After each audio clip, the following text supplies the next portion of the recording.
like, I want to try rug tufting. This looks so fun. And I'm going to be honest, if it looks fun to you, you probably will find it fun. I would say with like 95% accuracy. If you think it looks fun, it probably is fun for you.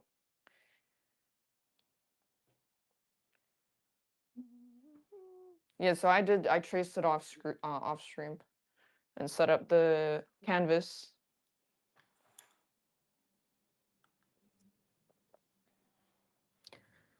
Off what? Off the putter key. Off the salvia. That 960p? Well, no, this is 720. So 960p won't change anything.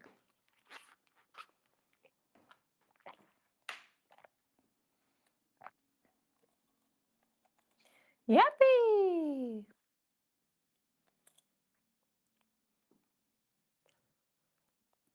Today I'm gonna be making rugs on salvia. Yeah, now I think this sounds a lot better, right? Because I have the mic clipped to my shirt. Instead of having to yell across the room. Wait, then maybe it's gonna pick up the gun sound.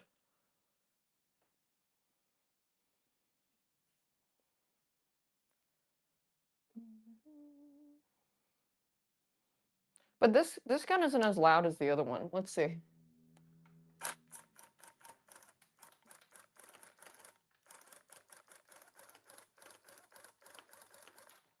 Well, how'd it go?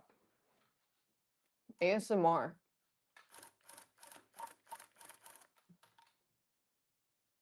It picks up. Not bad at all. Oh, now you can hear how buttery this is.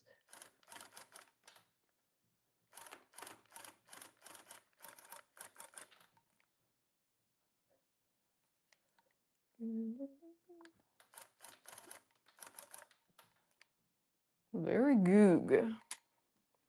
Yeah, this yarn is a bit thinner, so I have to make it more dense. This brown yarn is a lot thicker.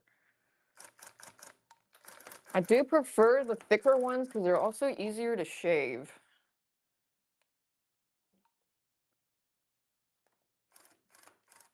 I was supposed to go to IKEA today, but then because of the rainy flood, my friends were like, let's reschedule.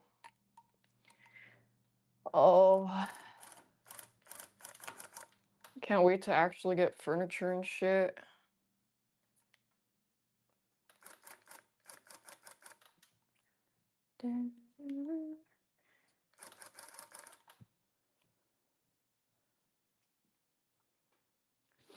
Eventually, what have I gotten from IKEA? Just shelves and then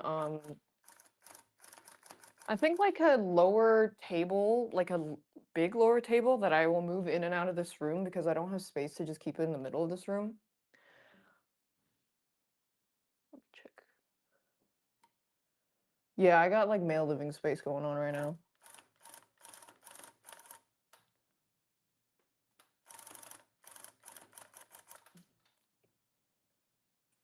Yappy. Okay, next time I should fill in the holes with Sharpie so I can see better. Is it difficult filling the white gaps in the eyes? No.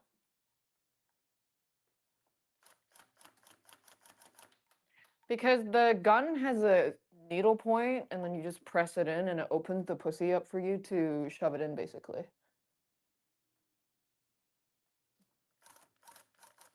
Stretch that tiny little pussy. Every time I say that now, I think of Eddie Burback and Jarvis because this was like a year ago. It was at some party and the conversation around like I think they started talking about the weekends, like the idol thing, and then I think it was either Jarvis or Eddie. One of them didn't know the reference, so I said out loud, I was like, "Yeah, fucking stretch that tiny little pussy." So it was one or the other that was like, I just assumed that you just told him that, and that had no correlation to the weekend, and then I thought it was kind of funny if they thought that. Like one of them didn't know what I was referencing, and then I had to explain. Fucking stretch that tiny little pussy. So now every time I think about it, I think of Eddie.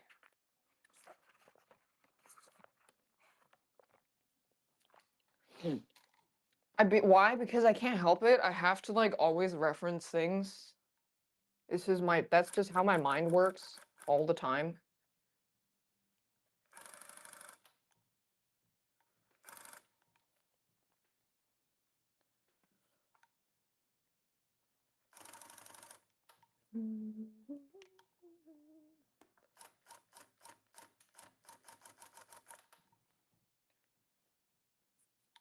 Fucking stretch that tiny little pussy.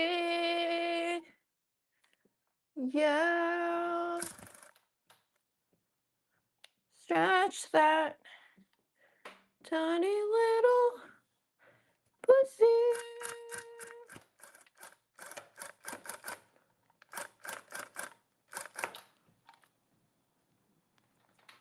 Yeah, this yarn is really thin. Did I ever watch Super play basketball? No.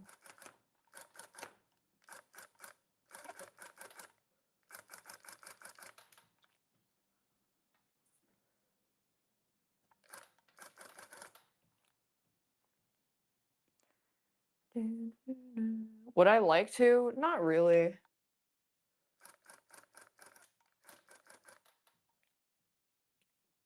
Not really. I'm busy.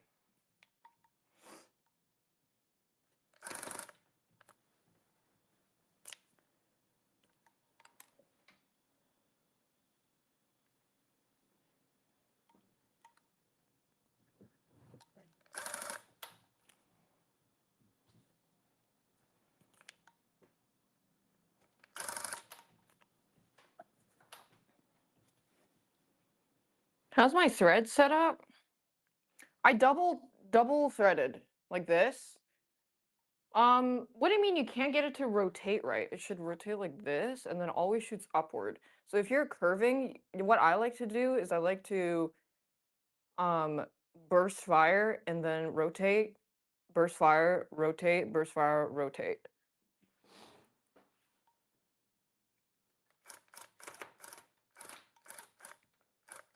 Curves are the hardest for sure.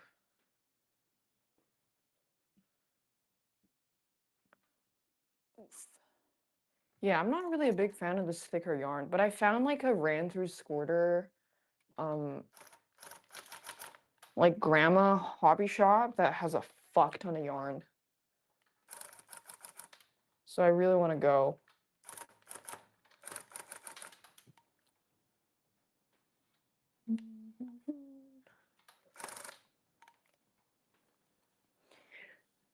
And then, oh yeah, I also have an art trade.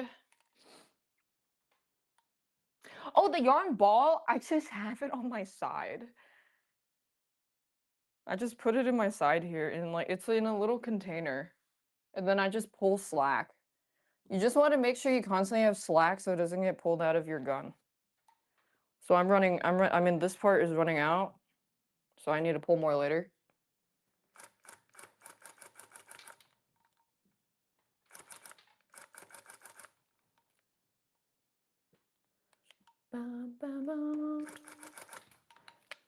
Okay, so because I double thread it, this is only one threaded right now. I just pull a fuck ton, pull out a bunch. Yeah, the ball just goes.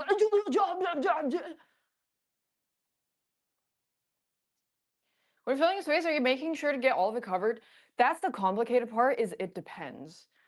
Oh, you can see it on the camera here. You see how there's like gaps in here? That's because this yarn is thicker. Because this orange yarn is thinner, I make the gaps smaller and almost touching basically. Because I found that out from basically through trial and error is the yarn, even if sometimes they say they're like 4-ply or 3-ply, they're really not because they're all different brands. So you kind of have to go by like just putting it on your canvas and then seeing it and then gauging appropriately. Because for the thicker yarn, if you put it too close together, it's going to be too dense. It might create a bulging effect on the other side. If it's too sparse and you create the same layer of gapping as I did here for this thinner yarn, it's gonna not shave as well because instead of being so the yarn will be close together like this, and then when you try to shave it, the razor is just going to push the yarn back instead of cutting off the top because there's nothing holding it in place. So that's why I realized I have to keep it denser. Not to go too close, yeah. You want to leave a gap. If it's too dense, it starts bulging. There's like a sweet spot. You don't want it too sparse, but you don't want it too close together either. And then it gets even more complicated, which is why it's a lot of trial and error is, so this is my outline color, right? Well, this is kind of hard to explain because I don't have the colors filled in. This is my outline color. When I fill in the color, I want to leave a little bit of a gap because where you leave the gap is where the yarn fills in space. So if I put the pale yellow color like right next to the brown, leaving no gaps at all, the brown line would actually look a lot thinner. But then if I left a little gap and then filled in the yellow outline, the brown outline would look more thick because it's pushing into the open space. So generally, what you want to do is leave a little bit of a gap because when you leave that gap, when you do the screwdriver technique later, when you shave it and want to like cut the colors more clear, you'll feel where the yarn comes, where it separates the colors basically. So you kind of want to leave a gap between the line art.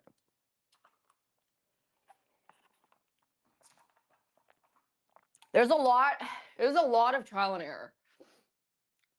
A lot. It's a learning process. Learn that from trial and error, yeah. I learned a lot from trial and error. Because for me, I always love knowing, like I want to know why something needs to be that way. If someone explains to me and goes like, okay, you have to leave a gap, I would be like, why? And then once you find out the why, then you can build on that fundamental and understand like, okay, I have to leave a gap because the yarn is too thick, or I actually have to lessen the gap because then you know how you can break the rules basically. It's kind of like art theory. You learn the fundamentals and then you can learn how to break the rules.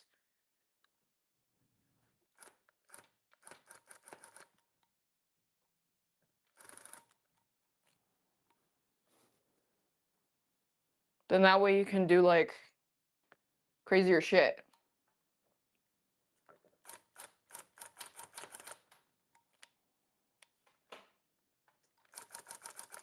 Yeah, the just following orders soy jack versus the why Chad.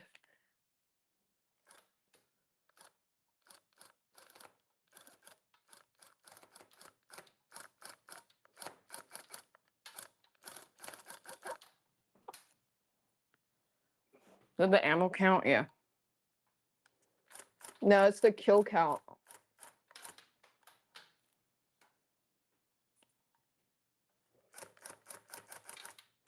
I kind of want to finish this this one today. That might be a bit ambitious. But I think I can. Once I get to filling the colors, like the big spots, it'll be easy. I'm just doing the little details first. It's like paint bucket fill. Oh yeah, and also me and Hune are gonna do an art trade.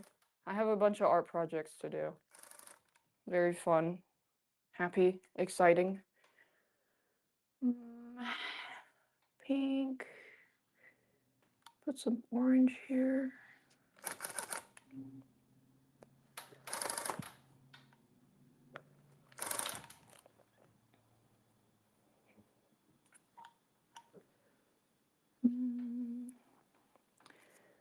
Okay.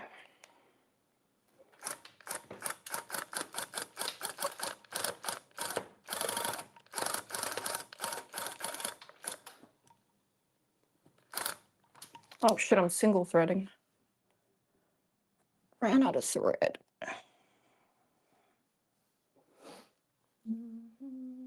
Poke likes Voices of the Void. Poke loves Voices of the Void. He was like I was after him. He was one of the first people to be like really into it, I think. and then I remembered that he played it a lot, and then I tried to, I sniffed it out because he vouched for it, and I really like it. Poke is a G. I love Poke.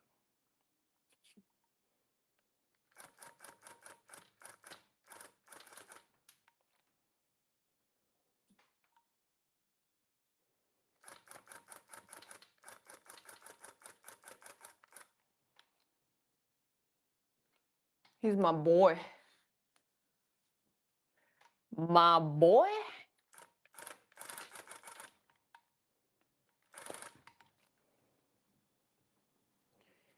My boy?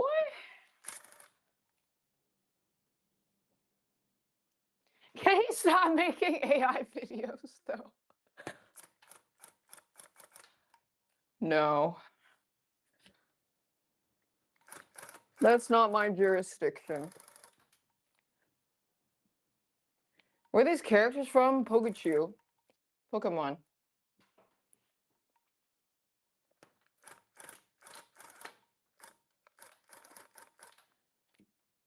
I think it would be hilarious if I got sued by Pokemon for selling rugs.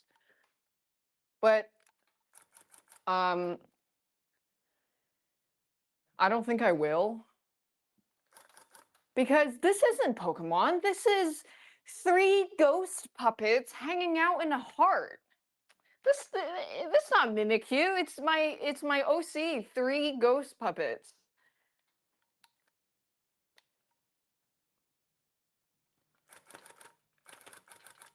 You know, that's what I'm gonna be calling the rugs. Or I'll just call it like Rug 11. You just can't, just don't use their names. That's what people do for Etsy and stuff, is they don't brand it explicitly certain anime names. Like if it's Jujutsu Kaisen, they'll say Demon Anime or something, or like Monster Anime, something. Yeah, because, or like Sorcerer's Anime, yeah, because they some companies have bots that do automatic DMCA takedowns of stuff like that.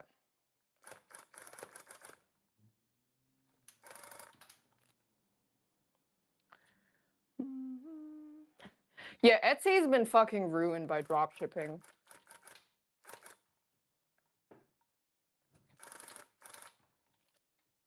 And I mean, it has been for a long time.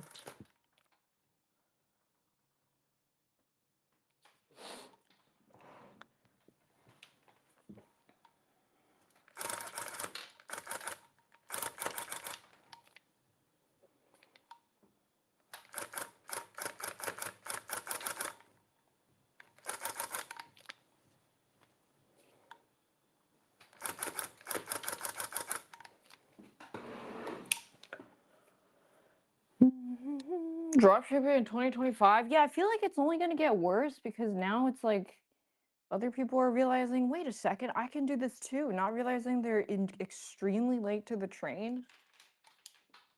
But they think it's something new that they just found out. Honestly, I don't fucking know. Thought people know to buy from China directly these days? No, I don't think most people know that. Well, I don't think most, but there's definitely a large population of people that don't know. Or like, you know, okay, I think a really good example of people's overall understanding and like just kind of understanding of online merchants is, you ever see posts of people buying something and they're like, this is what I ordered because this is what the product image looked like and this is what actually arrived and it looks like a piece of shit. And you'll see this with like a certain like geode crystal mug or something. And they show you the picture, and for someone who is well versed in online misleading merchandise, you can tell right away from looking at the picture that obviously the mug that they're going to receive for $10 is not going to look like that. And there are a lot of people who will think that that's legit. But then there's other people who have this kind of internet literacy that will understand immediately that's a fucking scam. Like, it's just way too good to be true. It's not true. Or people will buy clothes and dresses like, oh my god, look how cheap this pretty dress is. The dress looks nothing like the picture, and you could just tell from the picture alone that they were never going to sell that to you. Then that's kind of how it goes with the internet, because a lot of people are just not, they're just like very out of touch with what actually goes on in the internet. Not even on Facebook. Like, I mean, it could be all on Facebook also, but they'll just have like these obviously really fake, elaborate, like maybe even sometimes AI generated gowns, mugs, little trinkets or something, and you just know the level of handicraft for that price is impossible. But people don't know that. Like, it's not common knowledge to them.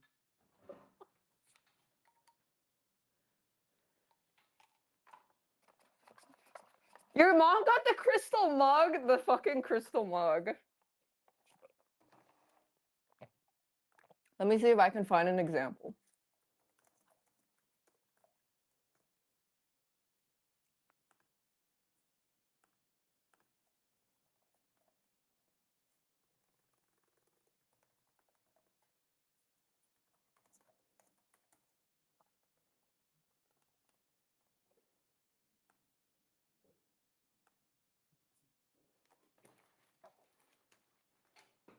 Expectation versus reality. Like, did you really think that you were gonna get that mug for, I don't know, maybe like 15? I hope that was visible. Was it visible? It just looked like a fucking pussy cavern.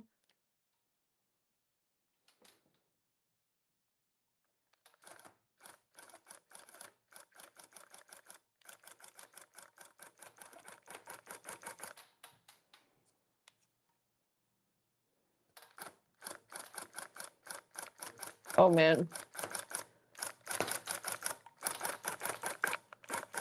Who up thinking about poop RP?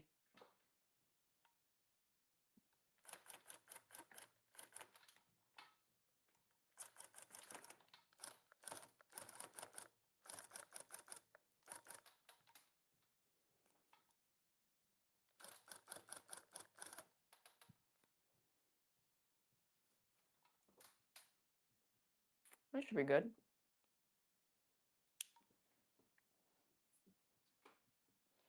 Poop RP, that's when people go spelunking in very tight caves. And a chatter said it's poop RP, and it made me and Wake laugh really hard because someone, like a person crawling through an extremely tight cave tunnel system, completely like Saddam Hussein style, maybe upside down. It's truly poop RP. It looks like intestinal tracts you're weaving through as you lay your body flat against the ground, hands, like arms on at your side, not even outstretched, crawling, just on your side. It's truly poop RP. It's kind of beautiful.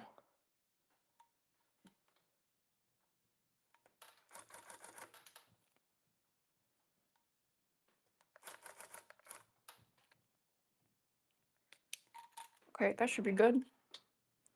You just realized what I was saying? Yeah, poop RP.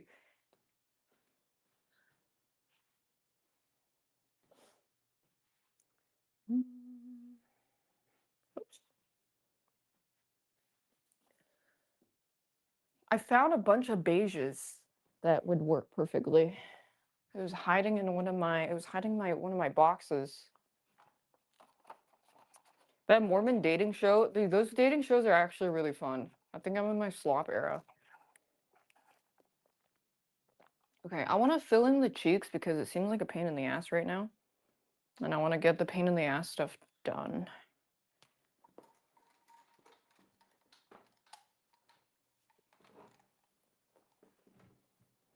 The button on cut? What is the button?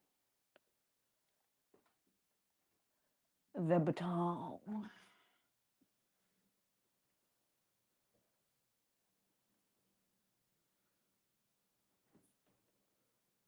Yeah, I like to imagine that couple never ended up speaking to each other ever again. Honestly, that's probably what happened.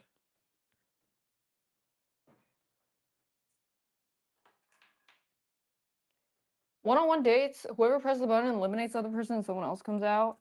What if you just pressed it 1,000,000 times? They probably won't. The producers probably will not let you do that. That is considered very rude in button culture.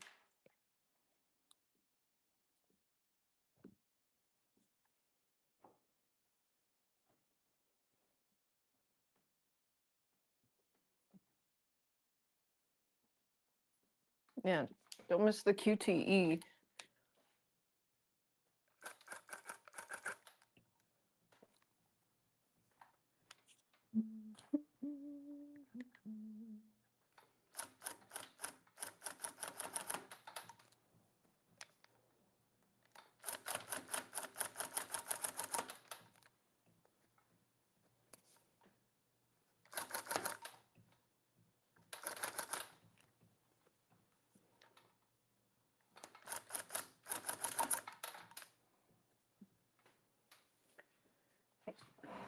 How do you know so much about button culture? Am I a button?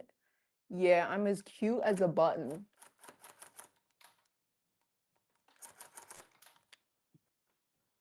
That's what my grandma said. Just kidding, she's dead.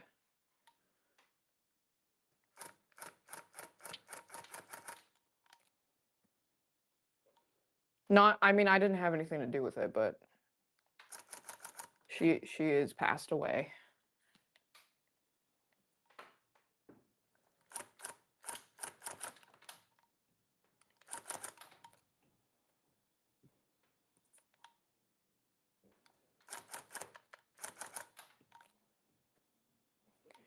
Oh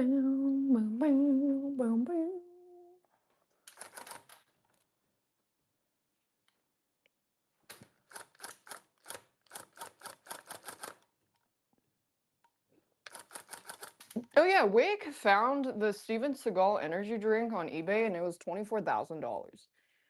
I think it might have been the same one a chatter linked. You know, just a little more expensive than a all-inclusive Bora Bora vacation.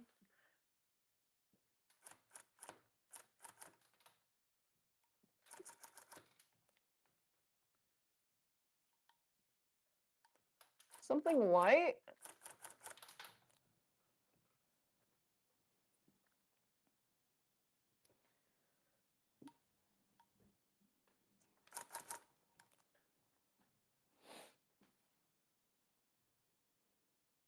Was it cherry or the Asian experience? It was both. Buying this drink way better than go to Bora Bora like a normie. Calling Bora Bora normie is insane. I think, however, Bora Bora it would be, I would say, a normie like goal vacation spot, but it is not a normie spot by any means whatsoever because that lagoon is one of the only places in the world like that, if not the only place in the world like that. The lagoon ecosystem that's like this greenish, gorgeous, really bright blue hue that is surrounded by the coral reefs and the volcano structure is like there's nowhere else in the world like that. It's like insane.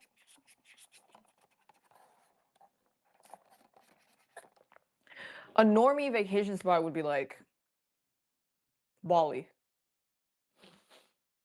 How do I articulate myself so well when it comes to dissertation on video games? Because I ask myself why a lot.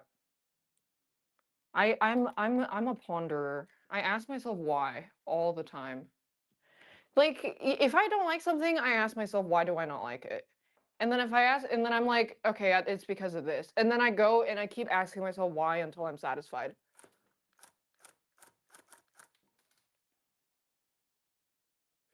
Did I pee inside? I did pee in Bora Bora, yeah. I peed inside the water. And I'll fucking do it again.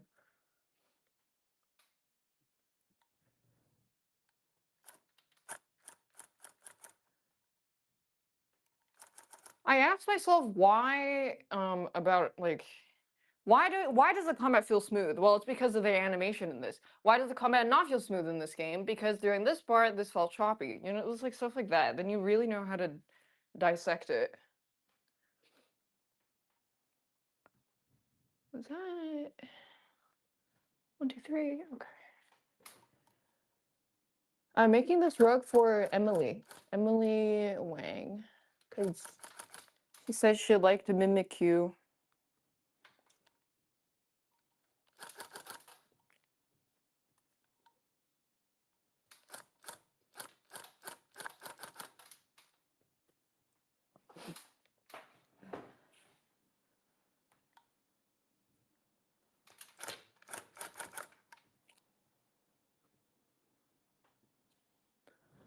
This is all light.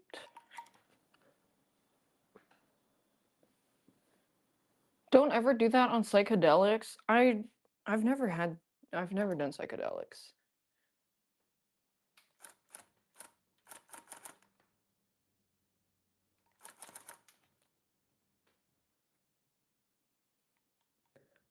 Yeah, isn't she like she's like a giga TFT?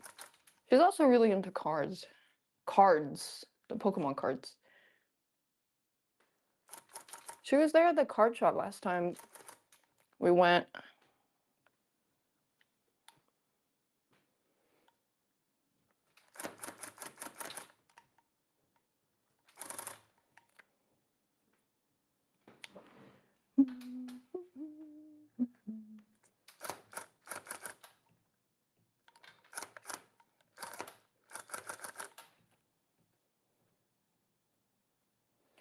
Getting this annoying part done with first.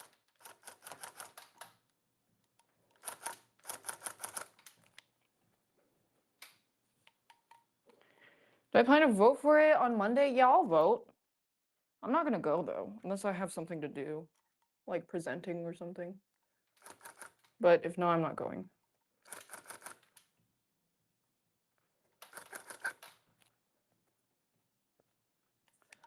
And then I think I'm gonna have another craft day with the girlies next week. I met the creator of Peach Riot. That's how I started to know what that was. And she was really sweet, really cool. And she gave me a little she gave me an assembly box. Happened in the mukbang stream. It got canceled because they weren't feeling well. But I'm probably, if I asked Arya and May to reschedule, they probably would. Thanks, Paranet.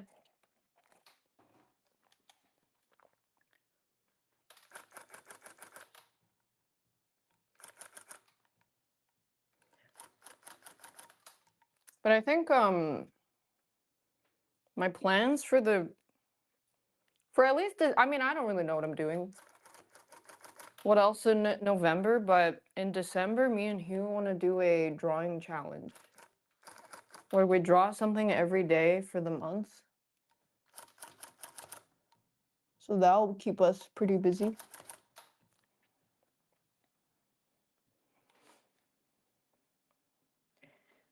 Thanks, TT.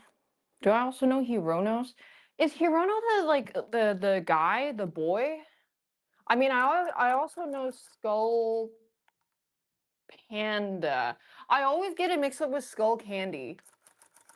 Because when I was a kid, that was a really big thing.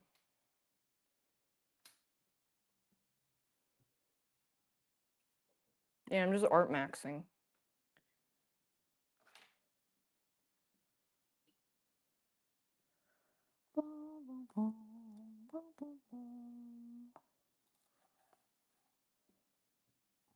Wake is coming back to LA in a few weeks, and then I should ask if he wants to do fishing. And then ask him how he sets up his like IRL thing so mine isn't such shitty quality.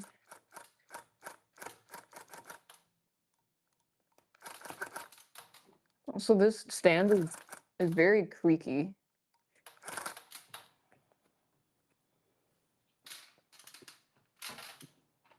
Fishing IRL, yeah. Maybe, and then we probably invite a couple of people.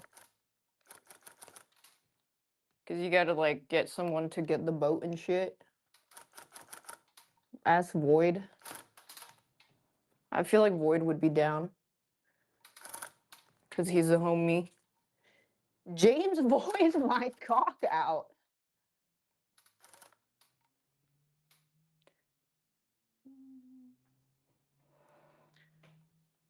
I should get a fish aquarium. I can't. I don't even have furniture.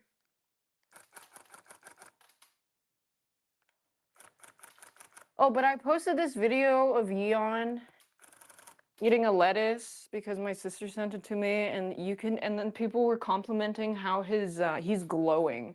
And I was like, damn right he's glowing. Oh, this was supposed to be the darker color. I fucked up. Pull this out. Pull this out. God damn it.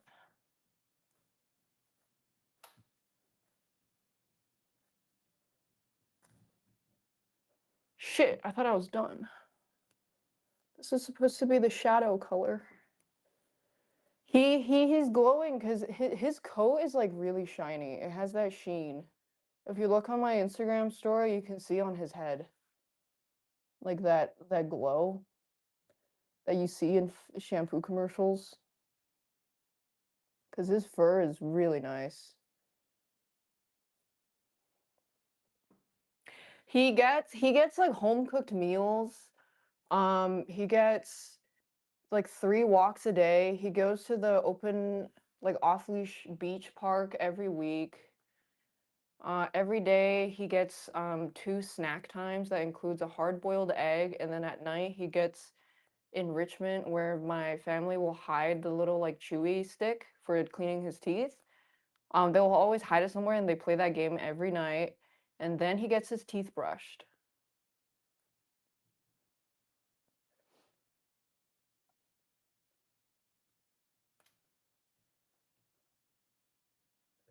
What about George? George is down the fucking toilet. Sorry, George, but you've been immortalized in memory. Sorry, George.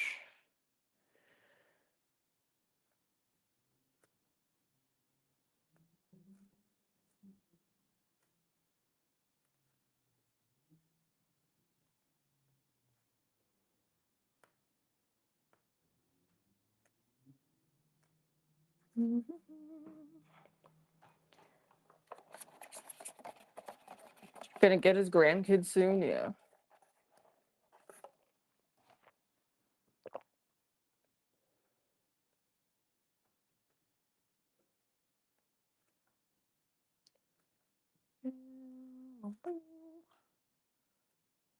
I really want to get a cat, but I'm not gonna get one. I just don't really want to deal with pet hair and shit.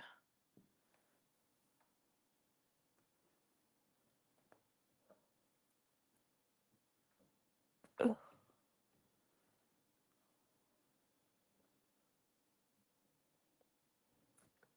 I mean, it's just so much hair, and then also I'm like allergic.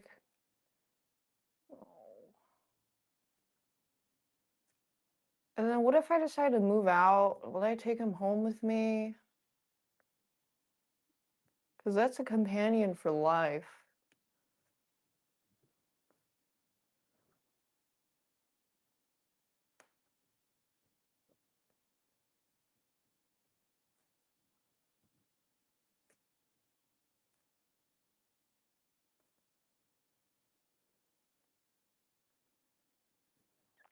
I mean, I'm not worried about traveling because I have so many people that can pet sit.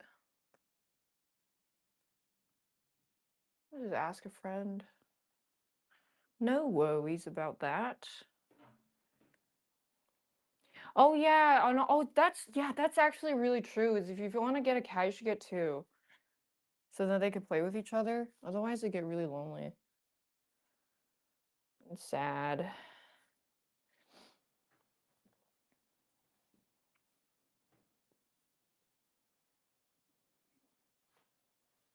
Become a rat girl. Shoto has a lot of rats. If you didn't know, he's got a lot of rats. Wait, I'm gonna do a bush test. Why not?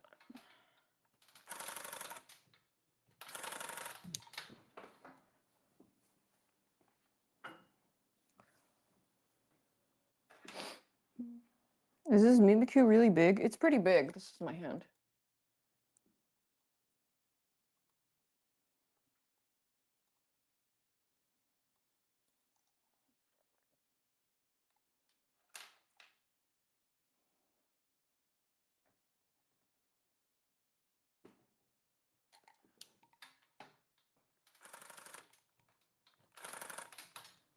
I think that's good.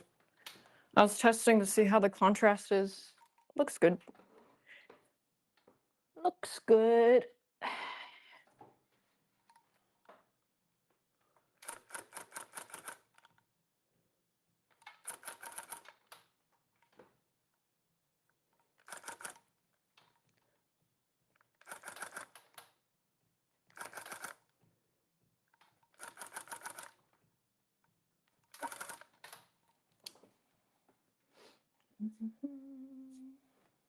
I'm not a tiny person. I'm like a very average height person. But it's just that everybody I hang out with lately has been kind of weirdly tall. I think Quinn is like 6 foot. And then Wake is like 6'3".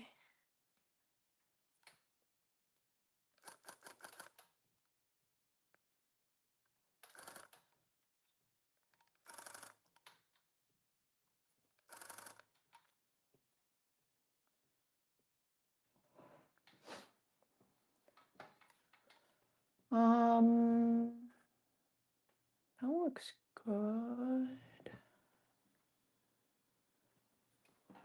Yeah, I wish I could steal a foot. I wish I was like 6 foot. If my ideal form would be to be a 6 foot androgynous person with a very deep voice. Basically Felix.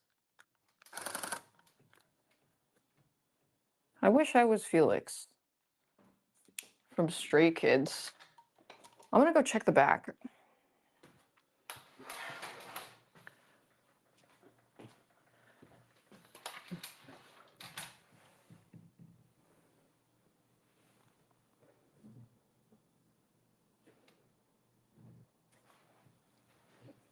Okay, it's kind of hard to tell right now.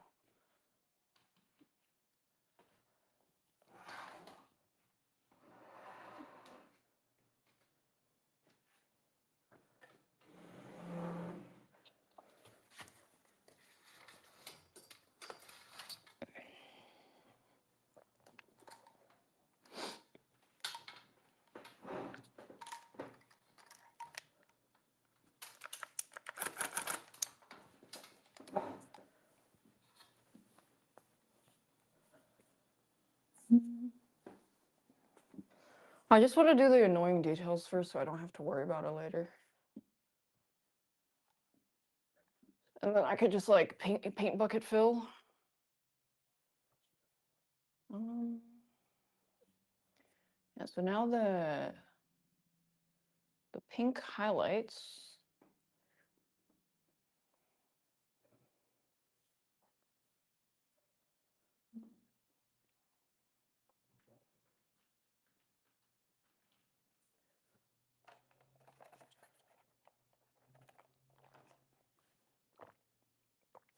Let me find a pink.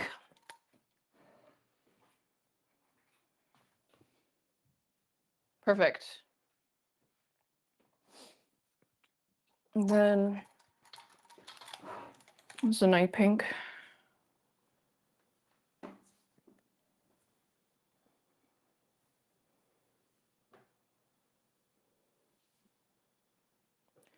Bing, bing, bing, bing, bing, bing.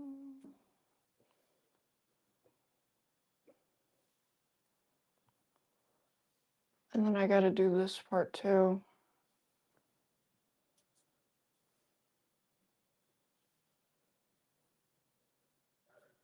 La, la, la.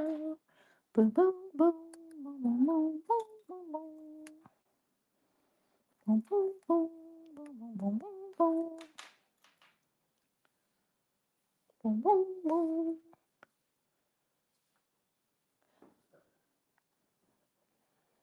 I need to get a robot that helps me do the fucking menial labor of just pulling slack. I hate having to constantly pull slack.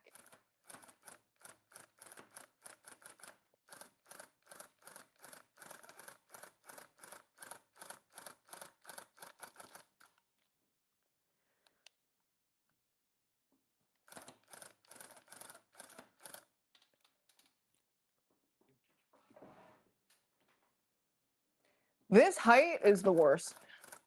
I really got a gunch.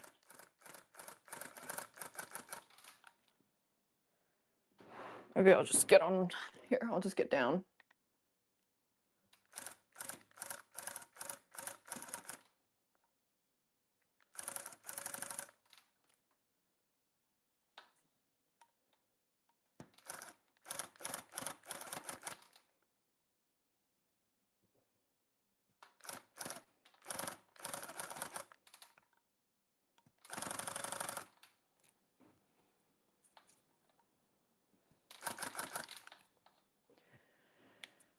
a clanker?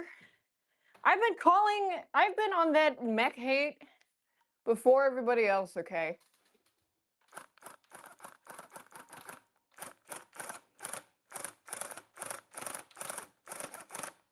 This is a really awkward angle. I'm gonna gunch for this.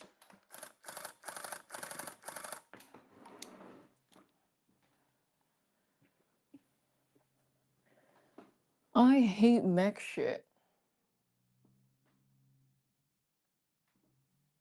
Wait, this pink is cute. Armored Core 6 playthrough when? Oh, I forgot about that. This was supposed to be pink that I was gonna make for a Kirby rug, but then I kind of lost interest in drawing Kirby because I was like, his design's too simple now.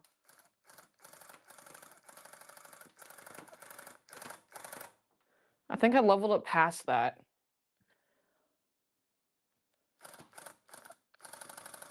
Bye-bye, Kirby.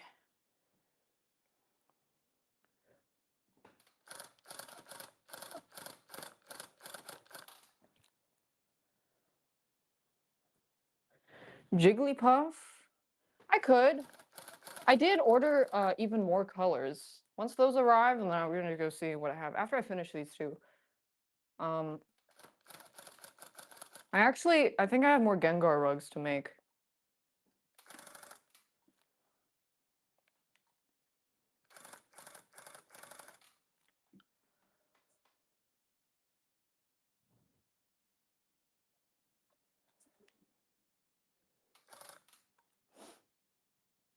Which means I'm probably gonna try something new with those. Because I want to do a different design every time.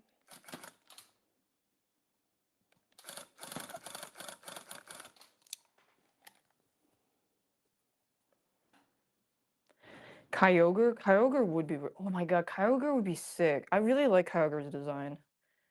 Especially when he's like, what is his Giga form called? That form is so cool.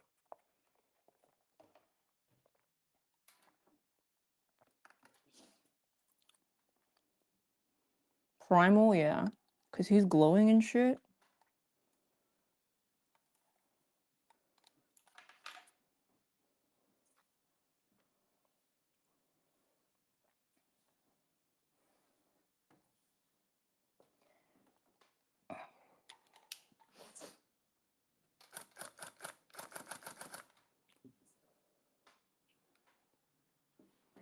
Pink.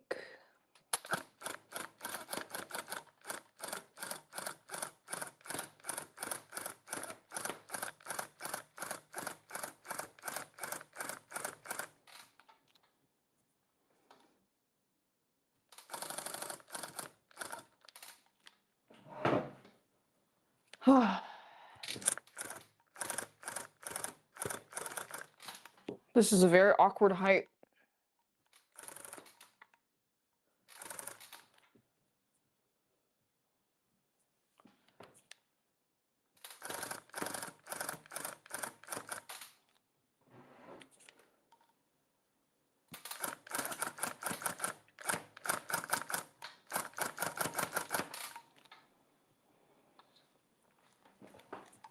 I've gone so pro, thank you, but I must go even further beyond. I want to make one that eventually takes up this whole size. And then I'll probably make another one. More! No furniture shopping? Well, I was supposed to go, but then LA fucking flooded. So my friends were like, it's flooding, girls, it's raining really hard.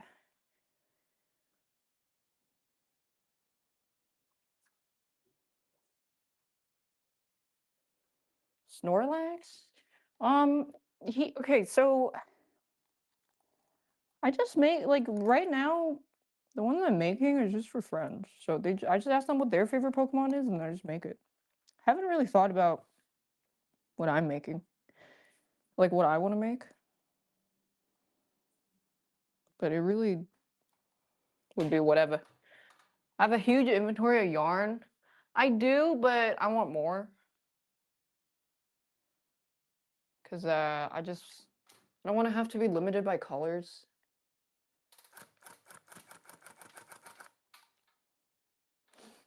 More.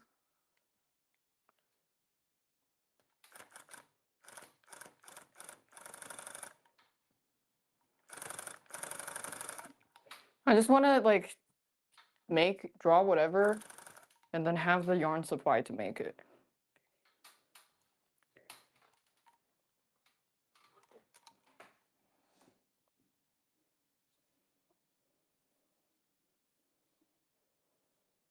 I don't know. Haven't planned on what to do. Oh well, after maybe the Gengar.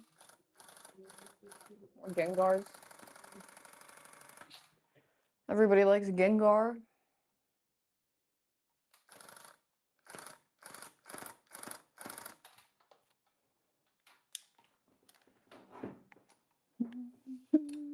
Yeon is on my pants. Yeah, it's my pajamas that I made with Sentinels.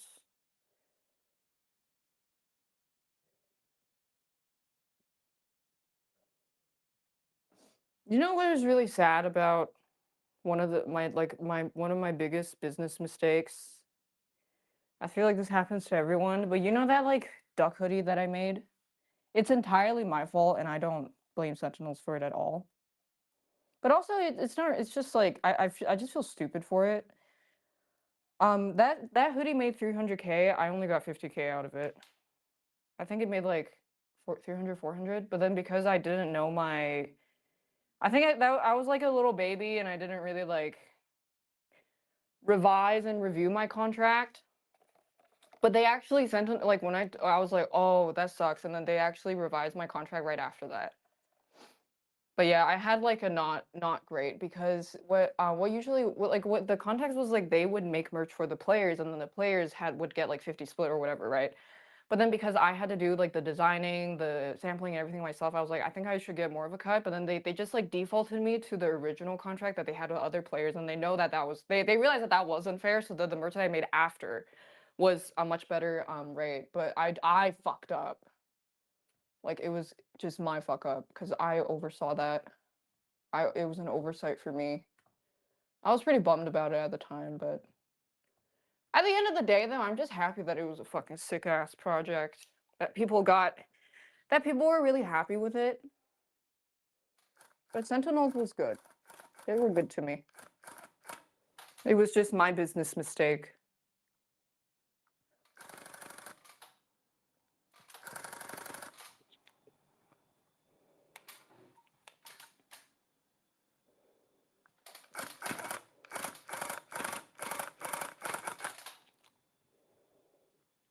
Yeah, they gave me a ton of autonomy.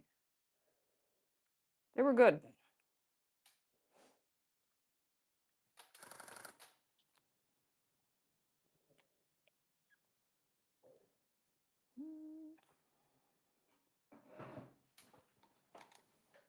What did clothing project again? I don't know. They're kind of a massive pain in the ass. And also there's I also honestly with like everything that I've done with Sentinels, I'm like really happy with. The only like that was the only bad thing, and it's entirely my fault.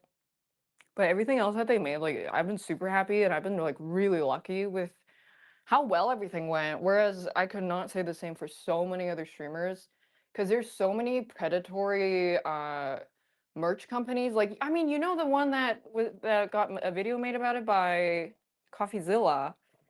Like there's just some fucking leeches. There's just some fucking bitches out there. And they know they're like, I mean, okay, maybe they don't know, but they're like just incompetent business people, LARPing as competent ones. And a lot of streamers don't really know any better, which is unfortunate.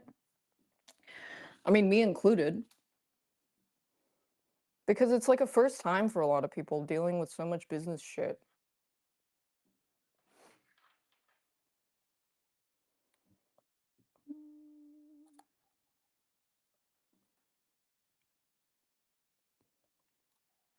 You really have to multi-class into so many different things as a streamer. Peter Parker's so much trouble with merch. People didn't get their hoodie until 6 months. Yeah, I know Kaide also had problems with her merch. Um, There was the whole like, yeah, Misfits. They weren't shipping it out, and then I know for like Heidi's merch, like the company, they were, I think they were like, the zipper had issues. They didn't oil it properly, so the zippers were getting stuck. Stuff like that. It's like it's a lot of shady business going on, and they do not have your best interest of putting a good product out in mind. They just want to like quickly ride on the hype of how much money you can generate for them. So if even big streamers are getting fucked, yeah, imagine what the small streamers are going through. They're just giga fucked. Same with like agencies and just like agents being fucking weird. Not agent 00. No, agent's pussy stinks. But yeah, there's a lot of like predatory agencies, or there's also just like predatory people who will kind of sell you their agenting, and they're not very good, and then they end up taking a massive cut. Yeah. So when you're a bigger streamer, you can tell other people and people will take your word. But when you're a smaller streamer, you're getting fucked and you don't even realize you're getting fucked because you never had a conversation with someone else who's like actually aware of how normally business should operate, then you don't even know you're getting fucked. And that's what these people thrive off of, is like people not knowing.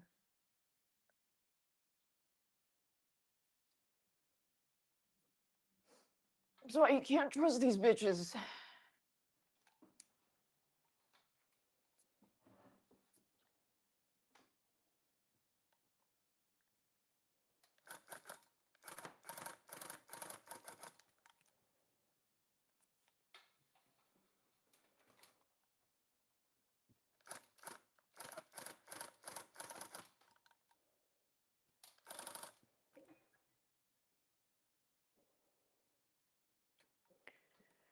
Are streamers more aware nowadays of like shitty business practices? I would hope so, but I don't really talk about business that much.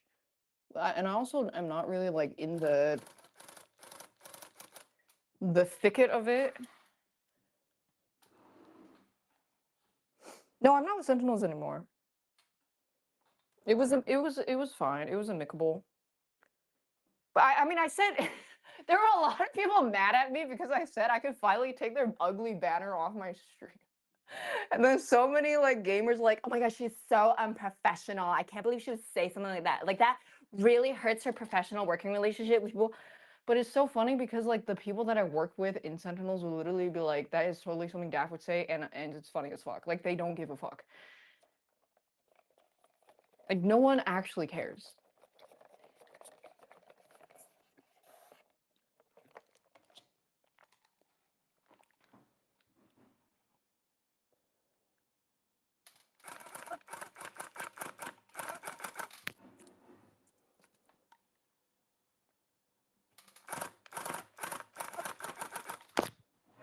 Oof. That banner was ugly. I know. It was. It was so distracting. Didn't they allow me to make the okay, it's funny because I over time from when I was first signed to like throughout the years was I was like slowly making the banner smaller and smaller, and then about a year and a half in they're like, hey, your banner's kind of small. We have the standardized size that everybody else has to follow, so they updated the link. And that they said for me specifically I could keep it a little smaller and it's fine. Like it was pretty unserious.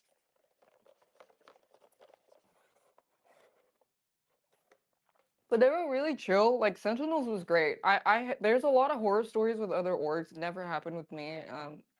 Everything that I did with them was enjoyable. It was good. I'm lucky that it was a good working relationship.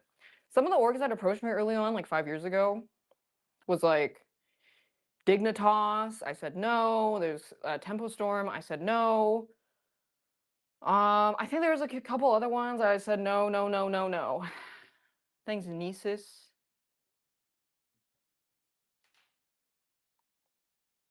Was it is there a reason why Sentinels was good? Well, it, depends. So like a lot of the horror stories with orgs was like They were being treated really like bad and basically not being paid very well, not being accommodated very well, and then having no communication, for example. And most of this was pro player stuff. A lot of the horror stories were pro player stuff, and then especially in like early esports ages where the whole scene was not as developed, it was really easy to get away with signing like let's say 5 pro players like straight out of high school and then making them live in a closet basically. That was a lot of the horror stories, or like their contracts just kind of making them stuck and it's like impossible to negotiate out of it, or like them being contracted to not earn that much, things like that. But like it's also a bit different to compare myself to those contractual hellholes because I wasn't contracted as a pro player. I was just a streamer. Yeah, it was very exploitative, yeah.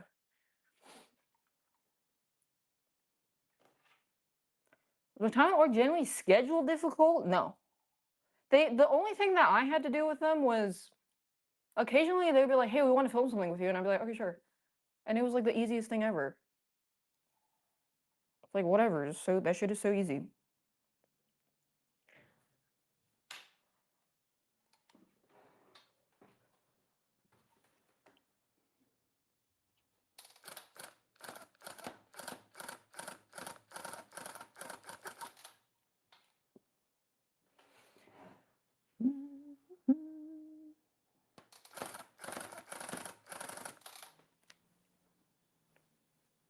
Thanks, Lil Lloyd.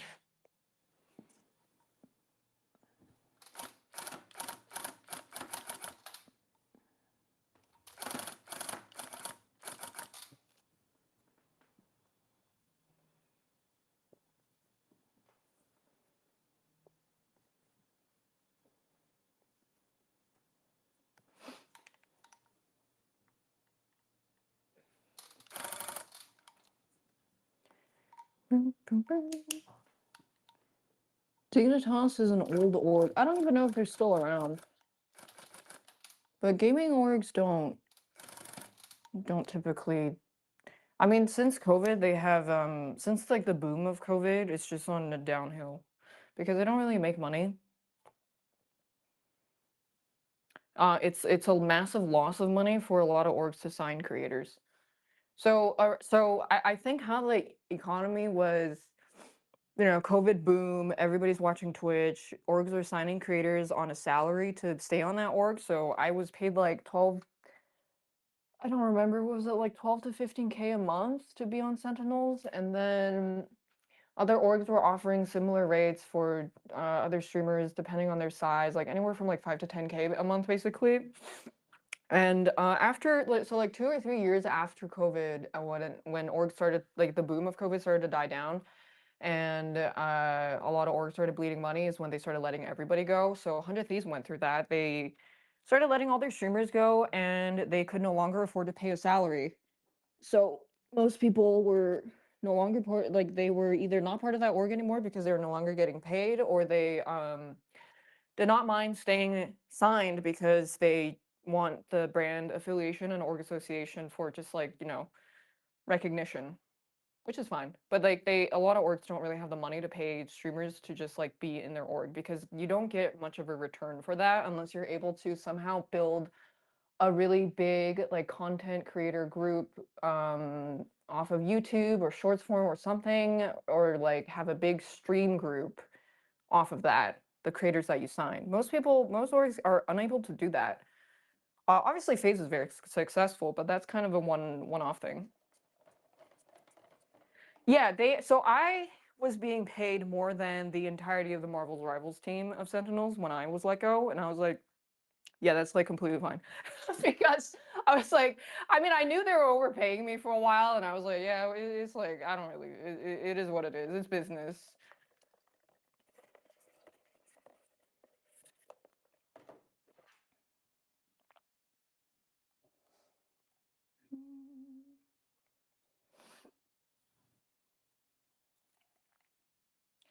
It is business.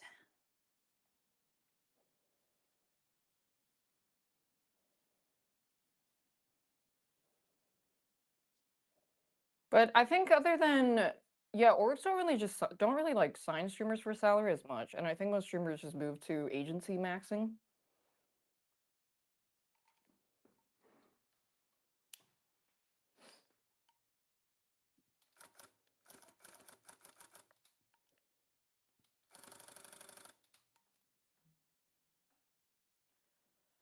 Yeah, me and the Sentinels, we had a very strange. We kind of didn't really have much of an audience overlap because they were very like gamer Valorant boys, and I was just like doing my own shit. But I was only signed into Sentinels because of nepotism, also. Well, and like I would assume, like obviously there's some they probably also liked me and what I brought to Twitch, but for it was nepotism. That was what got my foot in the door because I knew somebody that knew someone. And then that's how I got my ex into Sentinels because NRG at the time was basically they wanted him to do like basically 2 or 3 shoots every week, and I was like, hey, you can join Sentinels and they'll like give you way more money and you have to do less. And he was like, okay, sure. So I got him that deal. Because technically like these orgs aren't allowed to like poach or like it's very bad etiquette, but then I did it because it's like it's not like I'm not allowed to. Because I was like, this will actually be really a lot better for you. So I got him that deal. And then yeah, it was good. Sentinels was good.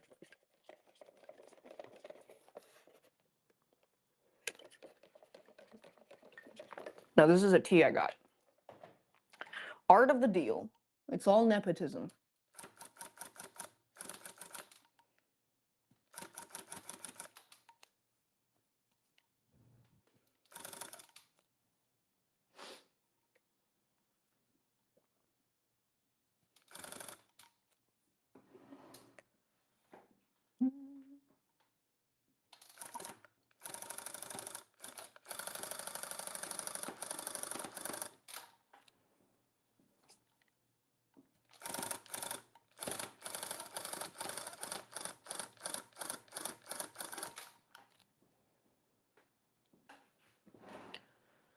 Yeah, if you nepotism is the best thing that you can get in life.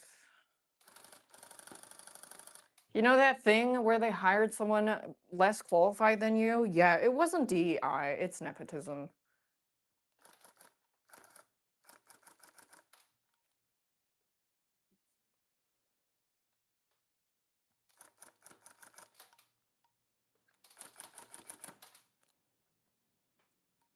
Believe it or not.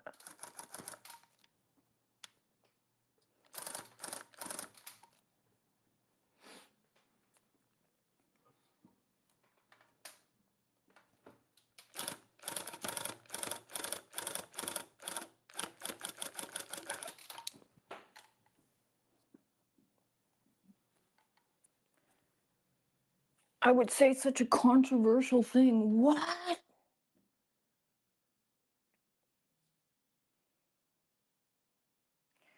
Wait, so it's not DEI that's hiring all these incompetent people? Wait, what? No?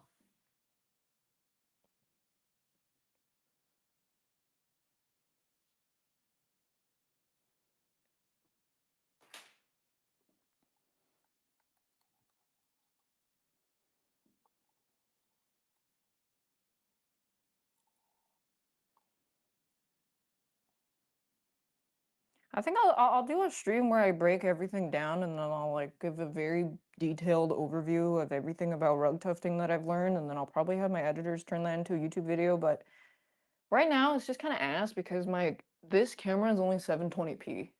If I do the 1080p streaming, it freezes. I don't know why. It just freaking explodes. I'll probably ask Wake how he has his RL setup thing done with his phone. I said he's coming back like in a few weeks, and we should try to see if we should go fishing or something. I don't know. Maybe invite some other people and we could go fishing.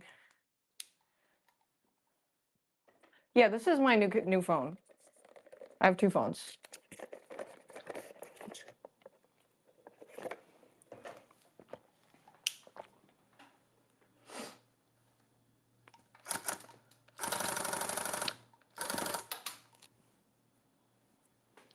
I got 2 phones. I banned your grandma? Yeah, and I'll fucking do it again.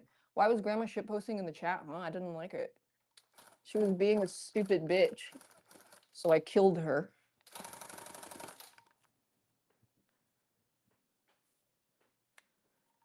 The next upgrade for rugs is making this shit? What is this? Is this like multi... What the fuck is this? What is he making?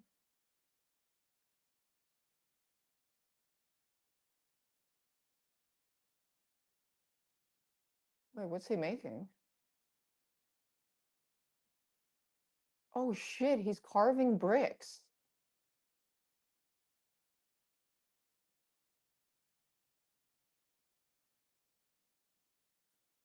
I mean,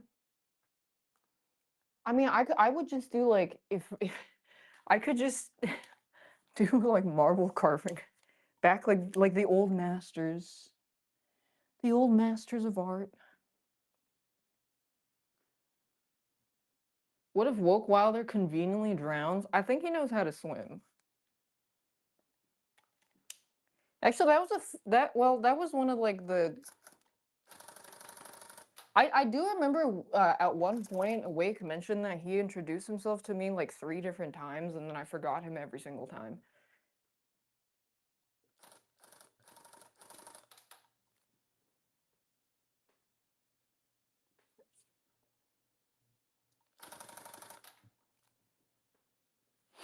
And then he was at that fishing trip that Abe invited a bunch of us to, and I barely spoke to him. And then he said I was like very aloof. I was like, yeah, that sounds about right. Because I just didn't really care to make conversation most of the time.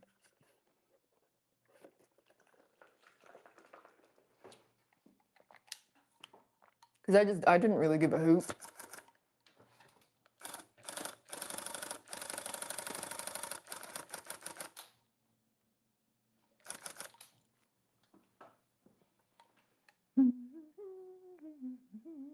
Well, that was also pre-therapy daph.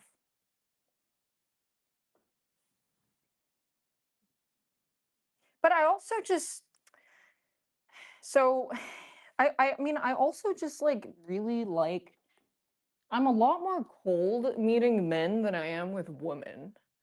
And at TwitchCon, Yuge was there with some of her friends, and they were not streamers. And she was there with a girlfriend and a guy friend, and they introduced themselves to me, and Yuge noticed something that I didn't even notice was the guy friend goes like, "Hi, I'm Bob, nice to meet you," and I'm like, "Hi, I'm Daph, nice to meet you," and then the girl goes, "Hi, I'm Julia, nice to meet you," and I'm like, "Hi, Julia," and then Yuge laughed. And I didn't even notice I did that.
I do know there's another level of rugging where you make multiple layers, which would be cool. But I haven't thought that much about it yet. But basically, I was thinking multiple layer rugs where the base layer can be a rug on its own, but then you can put a second rug on top of it that has a hole cut out, and then it's also good. But then the 2 rugs can also be separate. So it could be like a 2-in-1 or 3-in-1 rug. That would probably be pretty sick. But let me finish my deliveries first.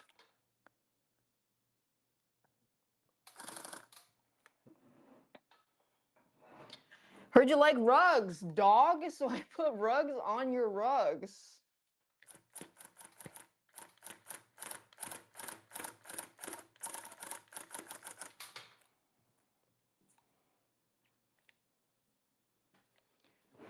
Ancient meme. Like, hey, oh, here comes that boy. Oh shit, what up?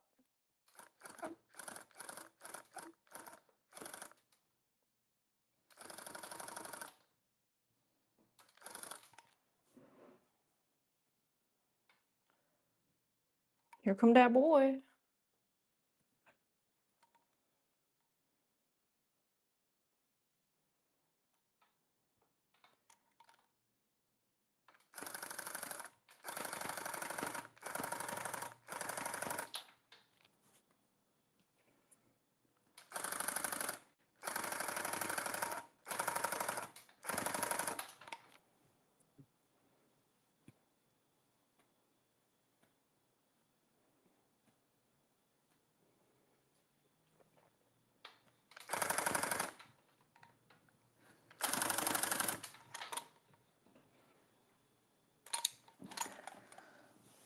Oh shit, here come that boy.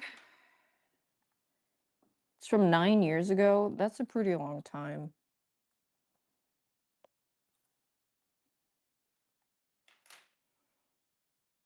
Markiplier E. Good times.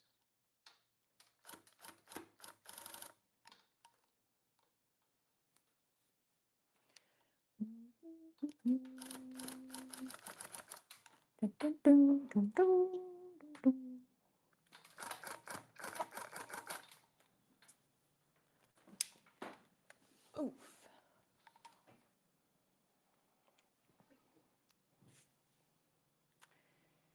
Is that all the pink? Your hair, okay.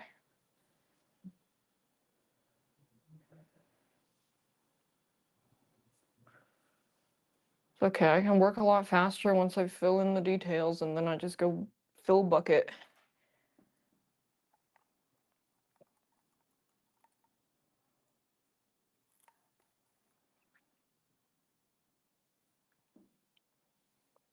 Oh yeah, I did want to go to a stained glass class or workshop. Maybe maybe at the end of this month or something. Might have time to do it.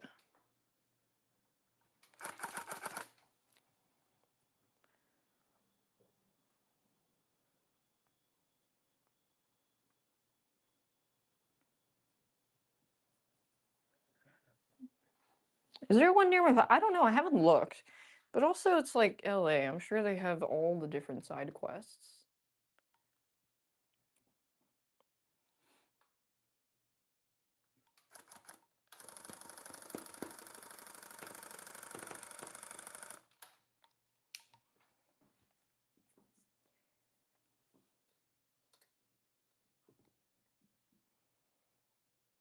I mean, I do have an affinity for church windows. I think they're fucking beautiful, which is why I want to go to Germany. I want to look at all those like massive cathedrals.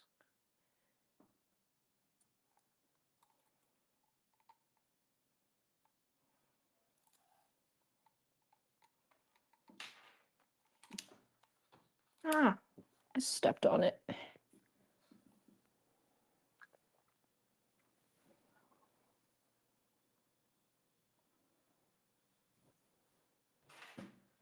Go to Cologne? Do they have Dior Sauvage there?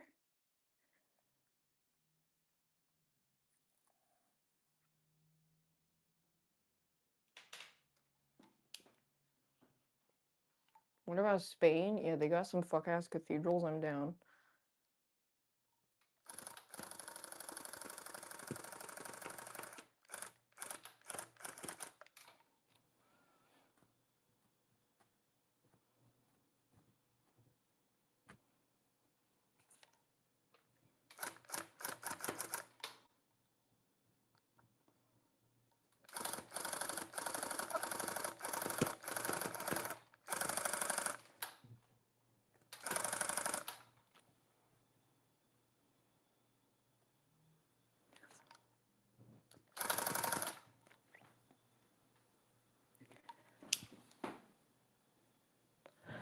Rome. Oh my god, and then I can be like, thou Ezio Auditore.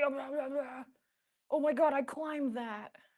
Bene, now I have a way back up in case I fall.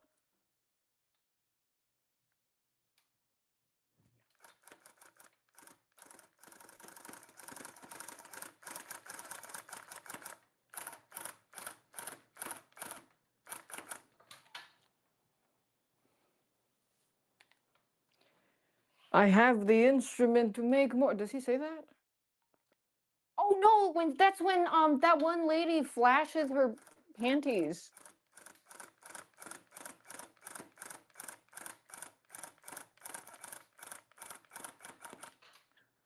Yeah. Girl who's only played Assassin's Creed 2.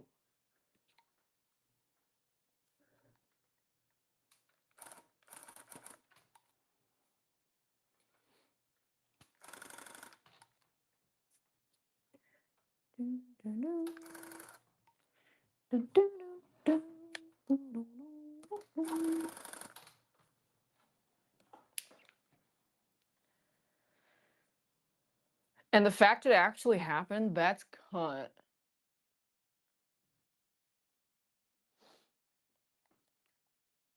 Oh yeah, did you guys watch Cutie Play Dispatch? I'm a cutie pie. He messaged me talking to me about how much he fucking hated the ending and the writing. I was like, I mean, you're not wrong. I just don't think you were the intended demographic if you had more than like 3 brain cells rubbing together. Like it's not gonna be Breaking Bad, okay? It's not gonna be like Better Call Saul. Play what? Dispatch.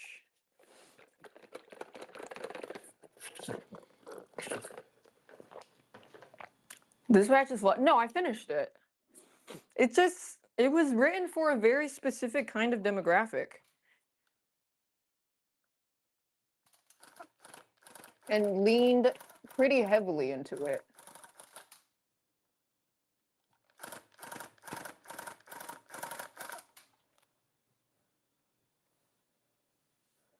The new video. Oh, Gorbius? No, I haven't. I heard it's good though.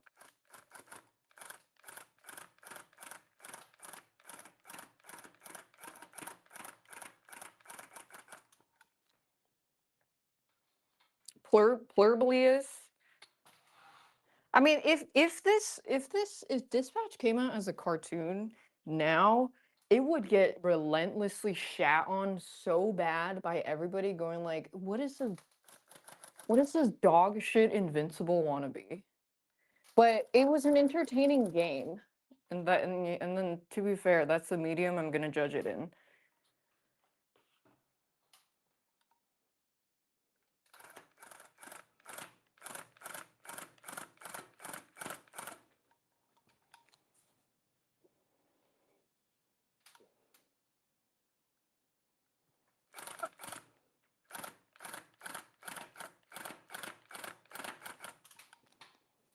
I mean, I also think it was written for the people that love watching Charlie.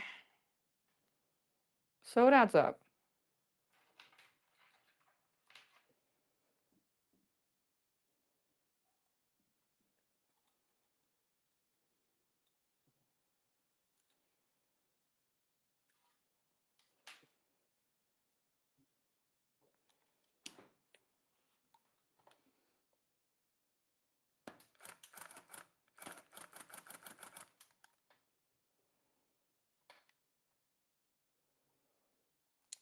I think that's good.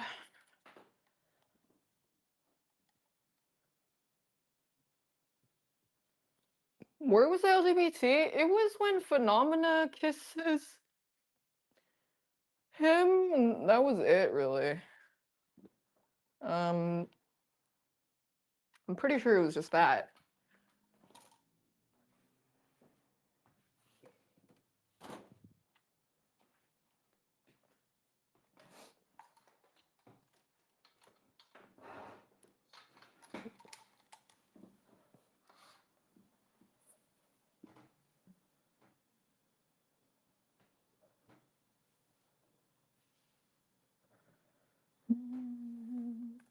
Oh wow. No idea why did. Oh yeah, I don't really know why it has that tag. I don't really think it needs that tag either. Well, I wouldn't even say the game didn't even have queer baiting. It just the only gay moment I can think of was just Phenomenon Man kissing him, and it wasn't even like a romantic thing. He just kind of did it to prove a point.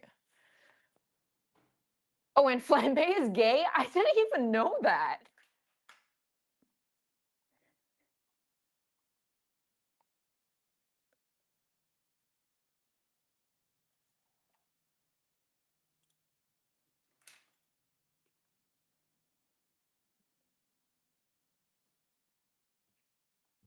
Oh, it's gone? It got removed. Oh. Not gay enough.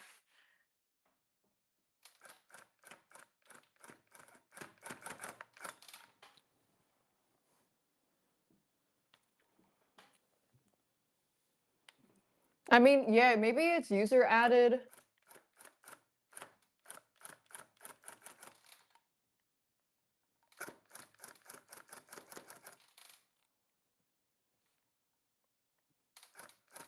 Who knowing? Not me. I don't knowing.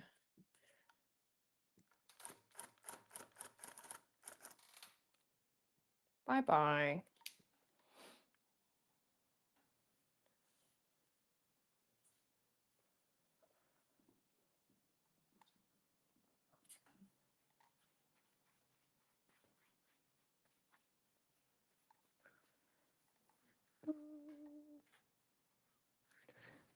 Do I have, like, do I have another yellow I want to use? Yeah, I want to use up this yellow.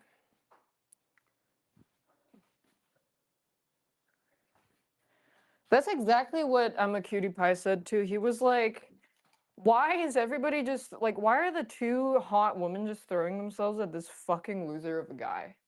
This is dog shit. And that's kind of also exactly what I said. Then I'm like, oh, I guess that's like the adult take.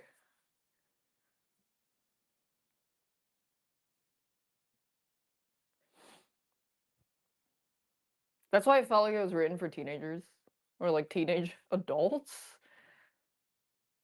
Thanks, Astian.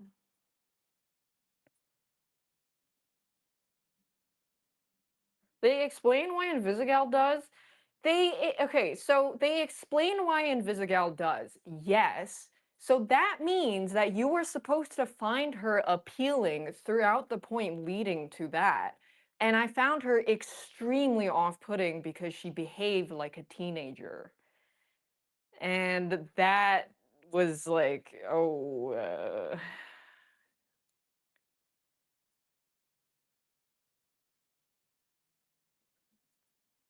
yeah, she kept like talking about his dick. It was gross. I feel extremely uncomfortable even making jokes about dick to like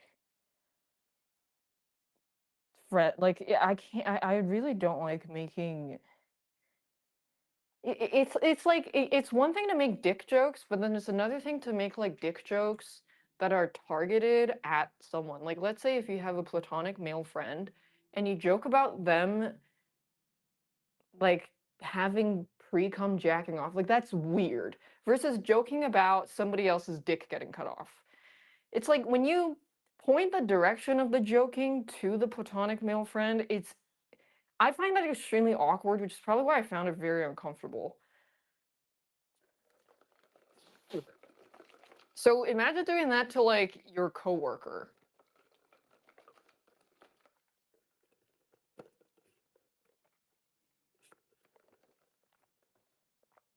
Yeah, imagine if I asked, I don't even want to put this in the air.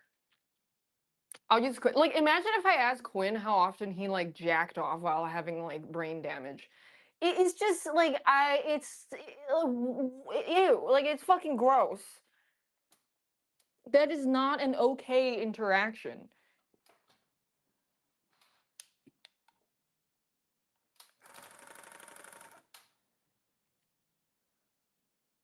Wow, dick and balls comes a lot here, everyone.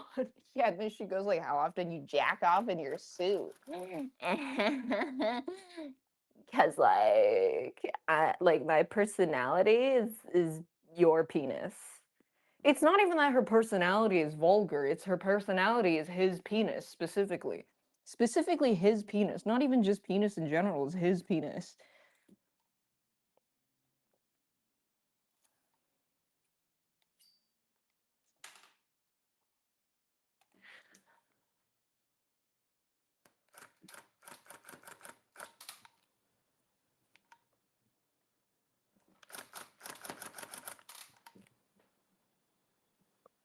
Why is it ranting the dick flopping out? I think they just put the. I think that was just like comedy, which I mean that I didn't think it was too bad. That was whatever. That was like shock value comedy.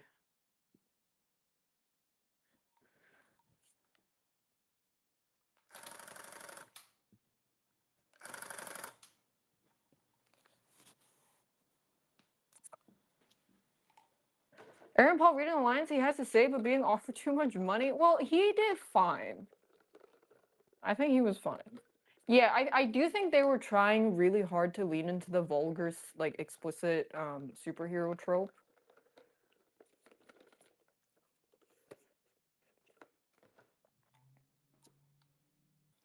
He tried to make Lois Lane ex Bruce Wayne relationship. Yeah, I think I think Zack Snyder's a fucking hack.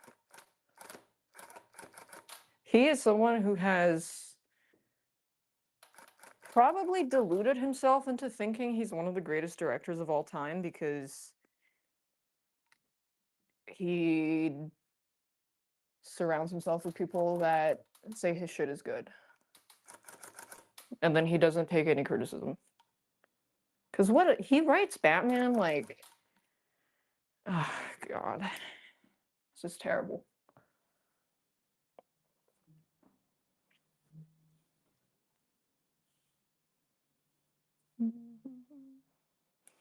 Yeah, it's just, it's bad. Watchmen got carried by him not adding stuff to it. Yeah, that's pretty hilarious. And then the moment he starts adding his own shit, it's fucked. It's like he just needs to be like the videographer and then not touch anything else, and it's fine. Sucker Punch. I watched him when I was really young, so I didn't know what the fuck was going on. He also liked the Superman 2025 made less money than Man of Steel right winger. I know he.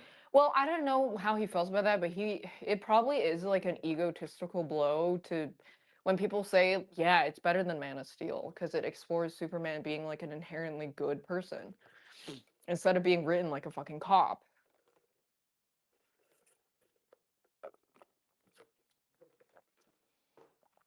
He's just a bit weird. I'm gonna go pee and take my mic off so you don't hear me frying chicken.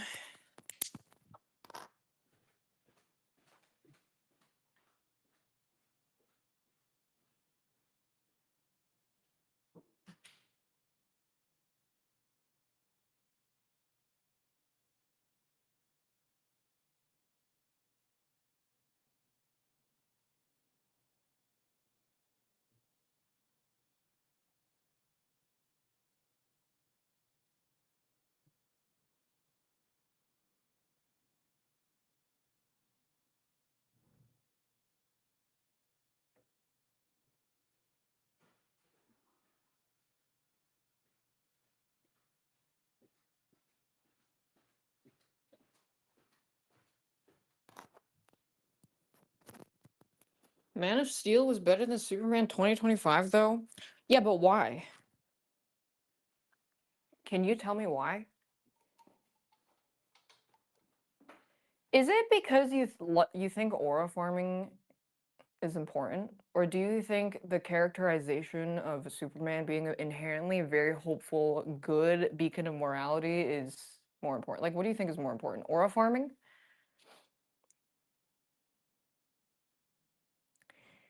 Let me do the outline.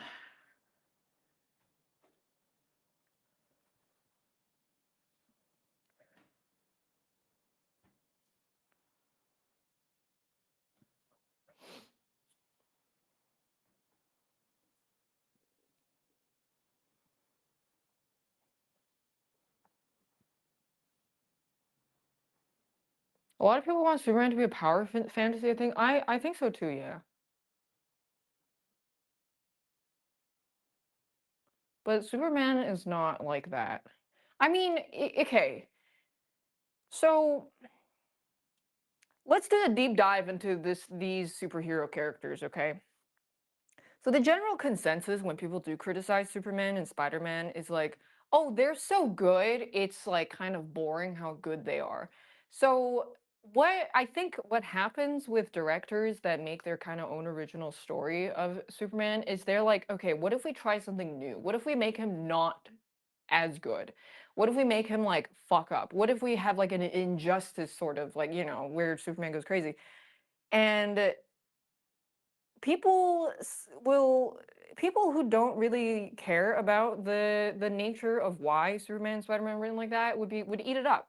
But the difficulty in writing a good original story about Superman and Spider-Man is you have to really try a lot harder to come up with a more compelling story because it has to be based around the fact that they are just very good and that they will do good no matter what. So how do you do that? You look at Batman who never kills people. He never kills people to the point and he's just like he has a pretty like strict sense of morality that he doesn't kill people. So what they do is they sprinkle him villains that really test his limits on how far is he willing to go to not kill people. So there's one comic with the Riddler where Riddler knows because Batman won't kill people, he's going to become a serial killer. So how is Batman going to react? You know he can never break his code.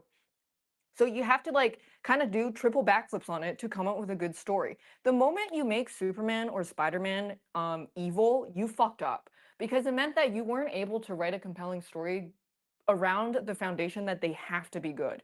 And they do have to be good.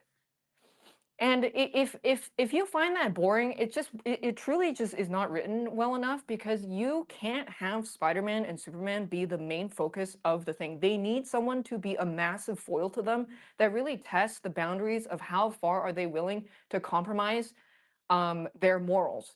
They have to be good. So yeah, so like when people are just like, "Oh, Batman is so boring," because this is a bit is similar. Batman is obviously less wholesome than like Spider-Man and Superman, and people are like, "Batman is so boring. He just beats people up. He just kills people." Well, no, actually, he is more interesting than I would say Superman or Spider-Man is because he has such a like an edgier story that the villains around him are so insanely fucked up. And they do the thing where they kind of push him on how far is he willing to go to not kill somebody. So, like I said in that Riddler comic, where the Riddler is like pretty much becomes a serial killer, knowing Batman won't kill him, how will Batman react? Because he can't break his code. Then that makes a more compelling story because you're like, oh, I know he has a rule. How are they going to navigate this? So, someone being written good is not necessarily boring, but you have to have another character, another plot device that pushes the boundary of what the foundation of their character is. And if you don't do that, then it's kind of boring. Like for example, in a lot of media though, however, in a lot of like in video game media is you'll have the trope of them writing a main character and their biggest flaw is that they're too good of a person. Why does Superman and Spider-Man and Batman work for this, but they don't? It's because their writing fucking sucks. And so you see this in Life is Strange. You see this in Plague Tale, where the main character is just such a good person and then they don't have any other characters that kind of like push them out.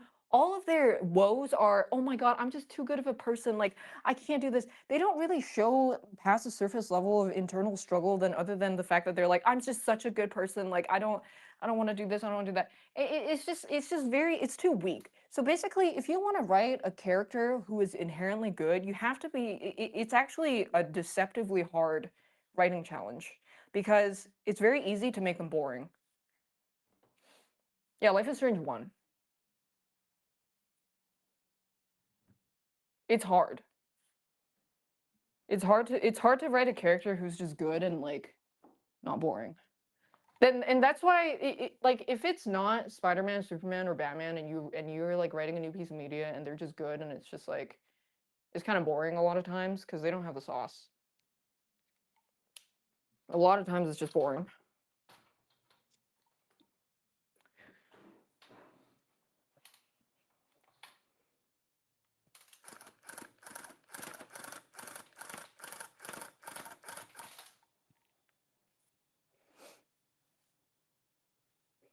Yeah, you have to have villains that really complement. It's like it's the foil characters, and that's why Batman is my favorite because he has such a great arsenal of fucked up characters that complement him so well, and that's exactly why Jongleur is perfect for him.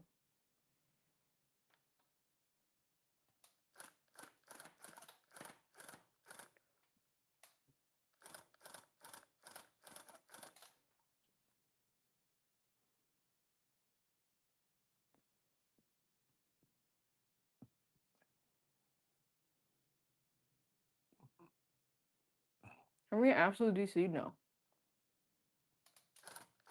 Last thing I read was Injustice, and my god, it was so bad. Holy fuck, it was terrible.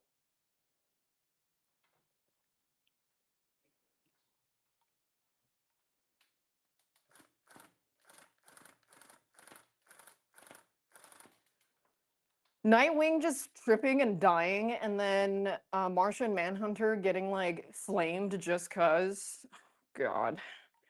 Everyone's motives were just, I want to kill them because I'm mad. Why are you mad? Because they disagreed. Why did they disagree? Well, I want to kill them and they said don't kill them. It's like, oh god. Yeah, Nightwing just falls on his ass, hits his head on a rock and dies. Or was it a neck? I don't remember. He just fucking fell and died.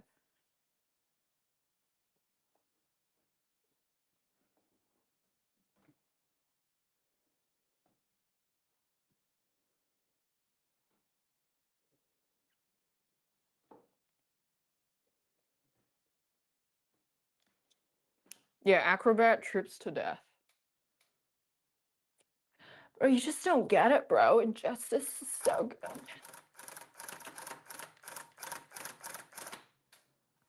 You don't get it, bro.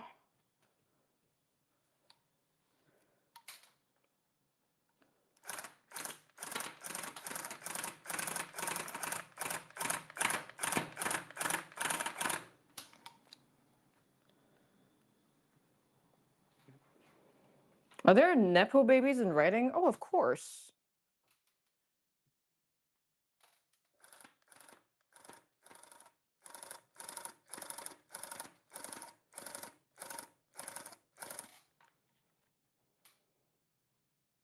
This shit is so wobbly.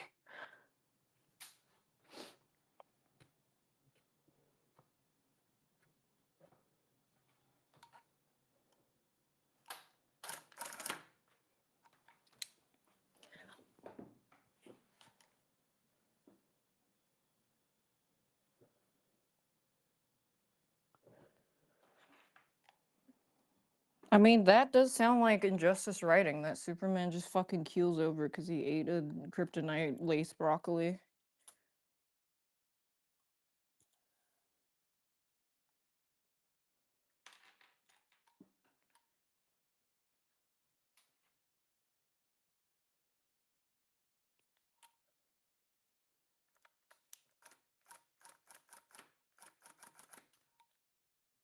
Fuck.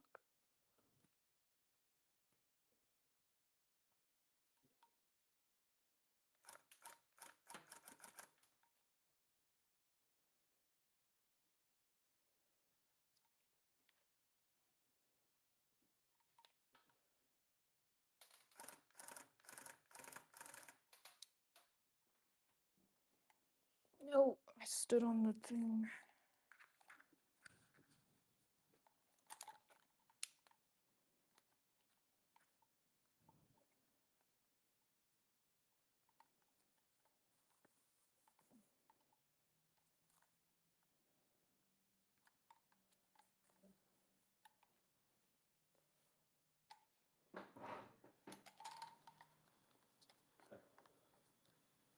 Uh-oh. My yarn is tangled in the gun.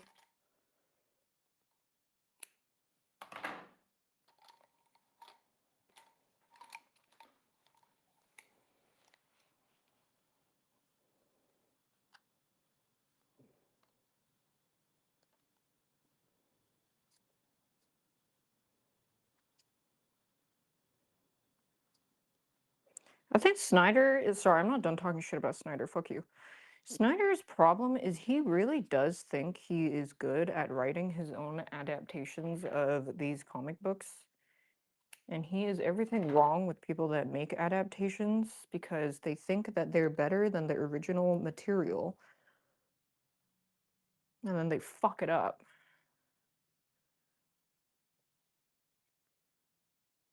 He's a fucking hack. I fucking hate him.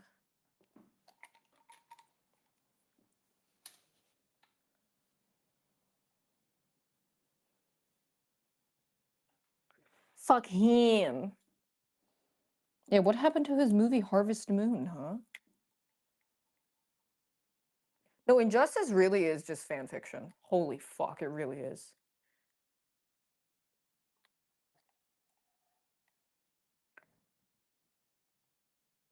That's a really good way to describe it.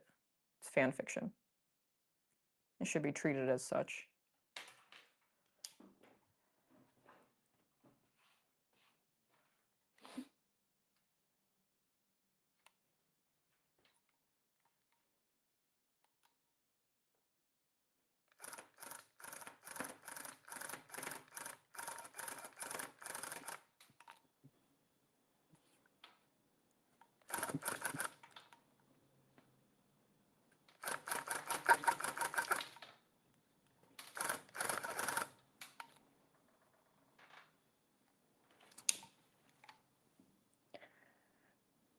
Was he the one trying to hook bar with Batman? No, that's Bruce Timm.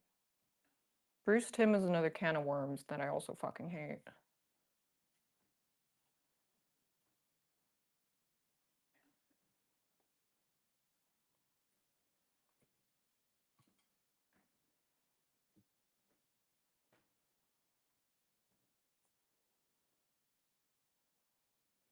Shall we open that can of worms? Oh, God.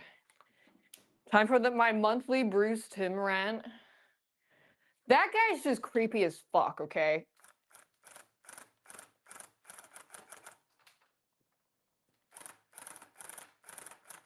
Like, he cannot have been normal about his daughter's friends, is all I'm gonna say. I just don't believe it.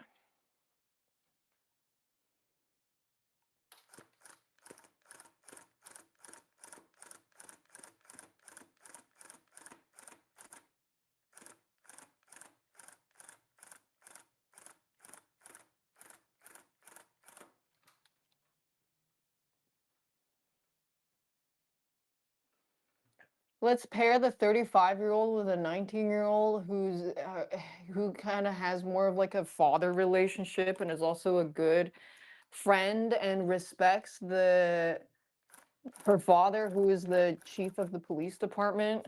Great idea.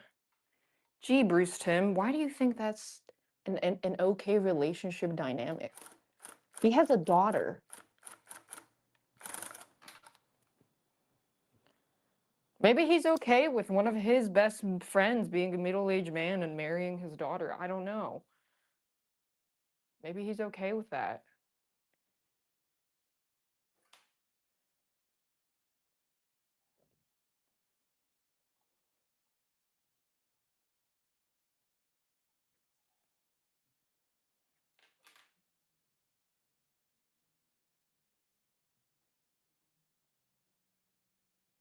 The Killing Joke movie, yeah, everybody groaned when they showed the trailer of it and it showed Batgirl and Batman having a thing. Like, nobody liked that. Telltale, nobody liked that. Actually, no, Fallout, nobody liked that. Not a single person.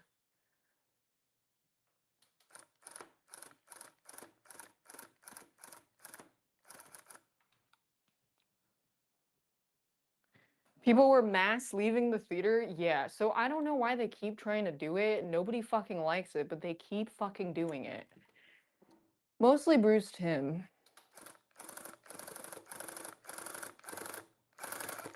That's why I don't fucking like him.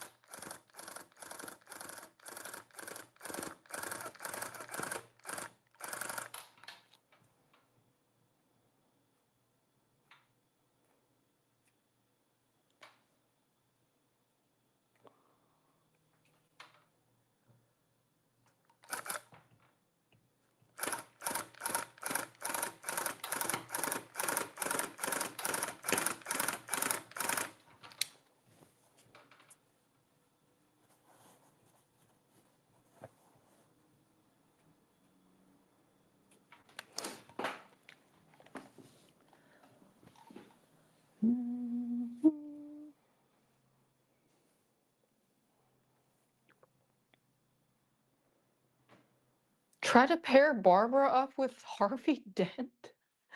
What? Are they just like trying new things just for the sake of trying new things? Instead of making a more compelling story? It almost feels like they think it's some kind of a writing hack. Like instead of, maybe we'll just change this factor, then it will be a much easier way to tell a new stories.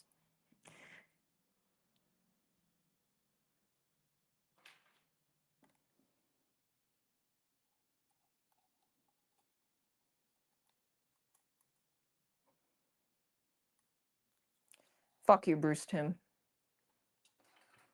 Fucking hate you.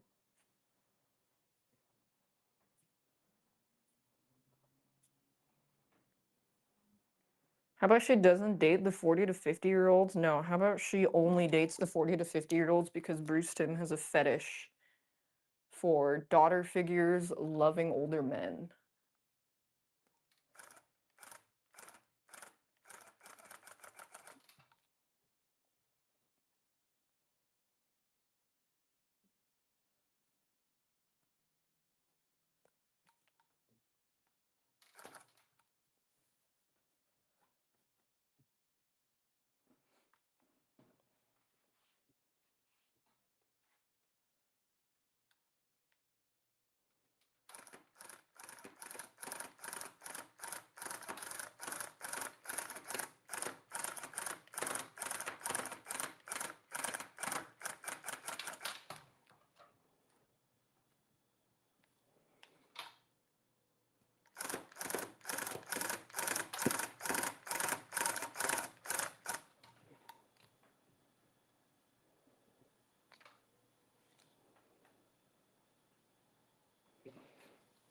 I'm gonna do two outlines.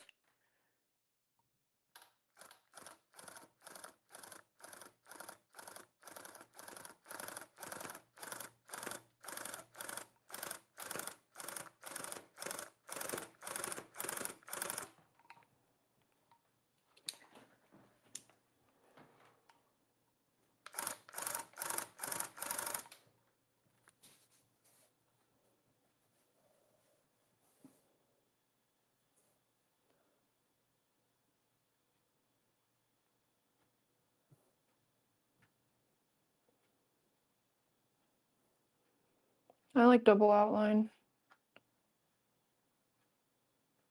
Looks better when I fold the edges in for the backing.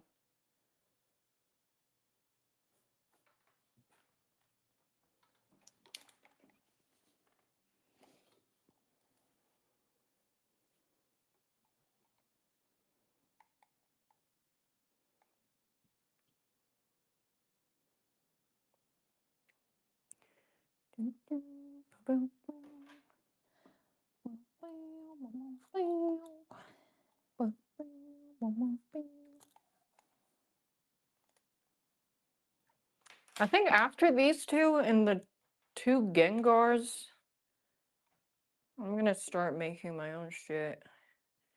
No more gifts.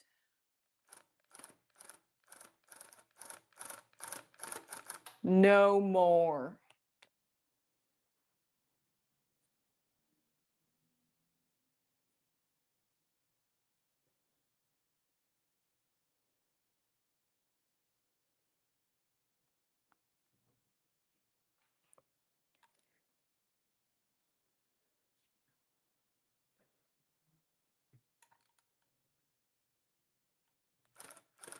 Do you guys know when Lego Batman is coming out?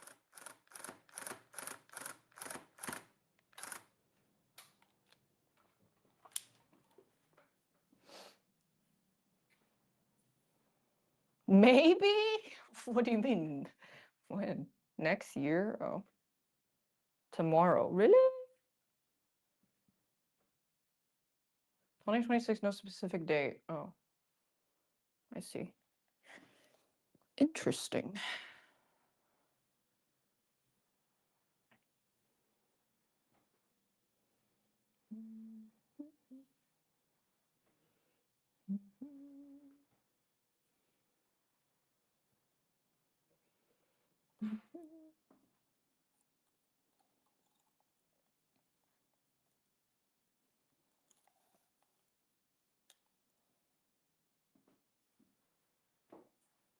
It's like Arkham Below. Oh, no, I played it. They invited me to play it at TwitchCon, and it was really smooth. The combat felt exactly like Arkham, but I would say it like felt good. Felt really good. A lot of similarities with Arkham. That's what they were going for. And you can also play as Gordon, and there's also split screen co-op.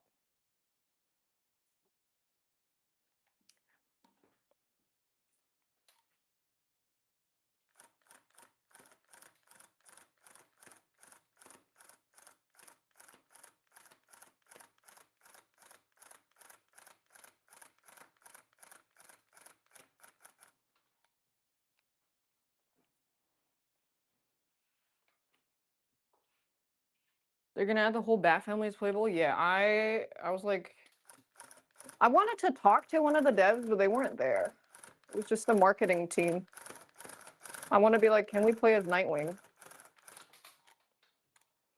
Then I want to talk some shit about Bruce Timm.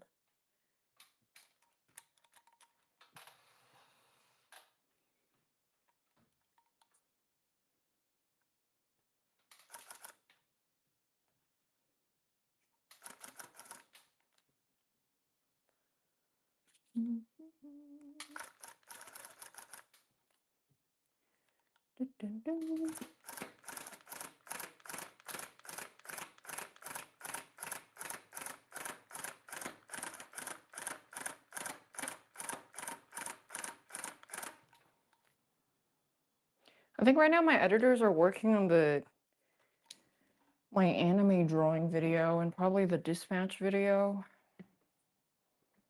They got some shit queued up. I'm actually really I wanted to do another drawing challenge where I draw. Fuck it, I'll draw Friends again, but like in video game art style. So like Hades portraits, Dishonored portrait. Other games that have like very iconic portrait styles. Oh my god, Stardew Valley. That would be another fun challenge stream / YouTube video.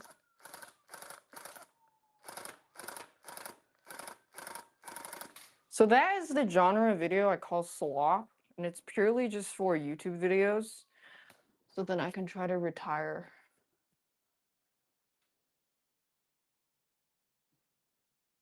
This is a bit uneven, but I think it's fine.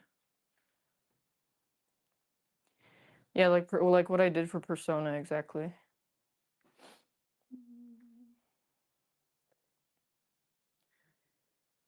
Is YouTube slop videos.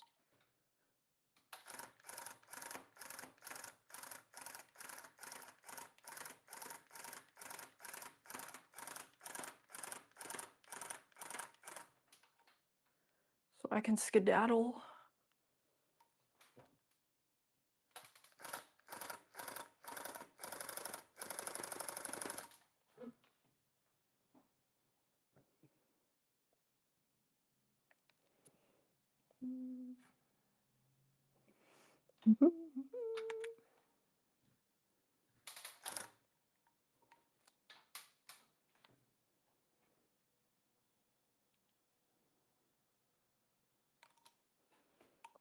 Ah, let me free.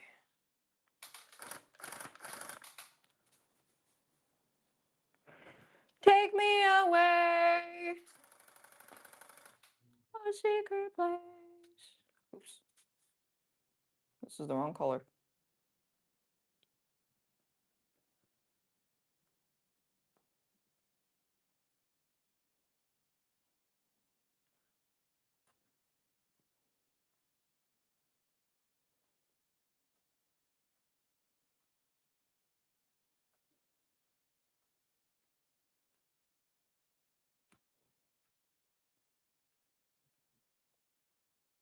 I do not have enough gray shades, so I think I might use blue. I don't know how it's gonna look though. I think it'll be fine. Like I'm gonna use blue for this. I really don't like using pure black. This is blue, this is dark.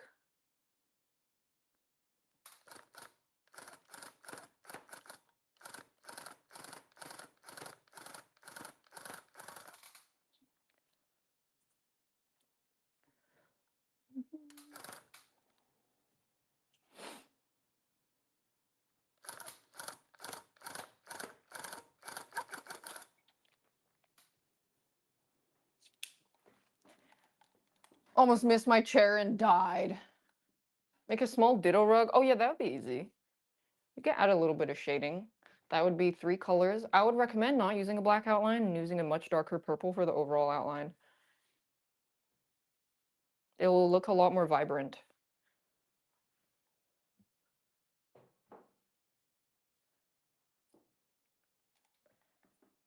Yeah, so you would have your like light purple for the base, slightly darker to lighter purple, like slightly darker purple for the shading if you want to do shading, and then a dark purple for the outline and eyes and mouth.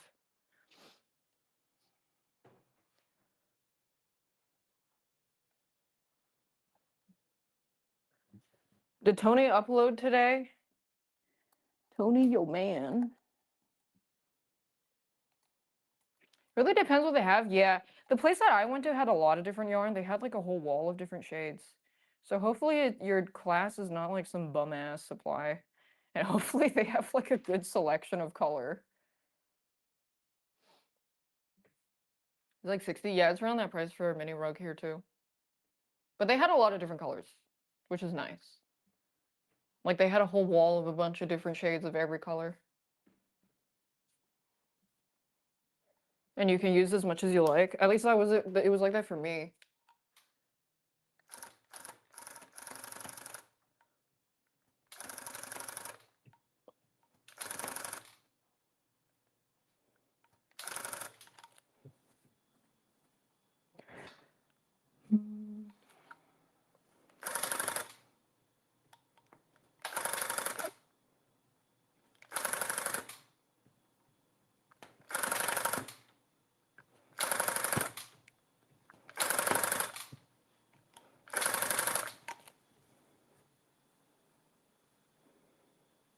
Last game I played, Dispatch.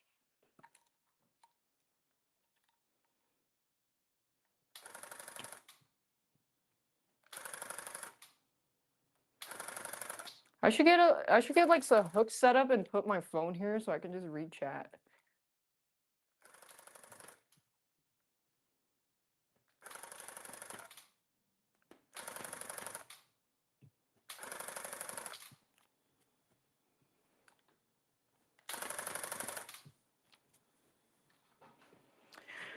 It was just 60 for everything. So the place I went to, yeah, it was like 60 to 70 for a mini rug, and it was everything.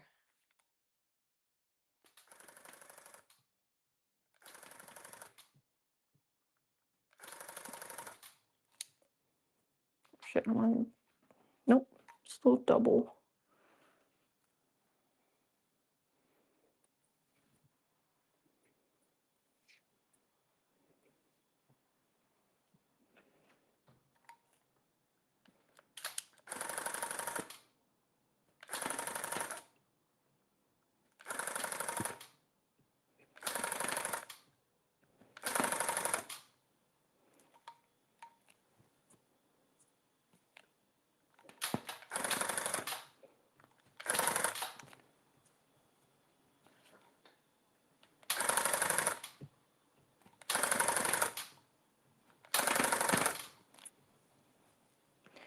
Did you paid 100? No, it's actually pretty expensive. It's not, mine is not 60. It's like it's closer to 70. But also depends on your size. It's pretty fucking expensive. But like for I think a one-time experience is fine. Is medium size? Yeah, that sounds about right. No, that does sound about right. Like plus tax. But if you're planning to use or to like regularly make it, it's gonna be way cheaper to have your own setup. Like way cheaper. Because then if you just go back, if you make like 3 rugs, you would have already made it would have costed more to go basically. But also, I don't know if you're trying to make them to sell or just make them for fun. Ghost of Yote? Ghost of Yote was okay. I mean, it had the combat system, which was good, but the reason why I like Ghost of Tsushima a lot was because of the story, plus the combat being good. So if they took away the story and just had the combat, it's just not as good.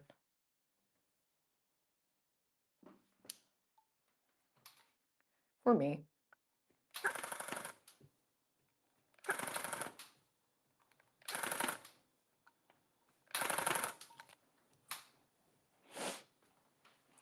They did fuck up lethal difficulty, yeah.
I'm gonna check the bush.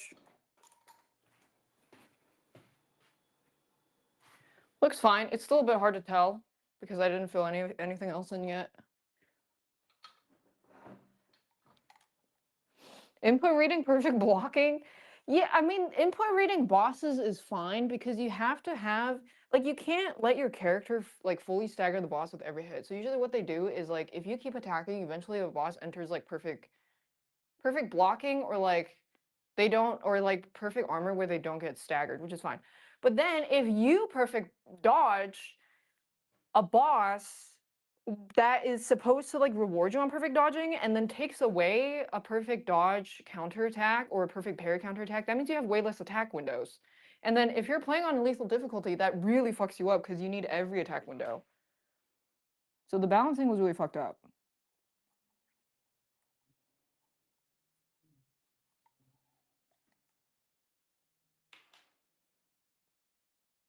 Mistakes making a rug is no, you just pull it out. Like what I was doing. It just makes the hole a little bigger. So don't fuck up the same area more than twice. And just go slow.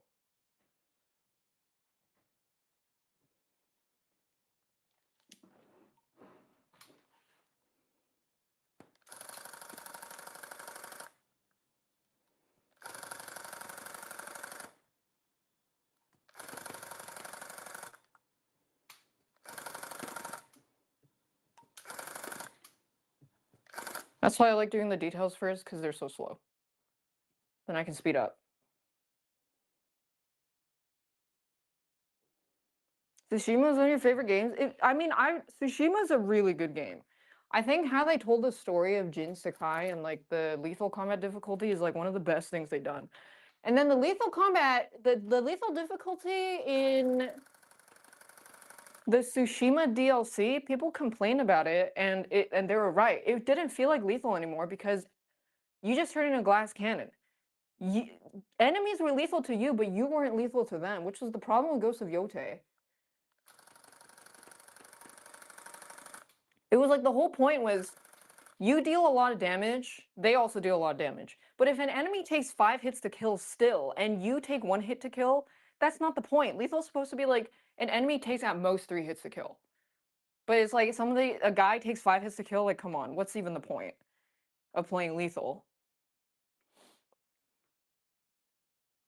Dwarf, my boy Void? Void, you wanna go fishing? Would you ever be down to go fishing?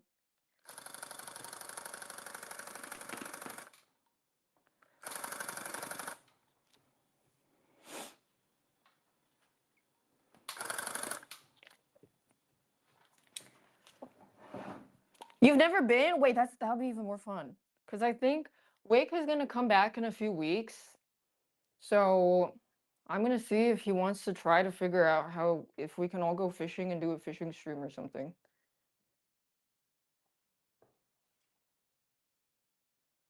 Oh yeah, the bait we used was little fish, and then you hook it through the face, And then make sure it doesn't poke through the eyes. And then I caught a couple of fish. It's also very tiring because you gotta you gotta like gig a reel. I think I caught like 5.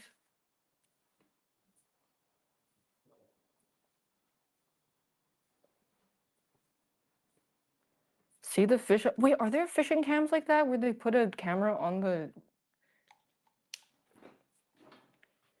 fish make sound when you knock them out? Yeah. When I mutilated Robert, he was like, "No, please."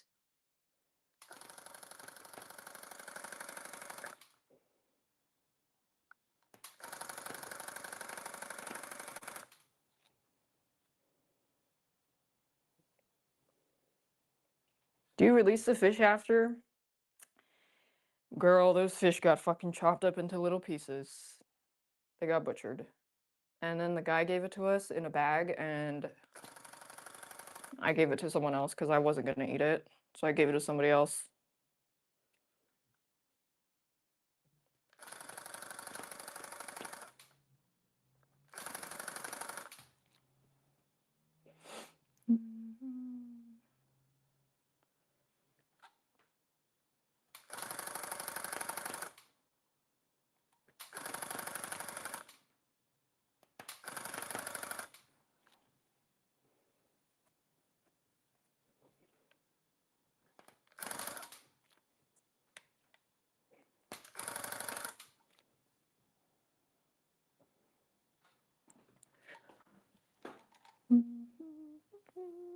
Did I like Outer Worlds 2? You can watch my video on it.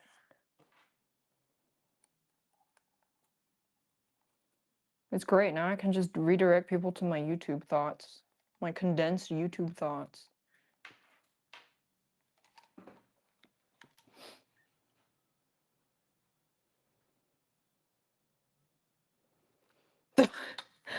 That command is fake. It randomizes a response.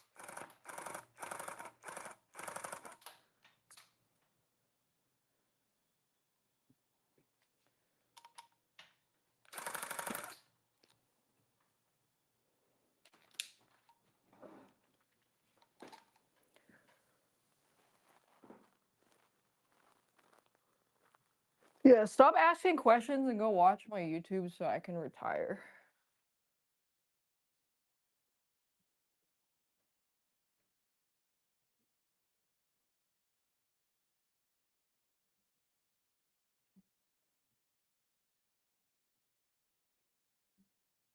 And follow my Instagram so I can retire.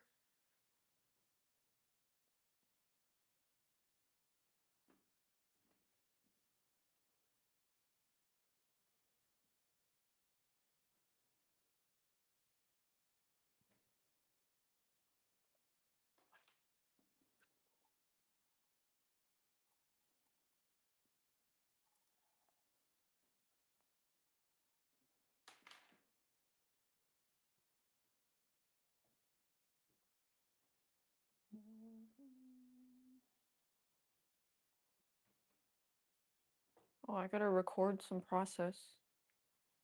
I don't really like recording the lines because the lines don't look as interesting. It's like filling it in that looks cool when sped up. Let me set up my other phone.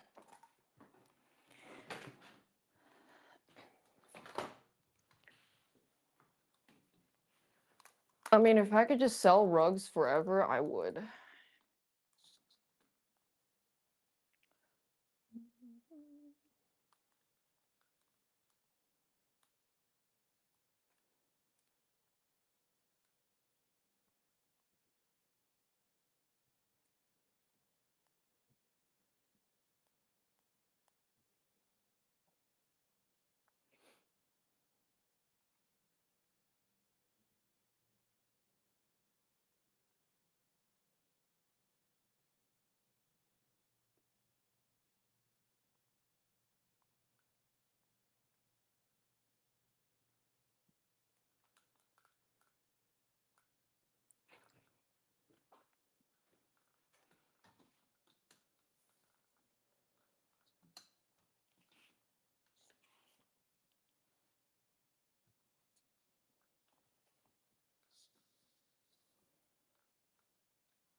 Why are you guys fondling balls?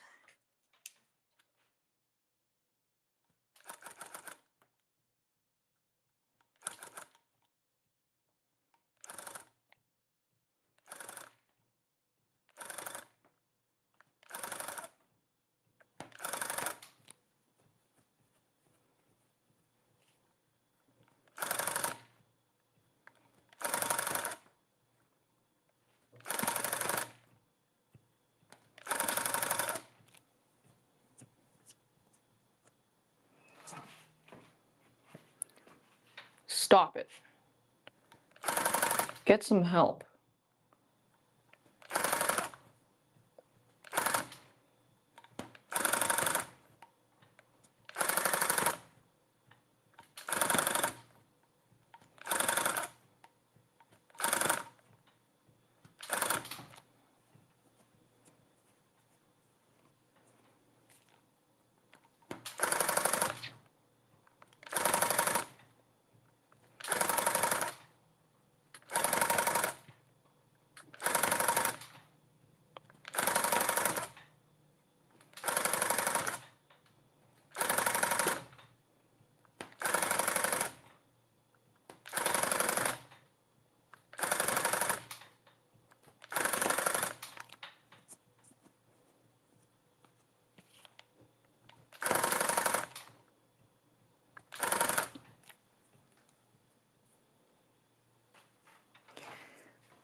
Oops. I forgot to add a dividing line.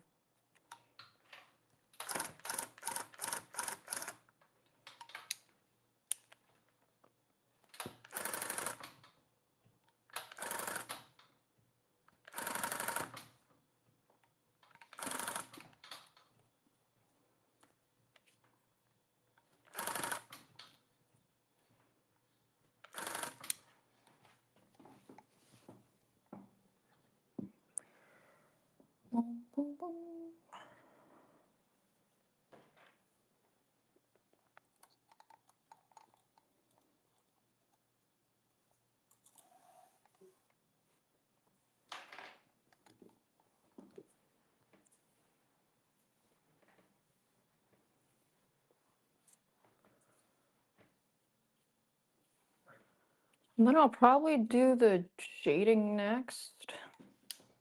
And then I can start going Rambo.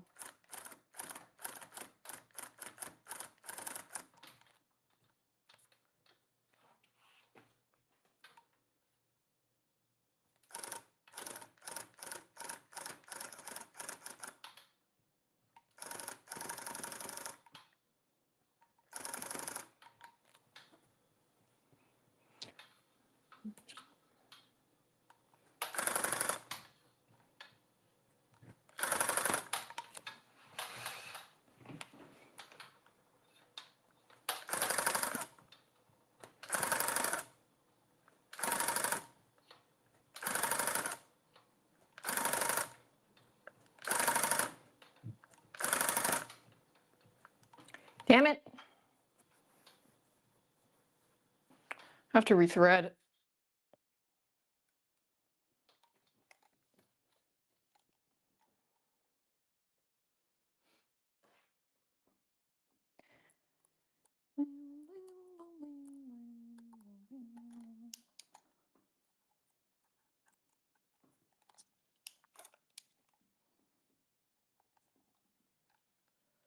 Reloading. Also twisting my fingers kind of weird. Ouch. Reloading. Reloading. Reloading.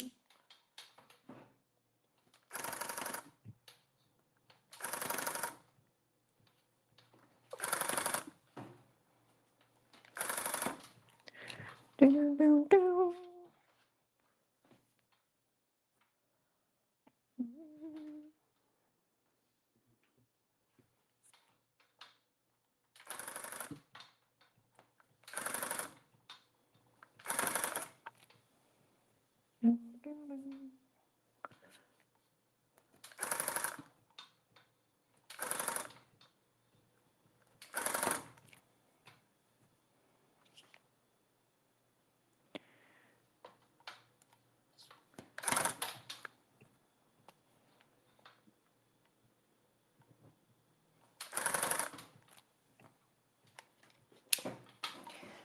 Let me check the back for Bush.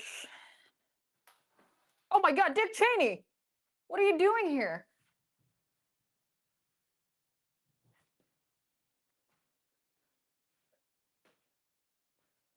What the fuck?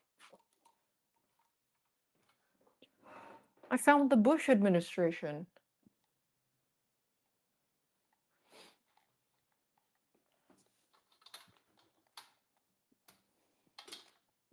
Dick Cheney.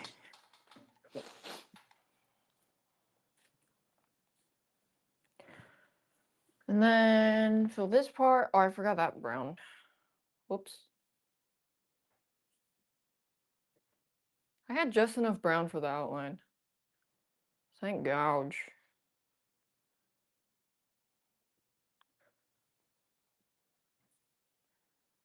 Steven Seagal? Where? Asian experience. Who wants an Asian experience energy drink?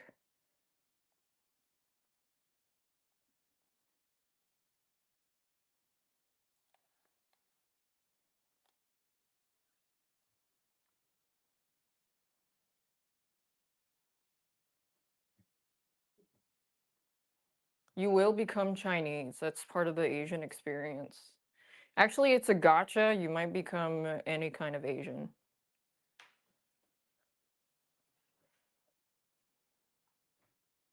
I was pulling slack right now.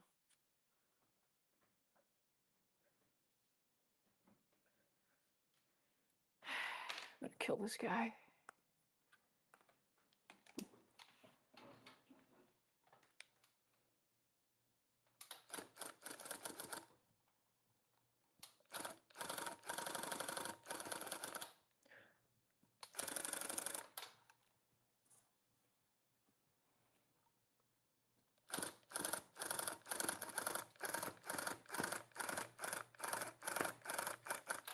The night is still young.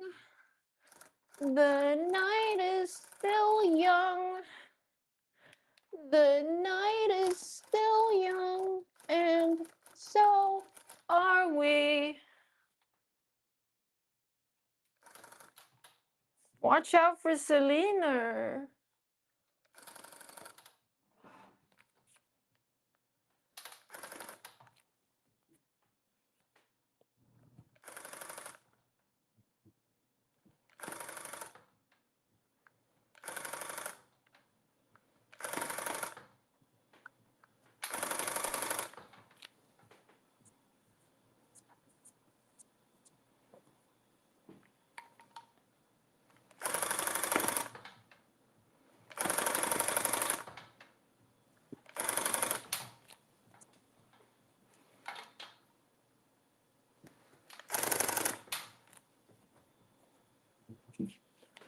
Boom, boom. I feel like I'm gonna forget everything I said. That all the different stream and video ideas I wanted to work out, work on. I should have written it down. God damn it!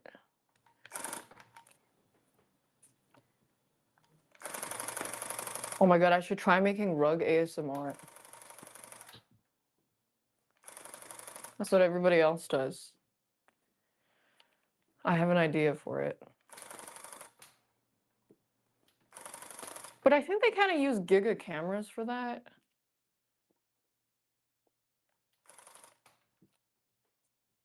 The night is still young. The night is still young.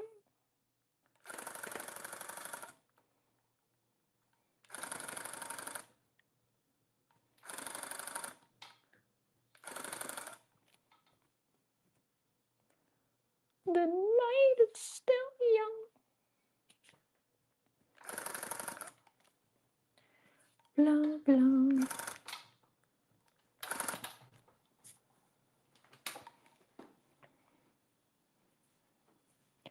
The binaural microphones? The fuck is that? The night is... No, I found a lot of the... I found myself invoking a lot of my emote making experience in the rug design. Invoking or evoking?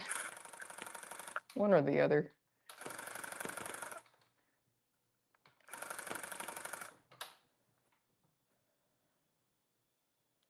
The biannual?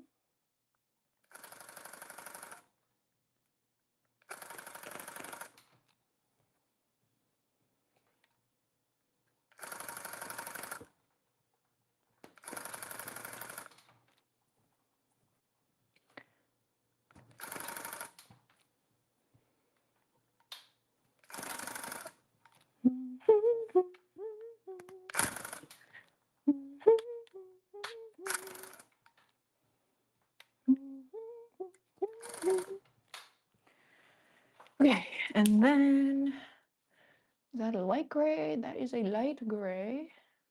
So I am done with this gray. You want to try stained glass stuff? Me too. I think I might go later this month or next month. Because I want to try. I like doing like designing stuff. I think it would be fun.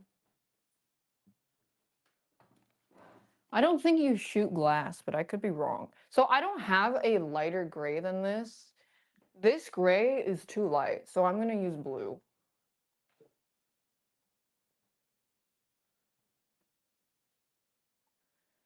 And I also don't think, I don't even know if this is enough. No, this is enough, but I'm gonna see how this blue looks first.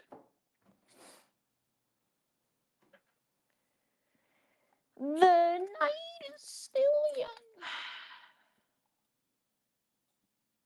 Yeah, time to do landscaping and ask Wake. Wake and I do a landscaping stream. Me and Wake do landscaping stream on Salvia. So first what you're gonna do is you're gonna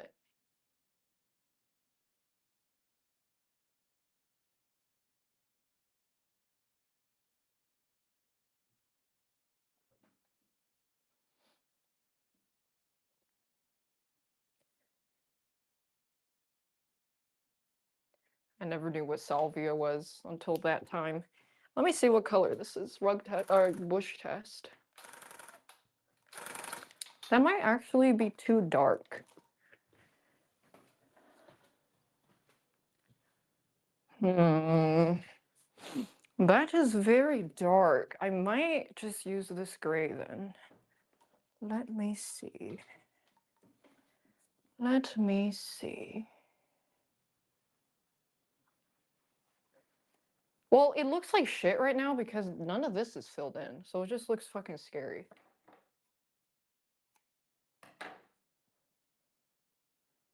Yeah, working with resin would be really fun. Also polymer clay. That's my art trade buddy that gave me the alien cat. Polymer clay.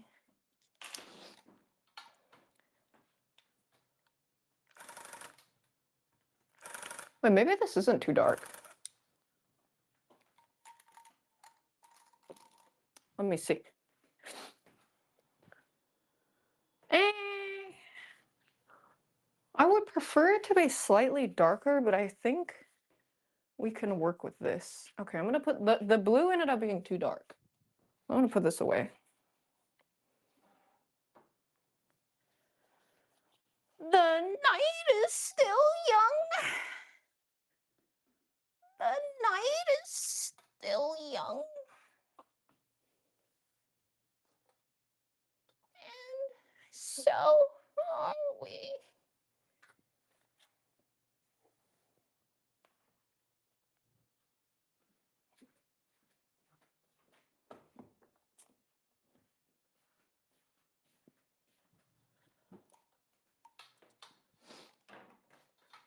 Into making dice next?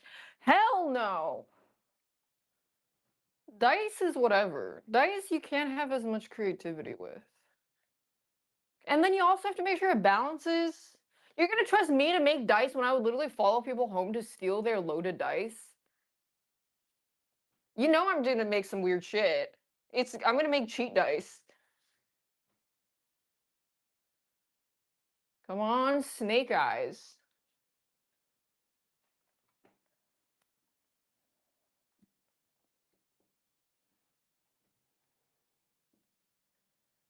Why am I following people home and stealing their loads? Because I need their loaded die so I can cheat in games?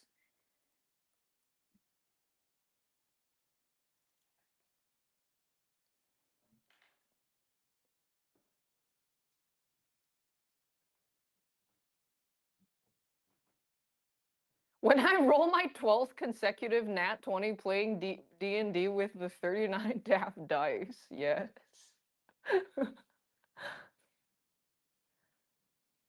Yeah, I should get into potion making with that guy. That makes strange brews. Shout out him, honestly.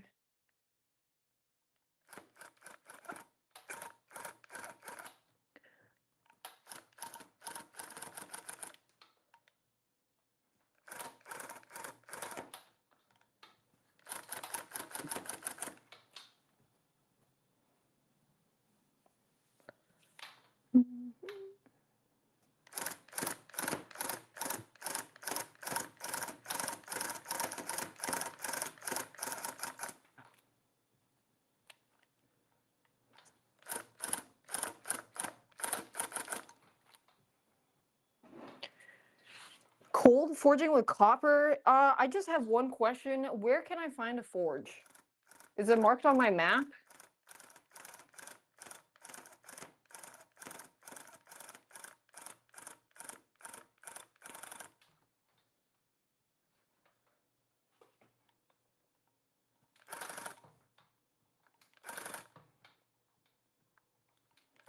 How does one unlock a forge?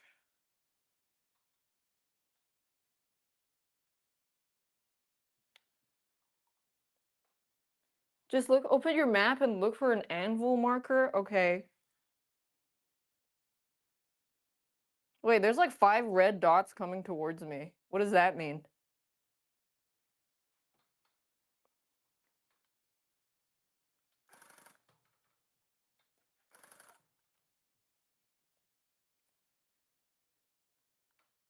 The night is still young.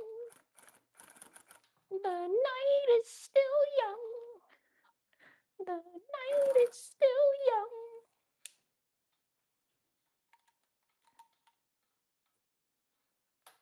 Whoop!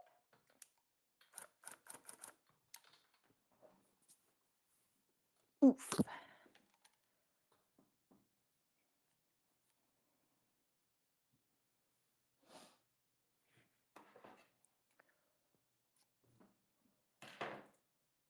The ops are rapidly approaching. My ops? The KKK? That's the only ops I know of. I don't think the KKK don't fuck with me.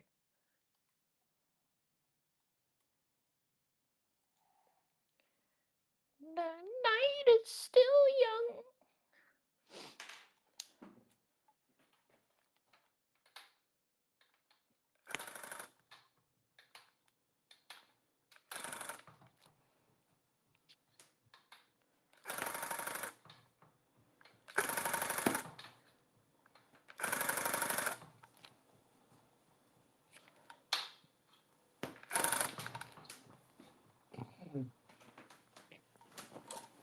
That's a good group to have not fuck with you. That's true. That's true. That's true. I need to record. Fuck. Find a good angle.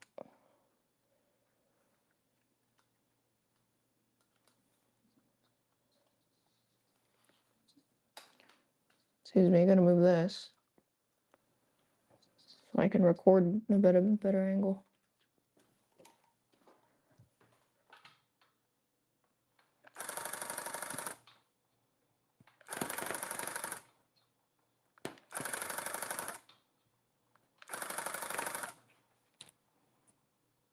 Oops, this shit's crooked.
I need more slack.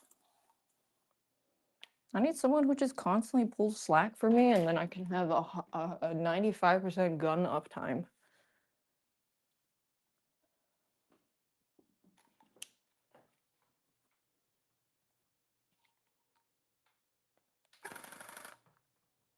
What the hell?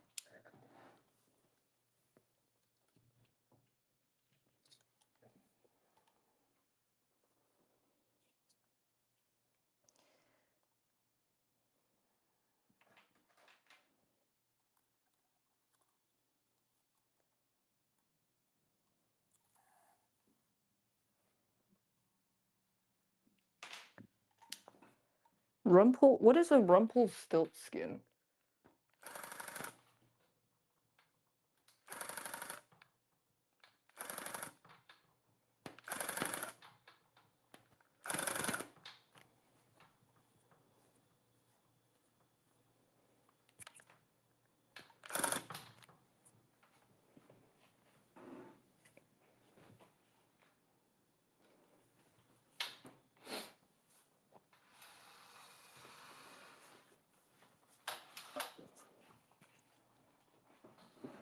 Short guy?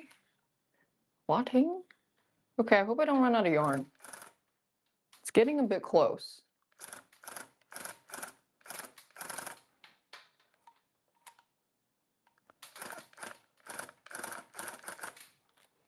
This is a bit of surface area to cover. I think that should be enough.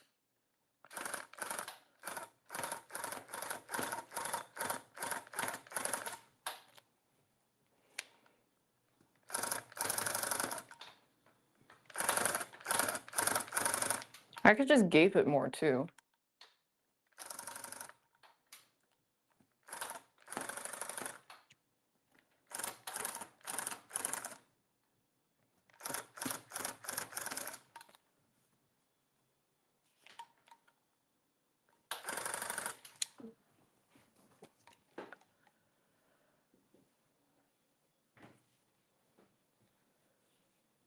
Anyone that develops something to help lift the slack, if you put it in the roller thingies, which I don't know what they're called, you can just rely on the gun tension pulling the yarn to constantly do it. But even then, sometimes it still pulls out. I'm sure there's a machine that like auto slacks for you. But for now, we're doing this shitty level 1 way. Because I don't know what tool exists for it yet. I mean, if I was some woodworking engineer, I could probably make something, but I'm not. I would probably need some like a pulley system.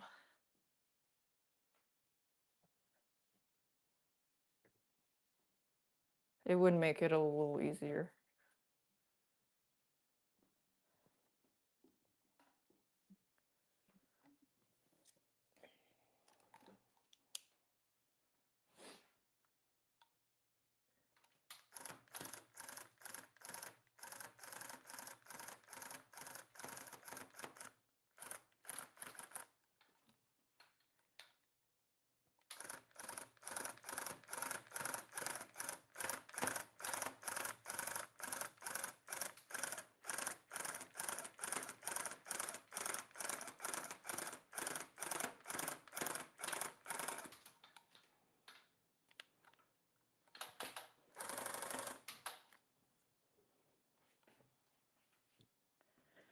Husband did this on stream. He did rug testing on stream, really? Yeah, so there is my other stand has like 2 little thingies that you can put the yarn through, but you still have to pull it.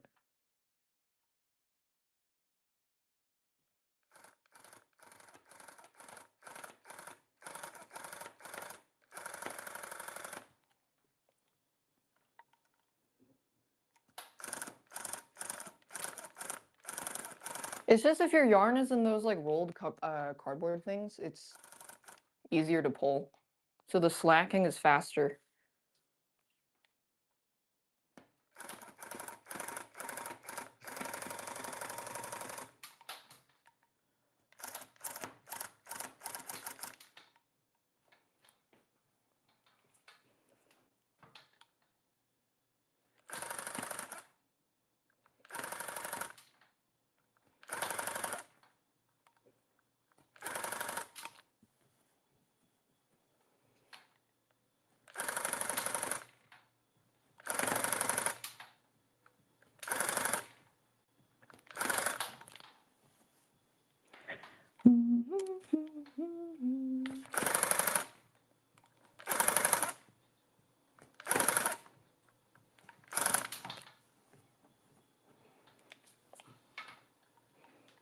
I'm being sparse.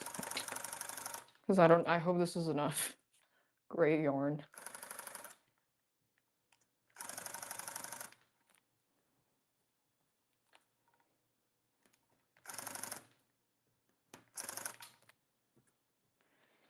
I think it should be.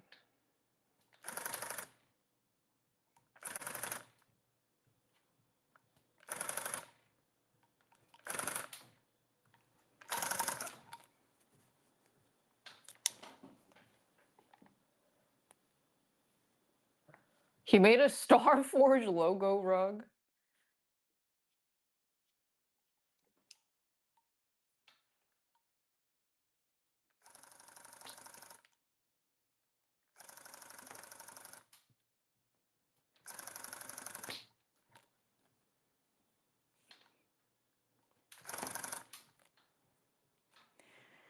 Oh boy. Please be enough.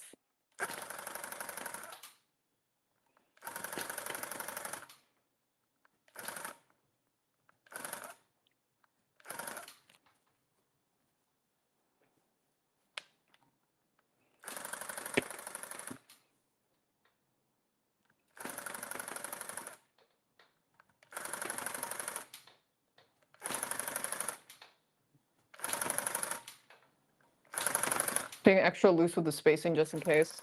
I can fill it in if I have more later.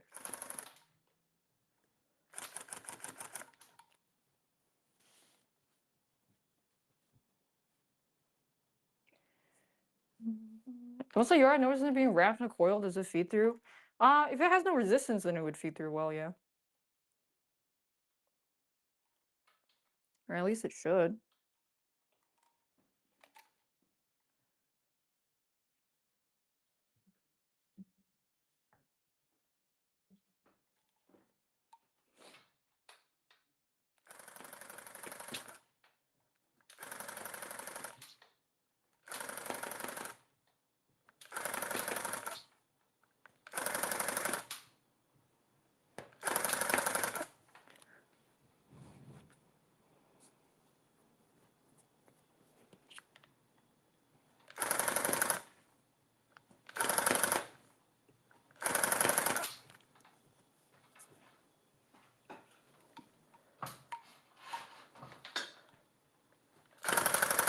But I found that the most smooth way is just having slack.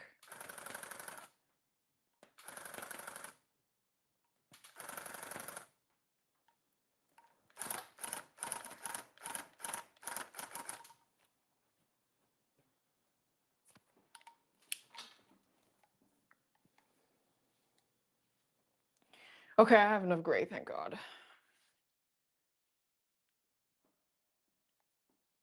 Oh, thank God.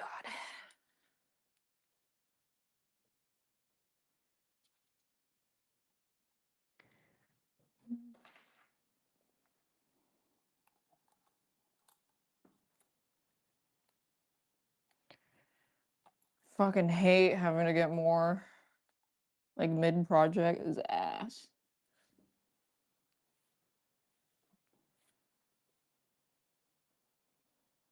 I might not have enough for down here, but I could use a different color for that.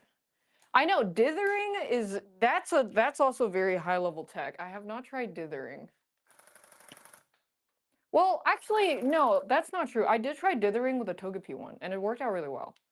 But because that was so small, it wasn't, as, like, I could have pushed it even further.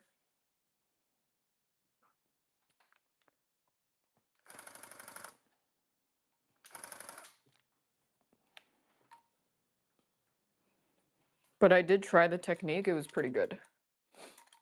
It's like a nice, easier, slight gradient.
Me sweaty. I think that's good. Dun, dun. Sweaty.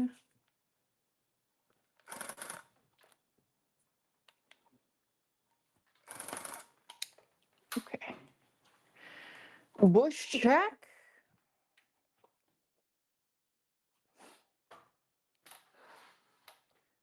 Oh, that's perfect, actually. I thought this gray was going to be too light, but it ended up being pretty good.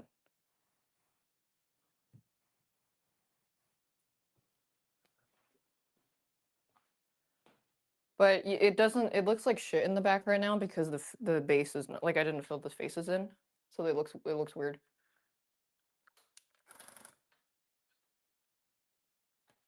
So there's nothing to see yet. No, it's like not, there's like nothing to look at. It's just this part. It's nothing.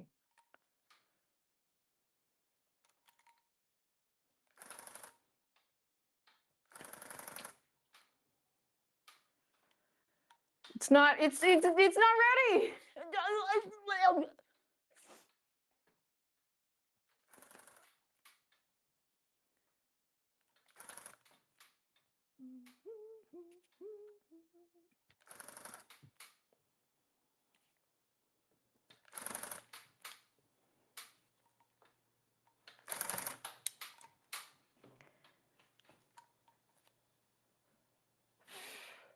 There's nothing to look at back there. There's nothing back there. I only have one suspicious item in this household. That's it.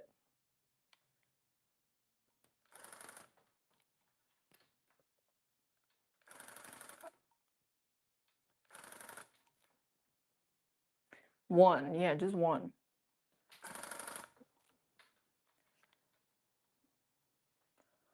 I feel like that's most of the gaps.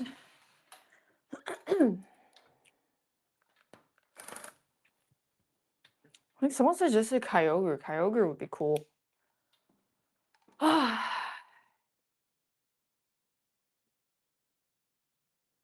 knuckles are hurting a bit.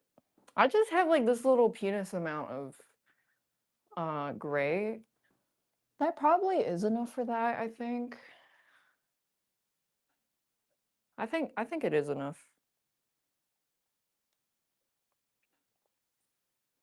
Probably just use it up.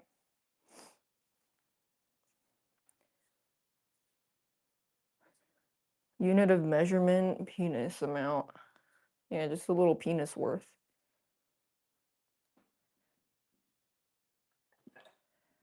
And that way, and then I have no more heather gray after. I use it all.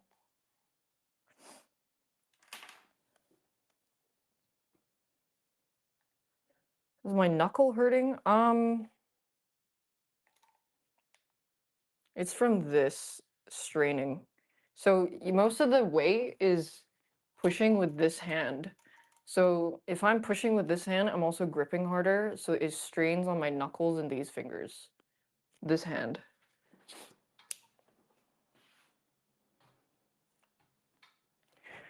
Oh shit, I gotta get down.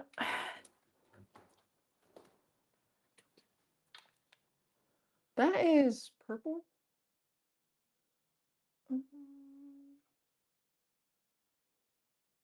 I think I prefer this to be gray.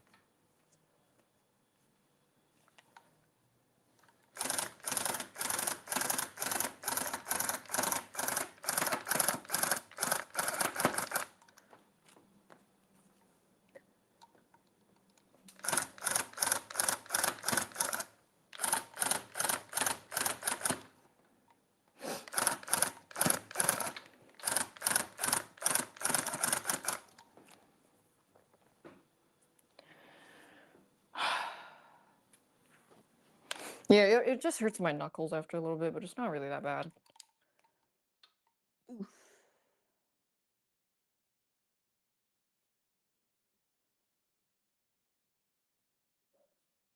Should have enough. I think I think this is just enough gray.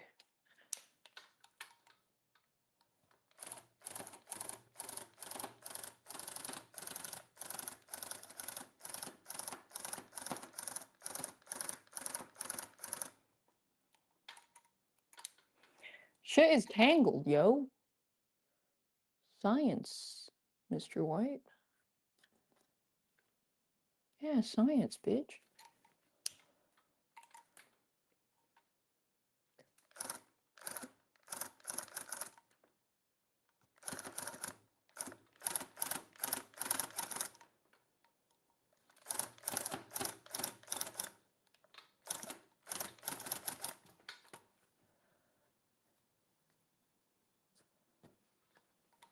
Um,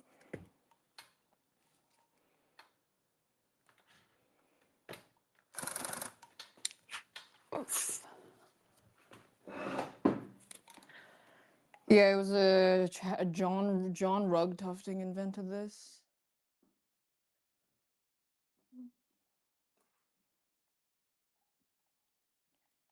Wow, am I really gonna use actually all the way down to the last bits of this gray? Holy shit, I am.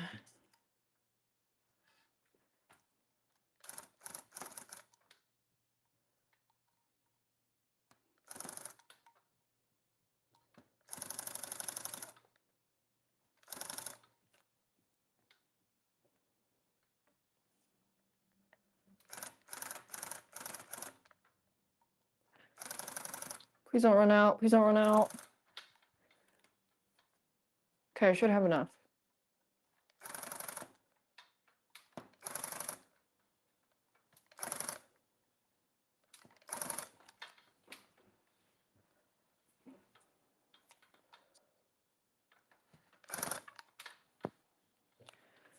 Oh, my back! This position is fucking...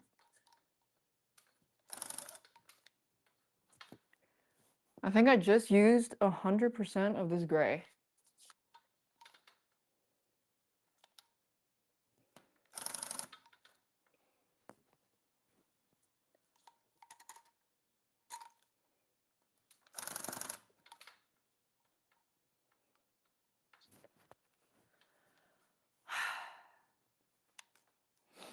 Mm.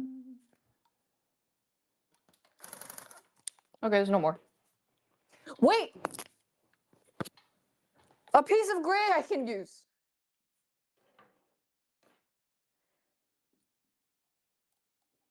It's a bit sparse, so I want to fill it in a bit more.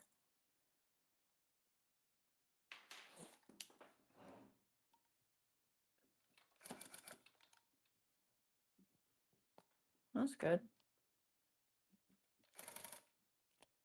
That's good. That's good. Ideally, I have one more outline, but I think it's fine. I could just outline it. I could just use the darker gray and outline it one more time at the bottom because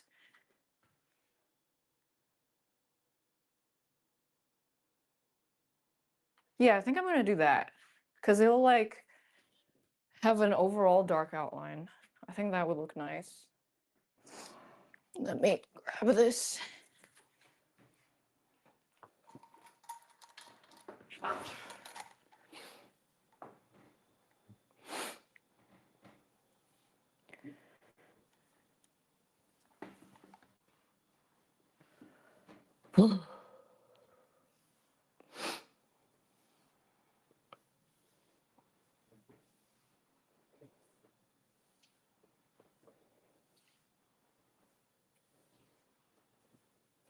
Oh, and I forgot this brown part.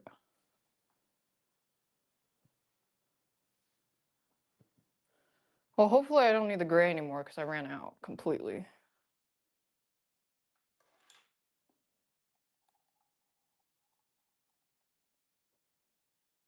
But I got like, I think I got like 40 more yarn on the way. Oh.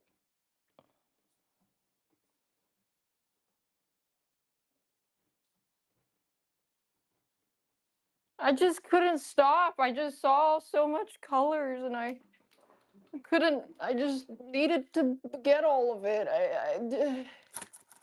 Bleh.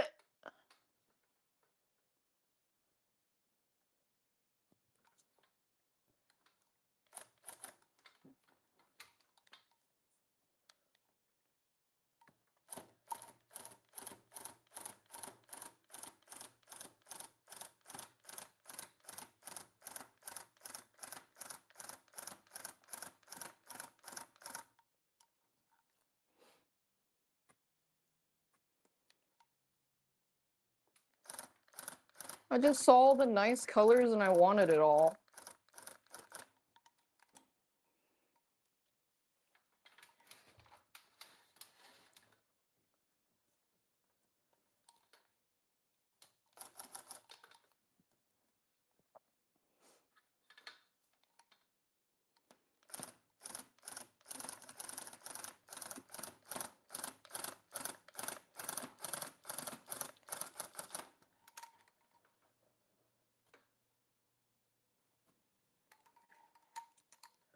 Thanks, Y Salien.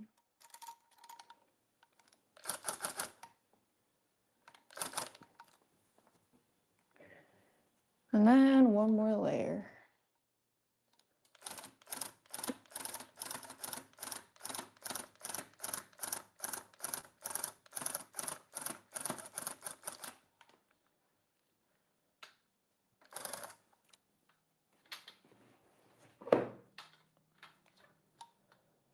One more layer.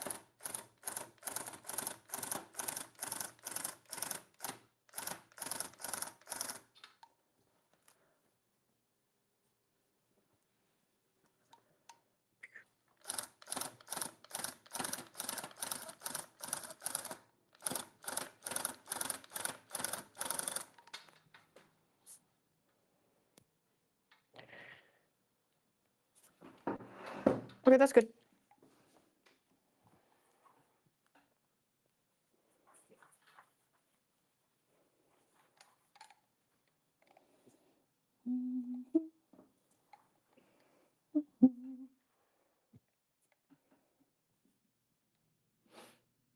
Where is my brown?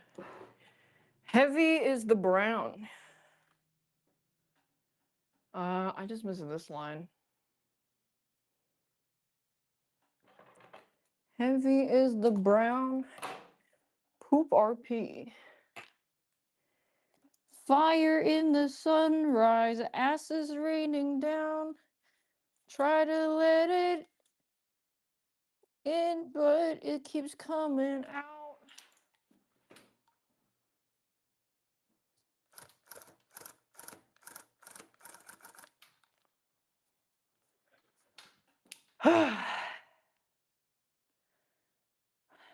My hands. I'm gonna get some water. Fire in the sunrise, asses raining down. Try to hold it in, but asses raining down. Asses raining down. So much ass raining down. Oh my god, there's so much ass. Oh no, oh my god, please, there's too much ass. Please help.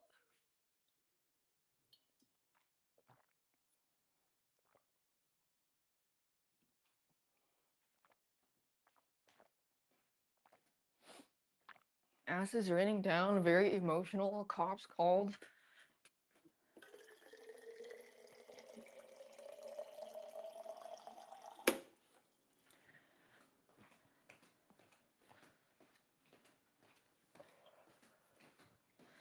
Ass is raining down. Okay, I guess I'll do the shadow first.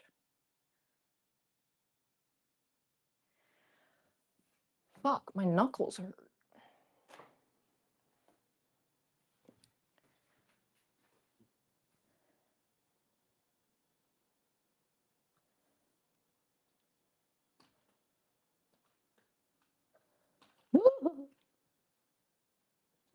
Try to hold it in, but ass is raining down.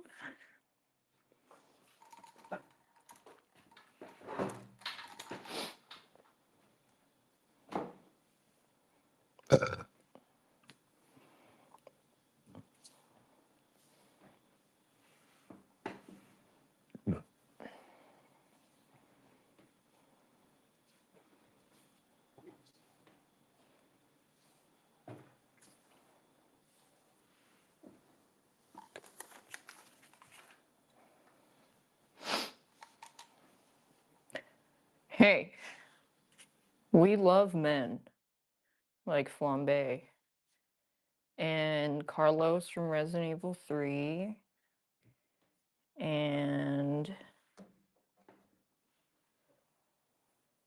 oh no, just got spun out.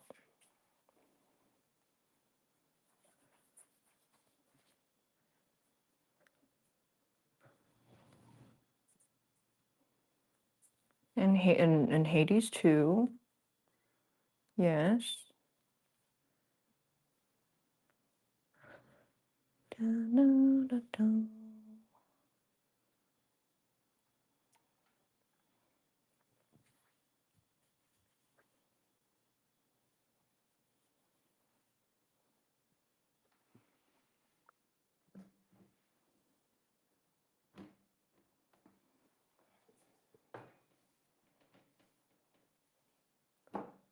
Hmm.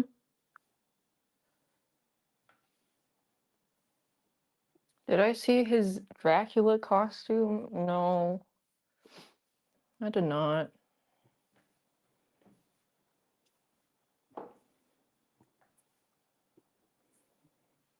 Sorry. I'm sorry.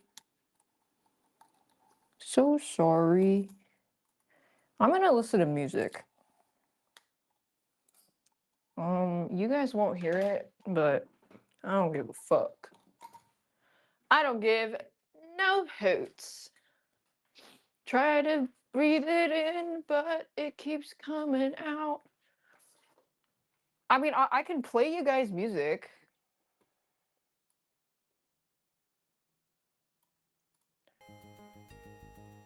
You guys can have it, but that's not what I'm listening to. Is this volume okay?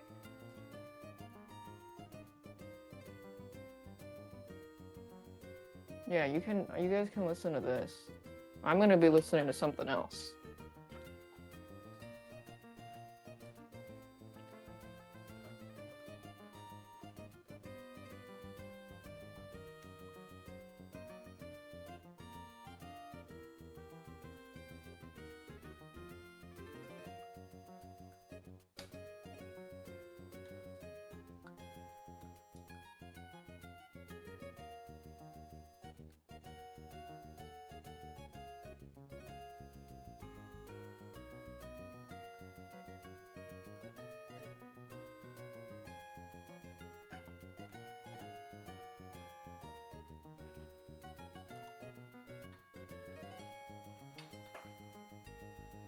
I'm listening to Enter Farloom.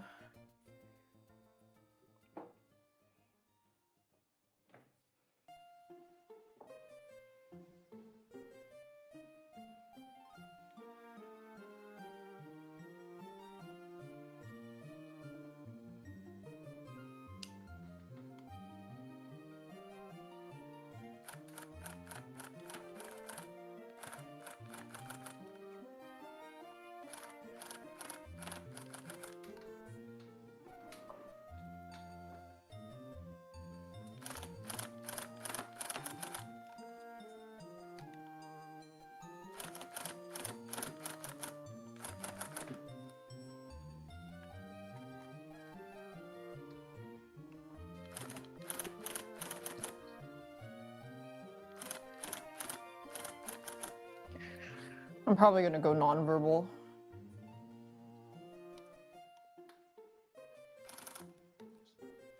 Because I'm just listening.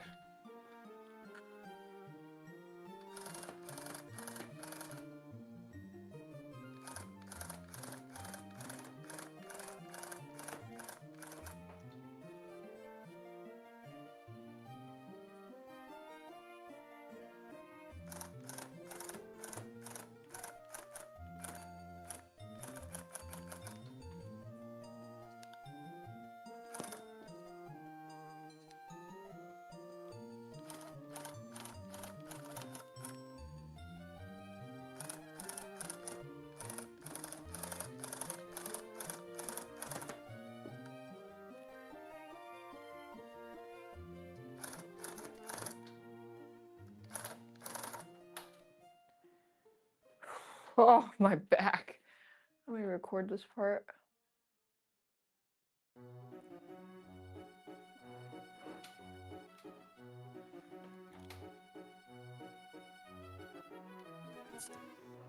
Ow, that strains my foot.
Silksong music is so good. I mean, that guy just cooks. The composer.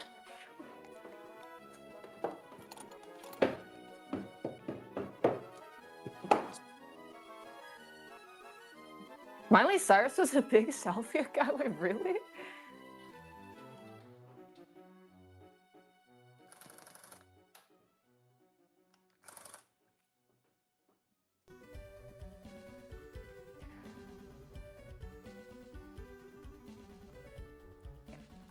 Play it on stream? I can't. I have to go. Bye-bye.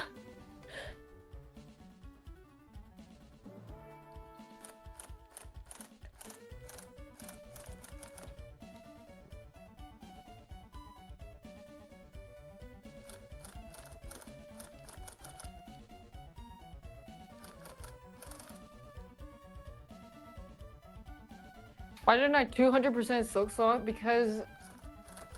Because I actually did. You know, when Void 200% is Silksong, it was actually me playing secretly.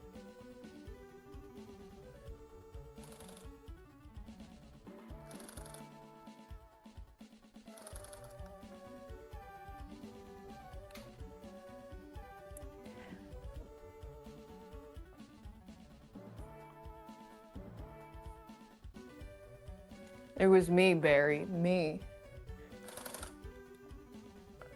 I was the one who jacked you off at supersonic speeds when you held hands with the girl for the first time to make it look like you cummed.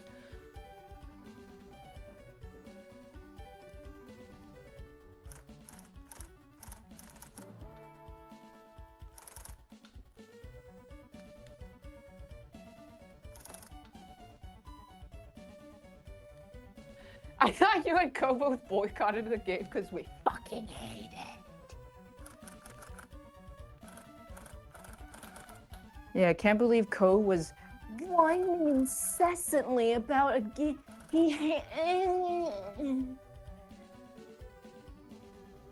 Average gamer IQ.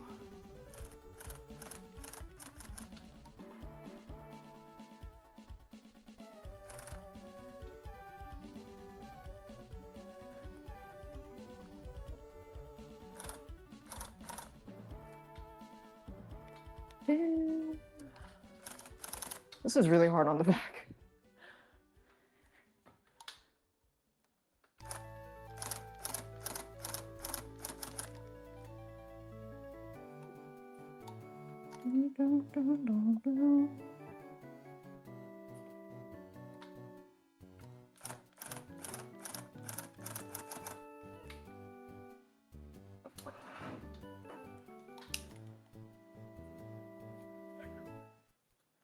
Wait, let me know if the Pokemon music stops, because sometimes YouTube stops its playing. As, are you still here?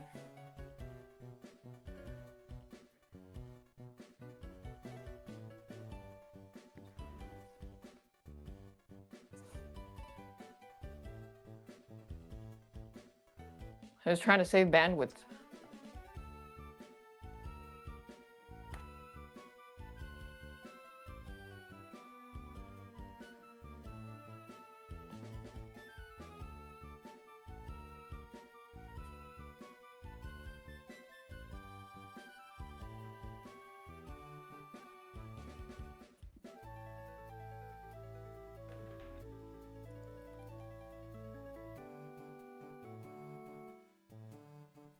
Get a self-raising one? It'd have to be a massive stand. And then I have to get another. Oh my god. I don't have space.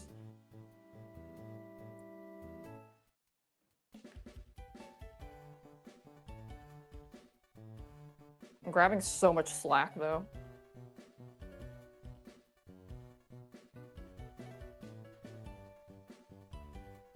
Look at it. See that?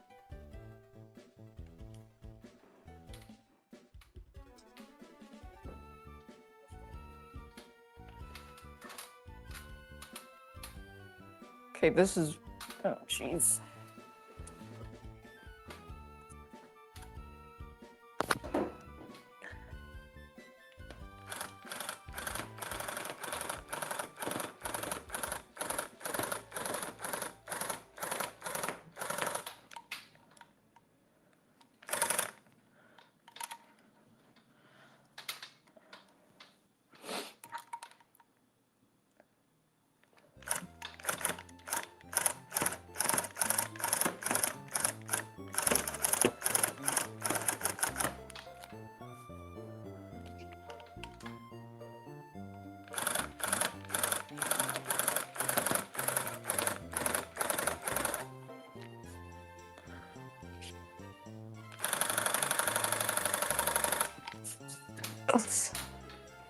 I'm gonna record this part, hold on.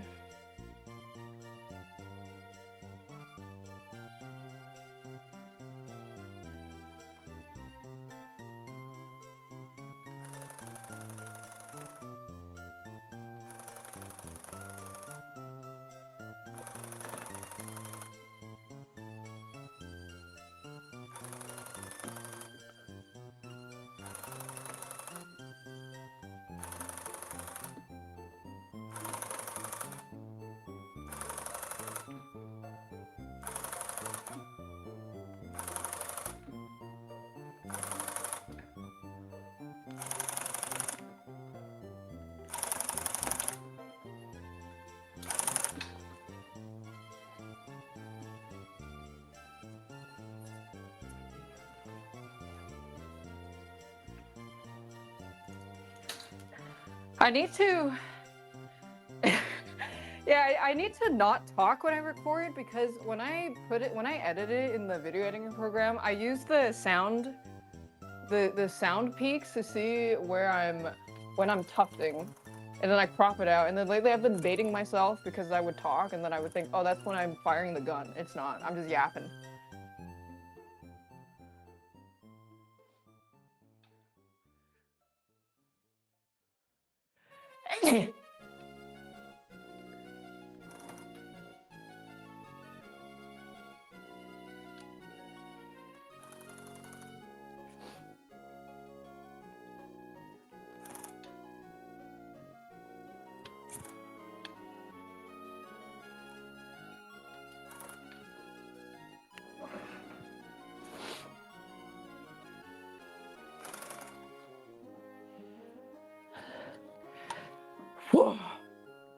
Just randomly scream? Yeah. That could be one strat. I just look for the audio peaks.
a movie to watch, bottom right, Subway Surfers.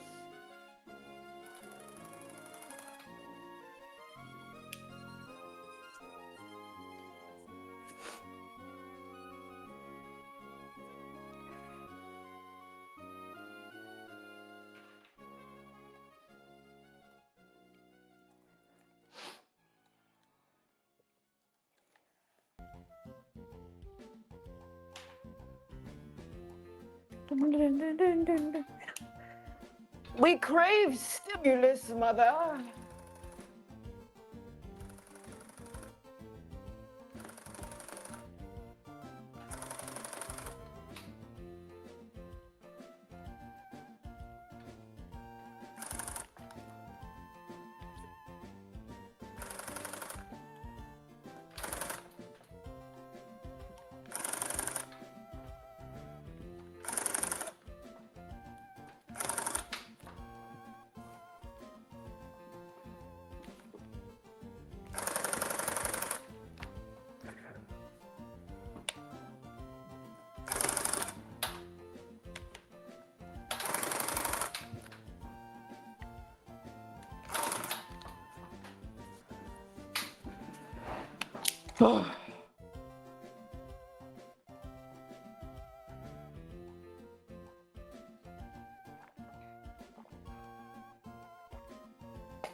My knuckles hurt. Just staying hydrated so I don't fucking die. I remember to eat before stream too.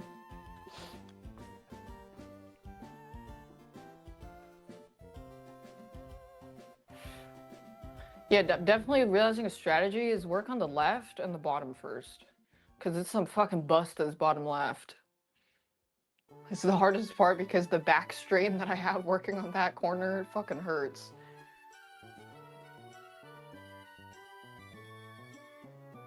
That gun heavy? It's like 15 pounds? Around there.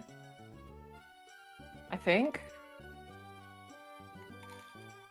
Like 12 pounds? 12 pounds, maybe?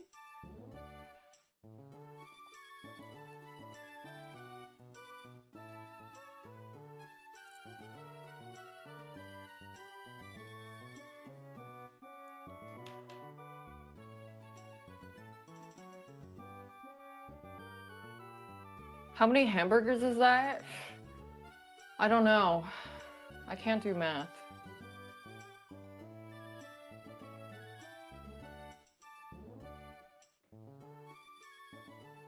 That's why I had to become a streamer. It's 3 pounds? What? I think I got weak because I was like, this feels like a dumbbell. I think I just got weak. Do I still have biceps? A little bit. I'm kind of impressed I still have a little bit. I haven't gone to the gym in 4 months. Well, I got really sad after the breakup and I wasn't eating. So then because I wasn't eating, I had no energy. So I stopped going. But then even now, like, I don't eat that much. So when I don't eat, I don't have energy.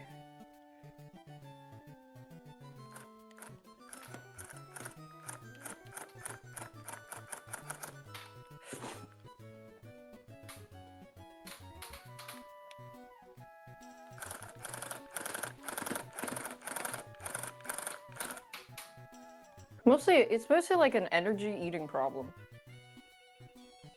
So I just get so tired in the week.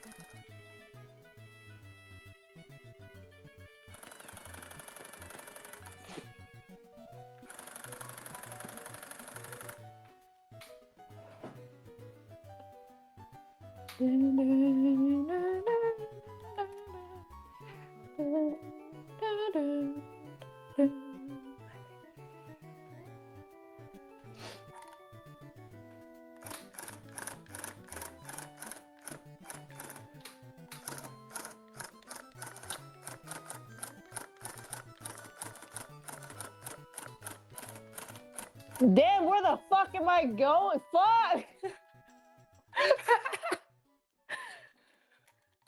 Thanks, low ranking P. That's a new tag, extremely high level tag.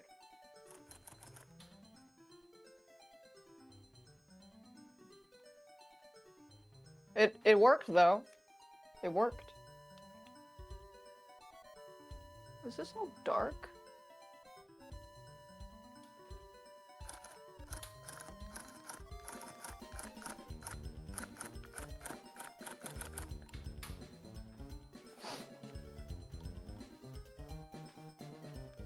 This is called rug tufting. It's a rug tufting gun. I too didn't know this existed until 2 months ago. 3 months, 2.5, 3 months.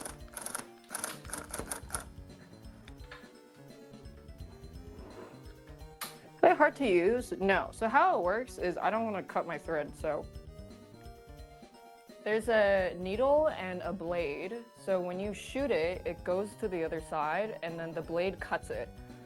So that means the yarn is threaded like, if this is a canvas, the yarn is threaded like this.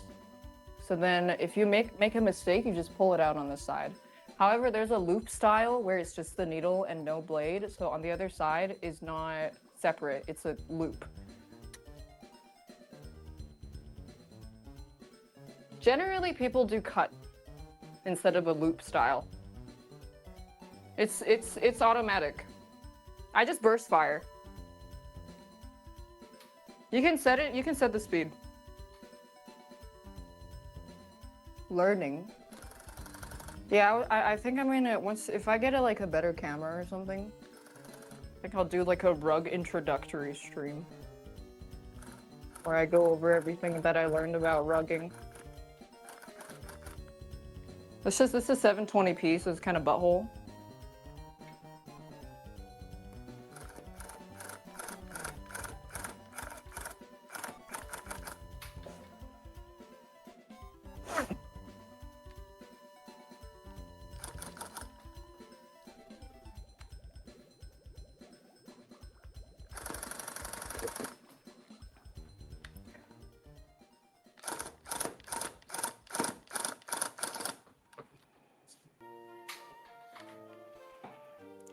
How are you supposed to light? I don't really notice it, honestly. I don't really care.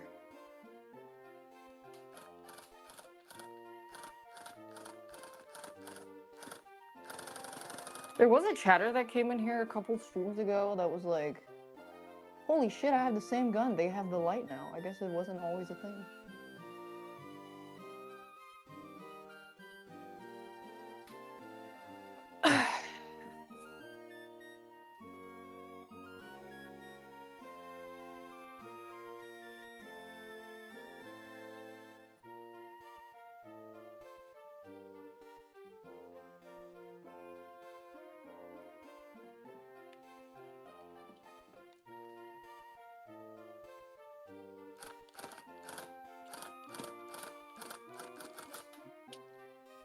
Ugh, whatever. This part's a bit uneven.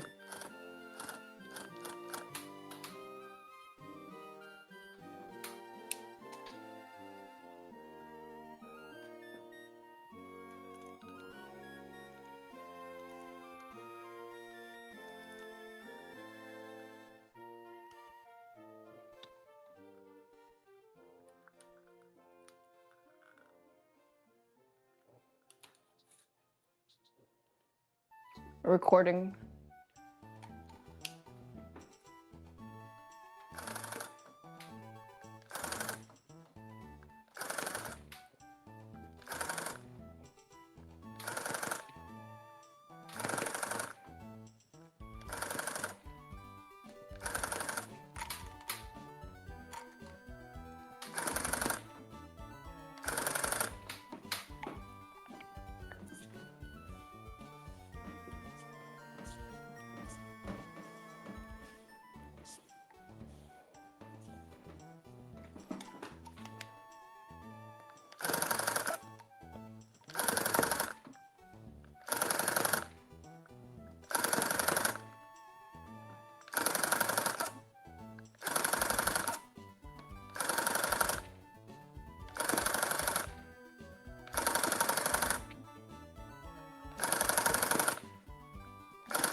He's got bangs on.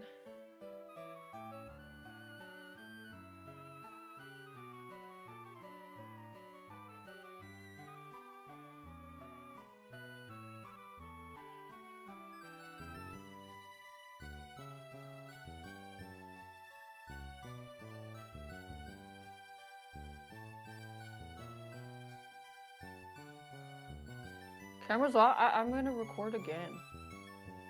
Actually, no, I'm not. I'm just gonna finish up that part. Skip ahead a little bit. Can the gun pierce well, the gun would pierce flesh as well as a fountain pen stabbing into somebody. Which is like, sure, but are you gonna kill somebody? No, not really. It would still be annoying and hurt. It's not gonna do serious damage, though.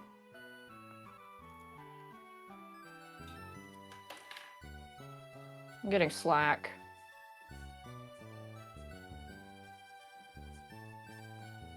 How would I know? Because I'm looking at the sharpness of it?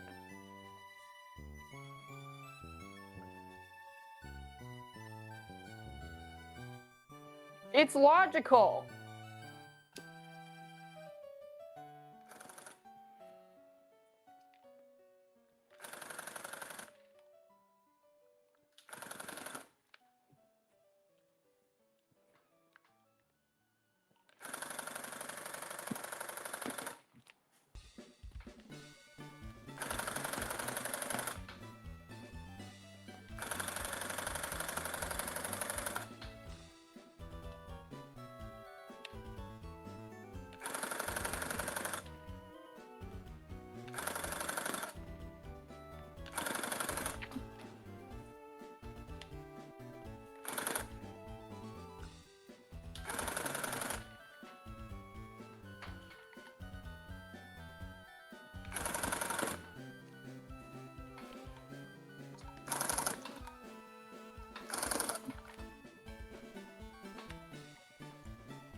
What the floor looks like?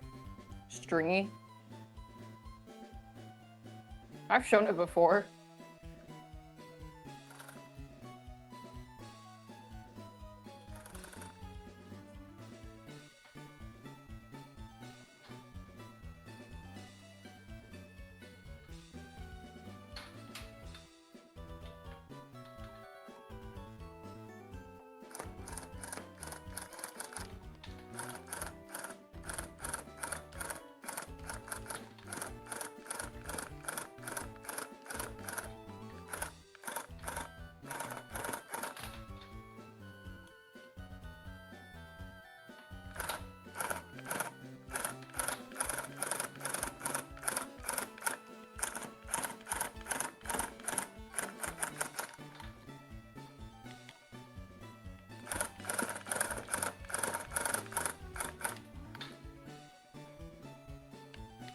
Oh yeah, is Call of Duty out? The new one? Everybody was complaining about the campaign. You have to be online or something.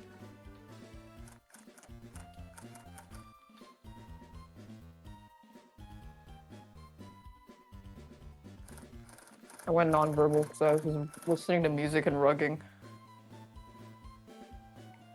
Oh yeah, yeah, no, they had generated AI stuff, which is insane for a company as big as them.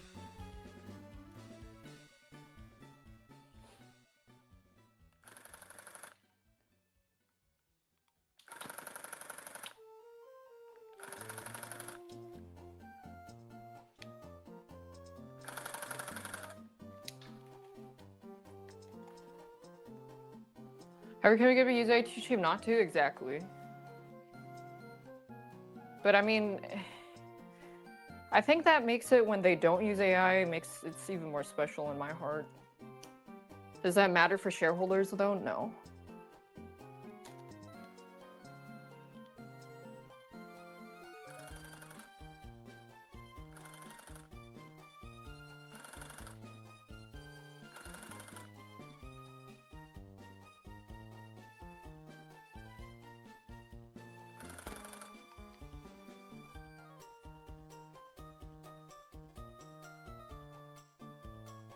Profits only, yeah. There was just that thing that happened with Crayola where they were offering $800 for 2 weeks of work.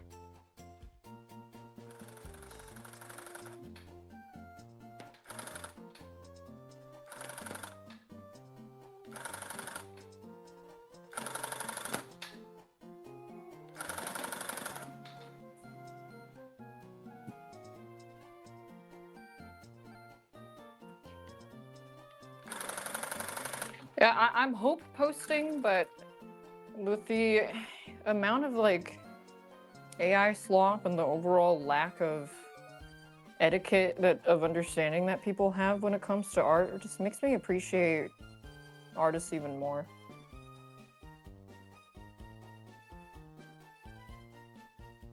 When I see AI slop, it doesn't piss me off. It's just like, well, this sucks.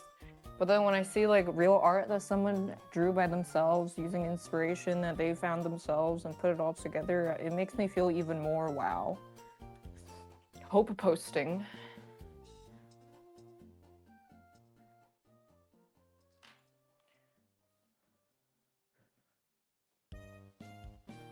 And I hope that this separation actually makes the people who like art appreciate art even more.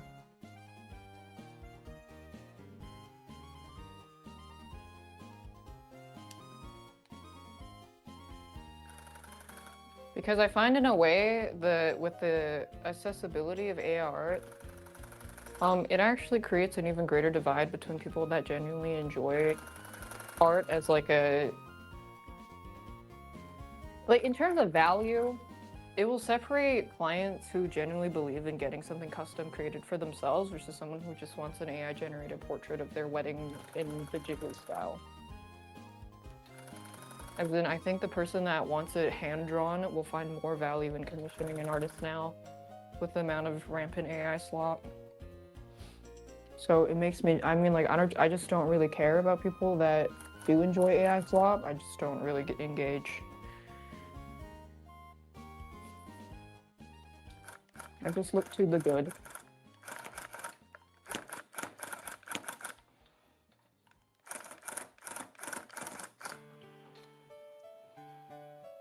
Please release Wake from prison. No, he's in the cupboard.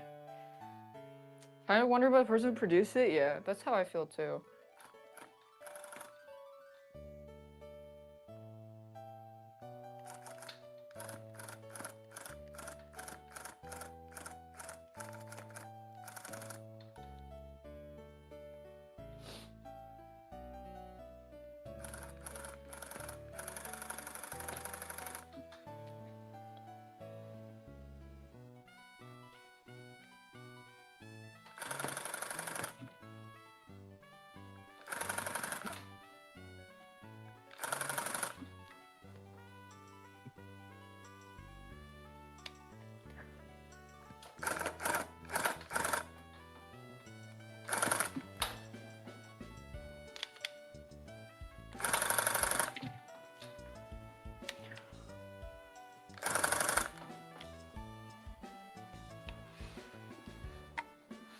You have to scrutinize yourself. Yeah, you kind of do. You do have to train your eyes a little bit.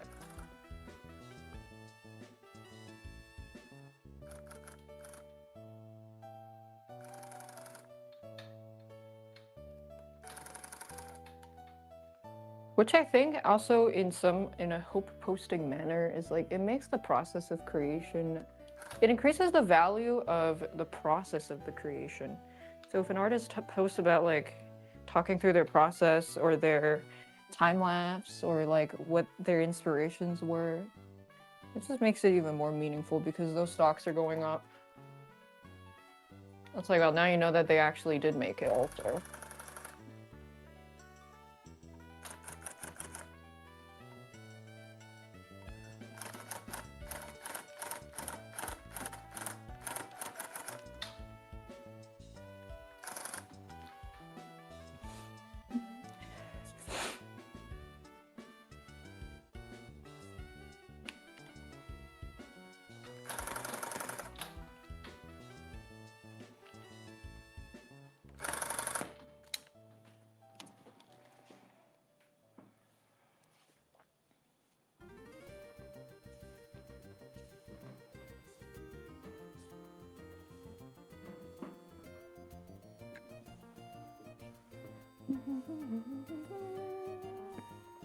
He is probably in someone else's house, a slutty man.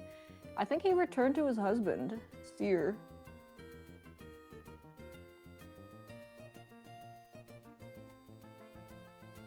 Should I just limit their portfolio? No, it's not gonna make a difference.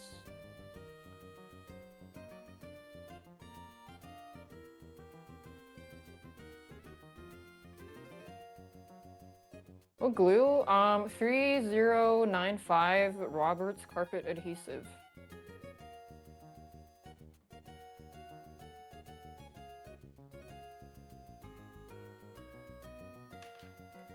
Robert? He got turned into glue.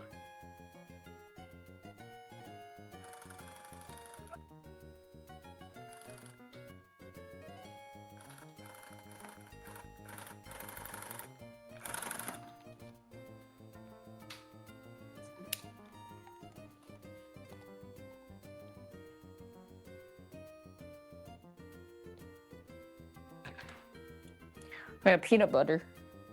I apply it with the, like, flat scraping thingy. I always forget what they're called. I never tried the roller technique, though.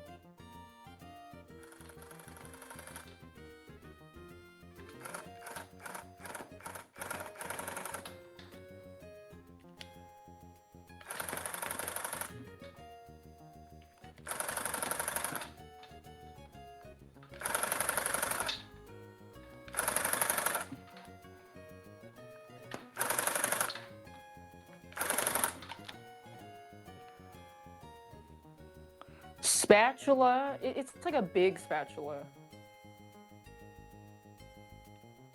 Oh, I got a Brita. I'm okay now.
I want to replay Elden Ring. I also want to replay Cat Lady.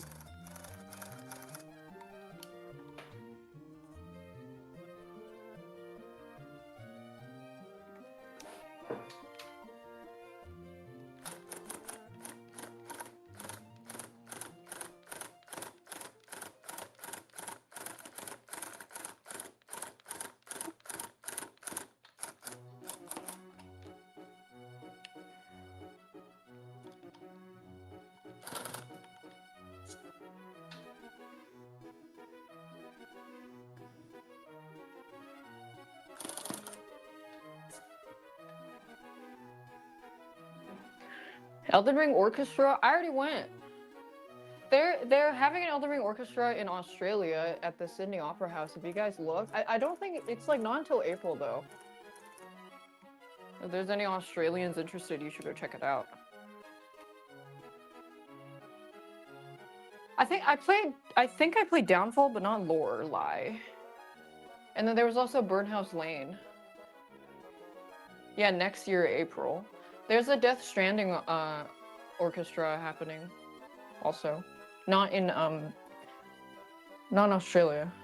Well, it might be happening in Australia. I think no, the Death Stranding one already finished on Australia.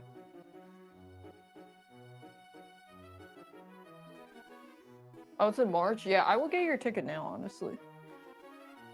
Ding dong! Elden Ring Orchestra in Australia! March! Ding dong! I went, it was really good. It was amazing. It was really good.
Thanks for recording.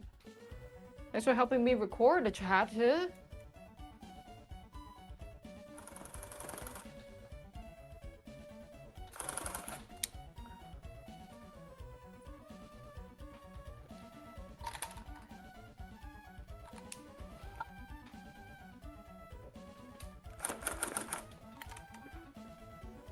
Where's our cut of the money?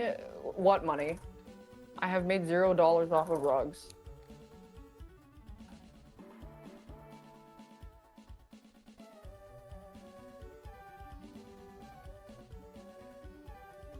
You forgot to hit record? Oh my. You're fired. Fucking noobing.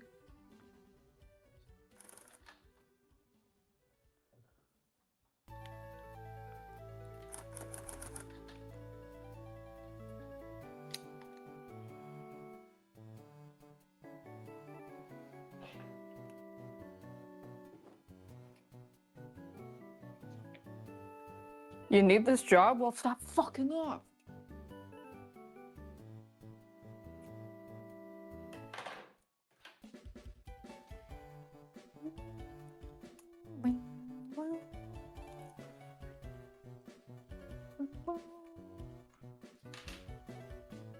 Happened to the space? Nothing. On the other side, it's filled in.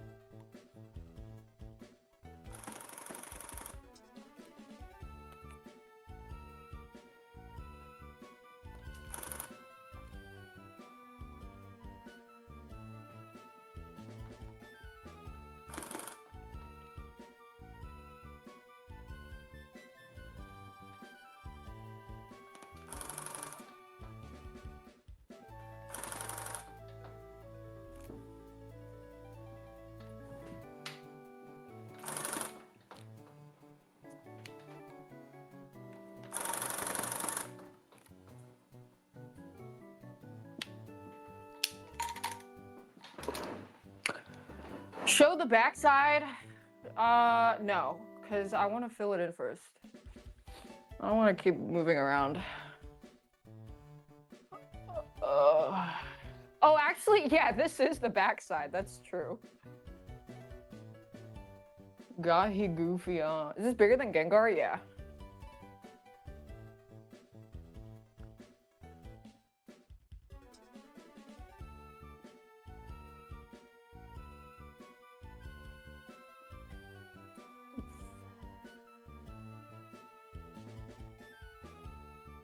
Mind explaining how it's filled? Yeah. I'll do a rug tutorial stream, or not tutorial, but kind of explaining. And then I'll probably have my editor cut it into a video. And then I can refer everybody to that instead of answering questions.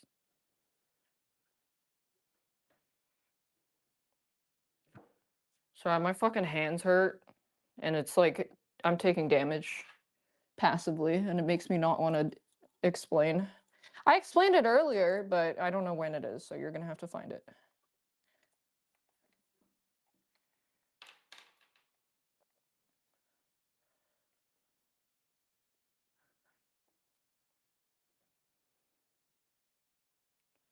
Dun, dun, dun, dun, dun, dun, dun, dun, dun. No worries. I wasn't worried.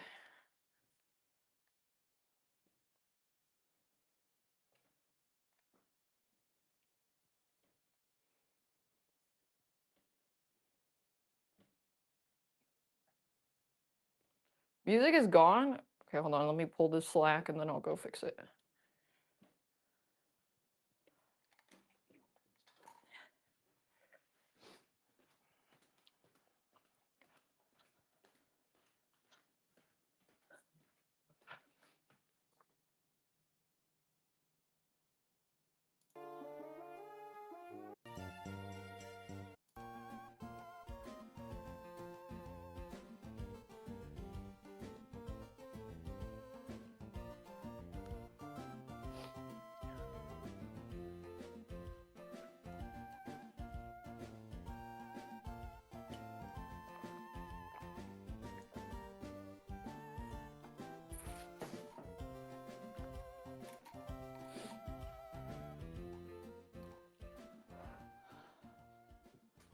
Oh, mama. Whoa, mama.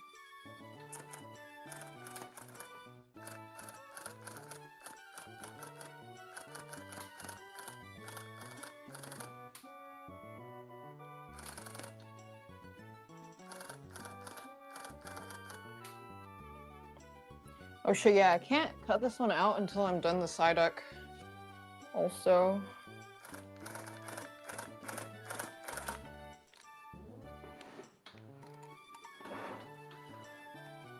Oof.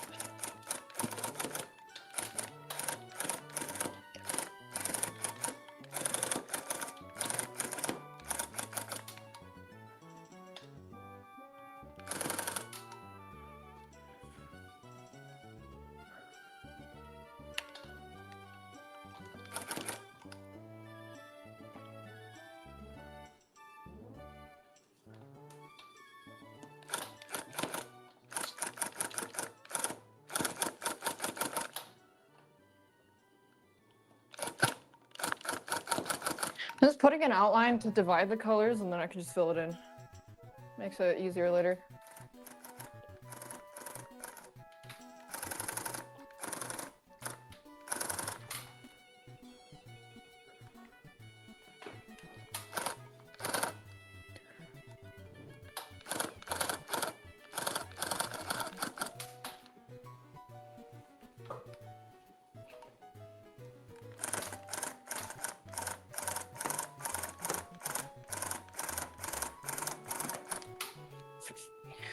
Okay.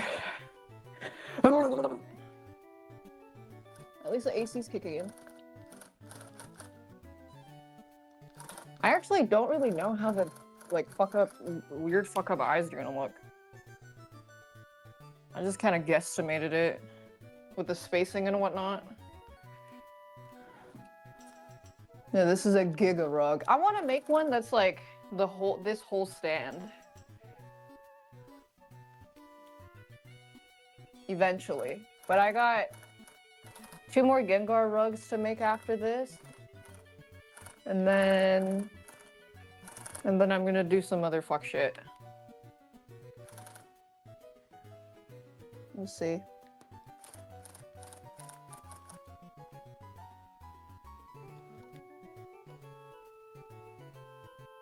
More Gengar? Yeah, because the card shop place that me and a bunch of friends get really good deals with, his favorite is Gengar. And then Emma Langevin, she posted a story that she really wanted this big Gengar plush, and she really likes Gengar. Her profile picture is Gengar. I was like, you want a Gengar rug? And then she's gonna trade me her merch. Or like her clothing line. I was like, fuck yeah. I'll take the trade. So that means I get to design 2 more fun Gengars. That will be fun. I could try something different.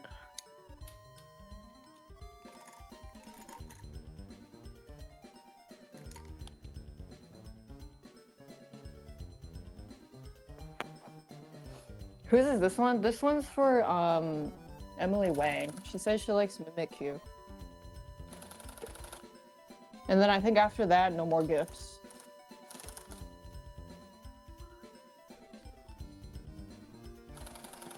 Also because I'm seeing how much I'm spending on yarn and it's making me sad.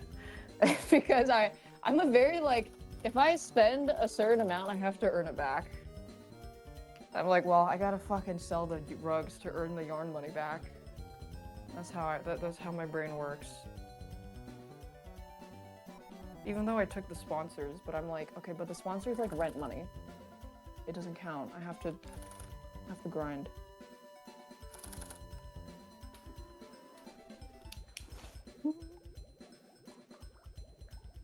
Game posture. I know it's because this lower part is very hard to work with. I want to make sure I have a fuck ton of slack for this, so let me grab this first.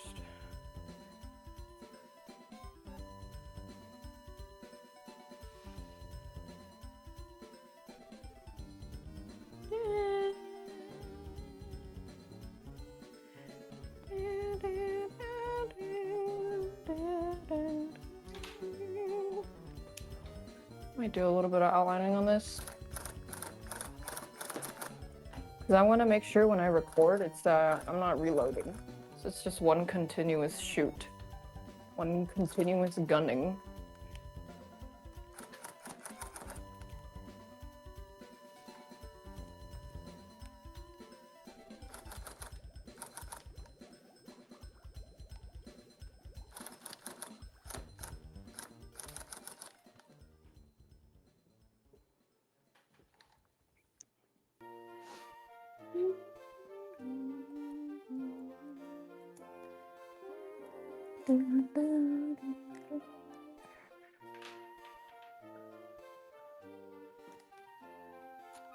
I think I could have chat vote on what rug to design next.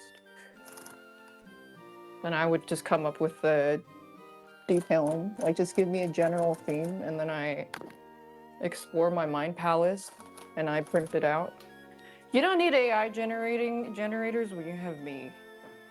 I've perfectly melded my mind into what machines have taken million terabytes of data to do.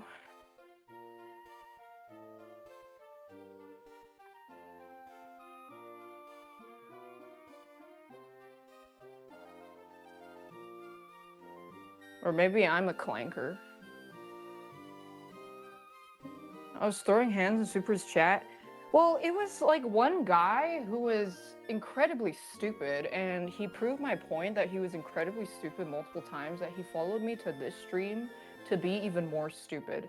And then some people in Super's chat, because he has a lot of like pussies in his chat, I generally don't know how else to like describe him, but he has a lot of pussies in his chat that kind of like get upset because they're like, well, you don't have to be so mean, like, why'd you call him a bum?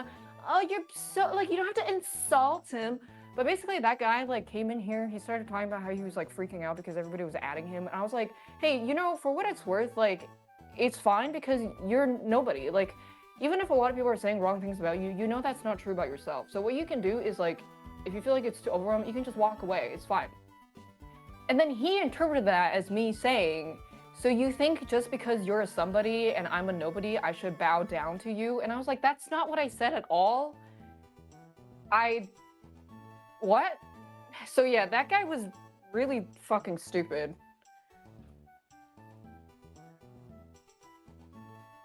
Like, he was just very, very stupid. And that's why I called him stupid. But then, you know, because Super has a lot of pussies in his chat, they were like, you don't have to be so mean. You're like so rude. So then there were a couple of chatters in his chat that were like, yeah, I really wish we could discuss like video game discussions more and have more discourse, but his chat is like terrible at that. And I literally was like poaching his more intellectual chatters, going like, hey, if you ever want to do like video game discussions, we do that in my stream all the time.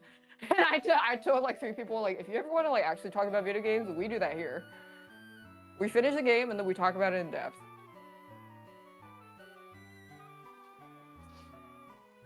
I don't want his, I mean, I'm poaching his smart viewers that actually want to have a conversation about video games because I fucking love talking about video games. Do I want the viewers that are like crying about Abby and The Last of Us, like politics that from the viewership that he farmed from farming drops? No, I don't.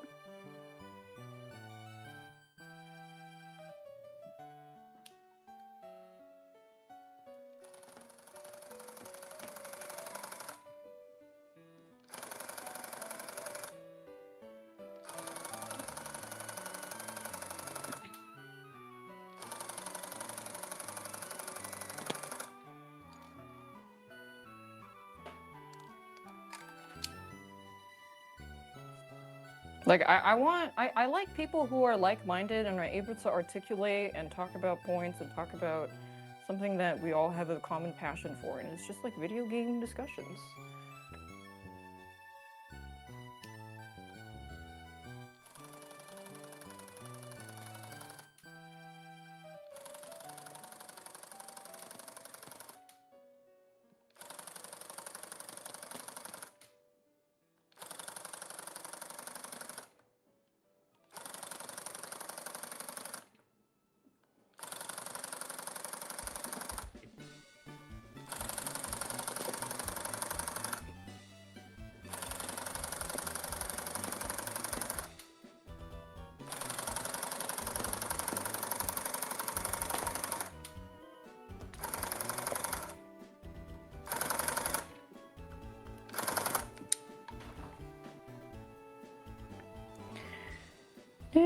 The timeline was way too dank, yeah. I mean, it is dank, but also the leaks really ruined the game, unfortunately. It sucks. You don't have to be so mean. If I was friends with Super, I would never treat him like how Daph and Sleepy treat him. Like, those are not his real friends. They're so mean to him. You're right. Let's stop inviting Super to all future lobbies. Because we're horrible friends. You're right.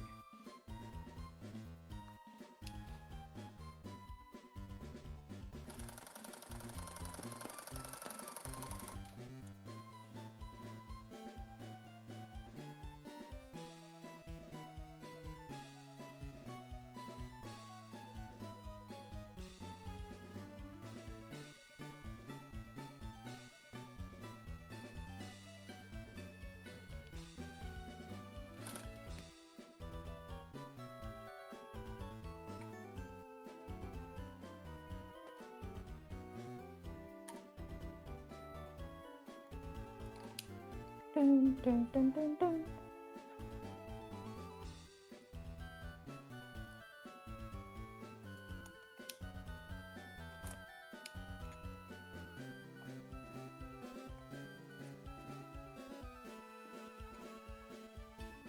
Yeah, Super gets bitched by his donation and chatters a lot. I remember I literally was like, dude, it's... whatever, man.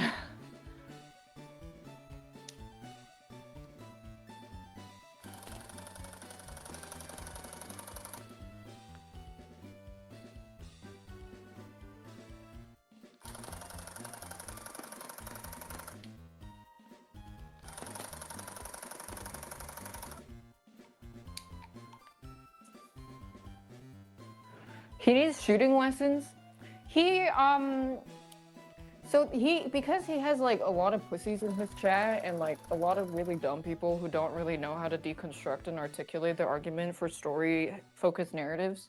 I was like, hey guys, if some of you can't find that this environment is hard to discuss, like I discussed it a lot in my chat and it's fine.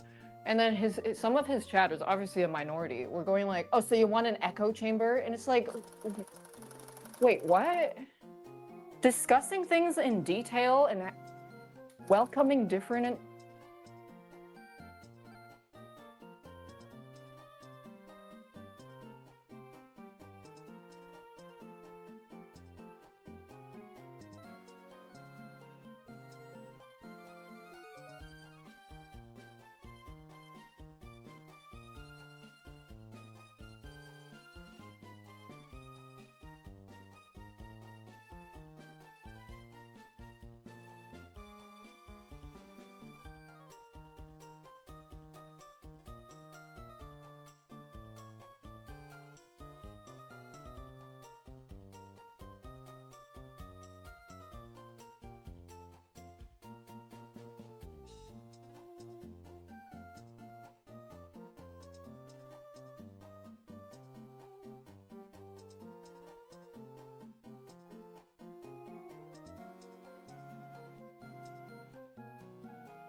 Is this working? Is this working? Yeah, okay. What did I say last before my mic died? Oh yeah, so I was like, so I have said multiple times that I do really welcome yeah, so I've said multiple times that like I do really welcome people that have a different opinion from me because they have like because my taste in things, obviously I will have a blind spot to like why someone else wouldn't like something. But the problem is a lot of people are very, very bad at articulating why they feel something about some way and they don't know why and they don't look any deeper. So my favorite example of, and this is why I occasionally engage with really stupid chatters because I really need more examples to prove my point, is Silent Hill F, my favorite example. This person says that they didn't like the writing in Silent Hill F. It was bad. I asked them why was the writing bad. They said because the dialogue is awkward. And I was like, what dialogue? Which part? They said, well, there's this one scene in the English dub where one of the dialogue was dubbed weird. And I was like, you said that Silent Hill F had bad writing because one dialogue in dubbed in English was bad. So you said the whole game's writing was bad. How can I not call you stupid?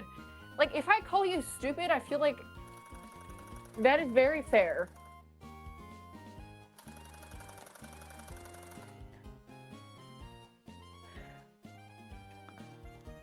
And then one thing that I like, another point that I didn't consider that I was like, wow, that's actually a really good point, was when I talked about Expedition 33 and someone was like, yeah, I wish the theme was about something else. Like it could have been more about, the theme could have focused more on found family versus actual family. I'm like, holy shit, you're right.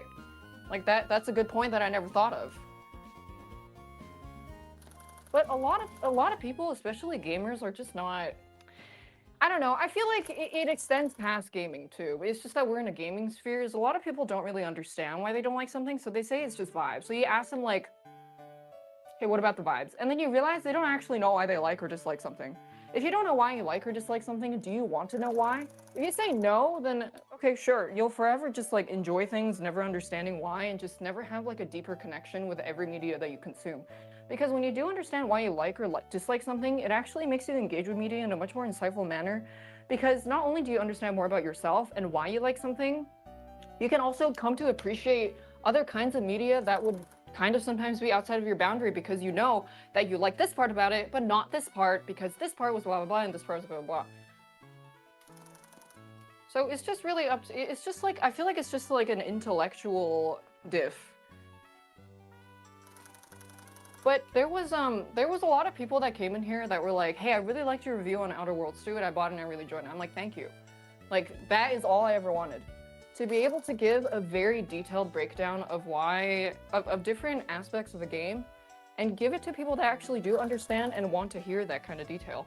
I'm not selling you a game based off vibes. I'm not selling you a game based off like aura forming vibes or whatever. I am going to dissect every little part of it and tell you exactly about all of it because I am able to.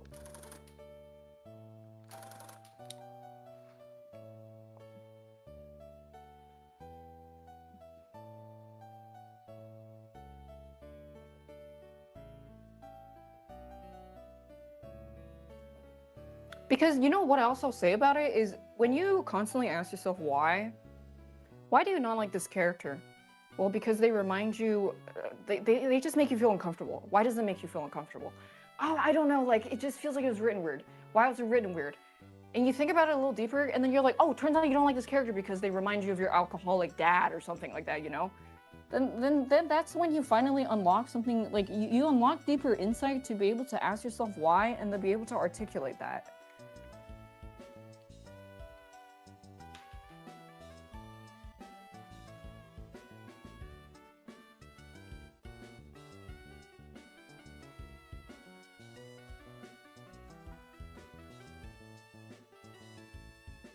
Because, you know, I would go even a step even further to say, to relate this to not just media consumption, is for someone who can't really critically think and analyze why they feel some way about something, let's do a little thought experiment. How easy would you think it is to convince this person to not like somebody for whatever reason? How easy do you think it would be? It would be so fucking easy. Hey, oh, you never ask yourself why you feel this way, why you feel that way about someone? Hey, by the way, don't fuck with Bob. Bob is really fucking weird. Why are they weird? Well, like this one time they were like, they didn't pay for dinner. It was really fucking weird. Oh, I fucking hate Bob. Bob is weird as fuck. Like, so easy.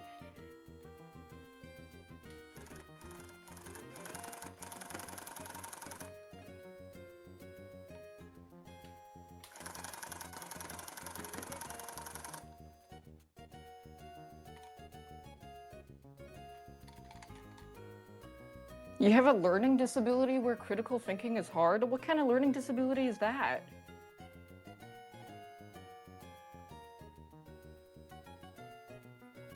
Where specifically critically thinking is hard?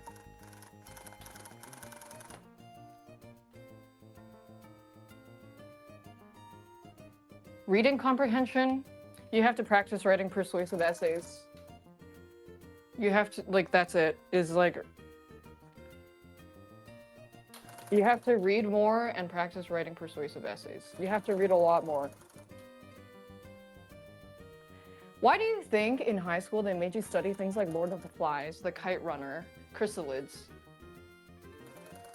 Those were all introductory books to show you how to formulate arguments and think beyond what is just told, beyond surface level of text on the novel. What is the theme? What are they trying to tell you? The curtain was never just blue. It was all building the foundation for critical thinking.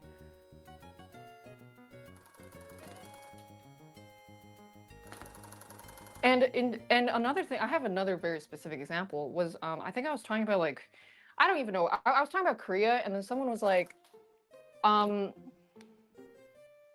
by the way, Korea is like is on a way of falling. Civilization in Korea is failing, and society in Korea is like really bad right now. And then I was like, where did you hear that from? And then they linked a video that was extremely sensationalized. And I'm like, okay, let's put on our thinking caps for a second here. Do you think that there is a agenda and a reason for why someone would want to sensationalize and dramatize a issue that may exist but overblow its proportion to get people to click on it? Do you think that the issues that they present might have more nuance to it? Do you think that there is a reason that this YouTuber wants to game the algorithm by selling it a problem that probably does exist but make it seem way worse than it is so that more people would click on it?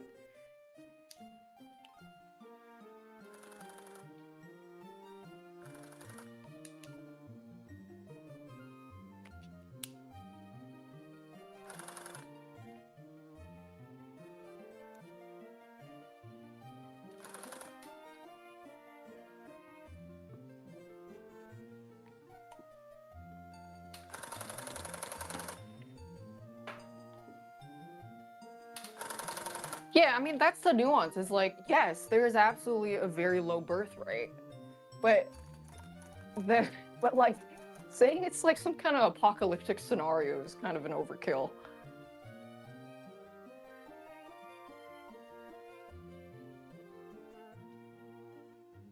Did the phone die? No?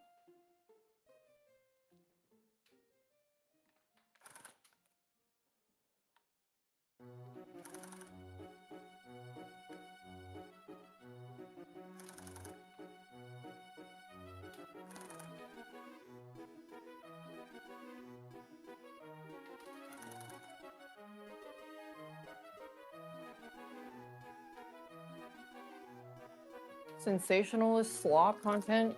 Oh, there's a lot of sensationalist Japan tuber slop. A lot. Haven't they seen the same? Yeah, they always say like this crazy thing in Japan. And then it's like, oh, panty vending machines? Like, don't people always have? It's like, no, that's a really niche thing. It is not normal at all, but then YouTubers will basically make it seem like it's a really common occurrence when it's not.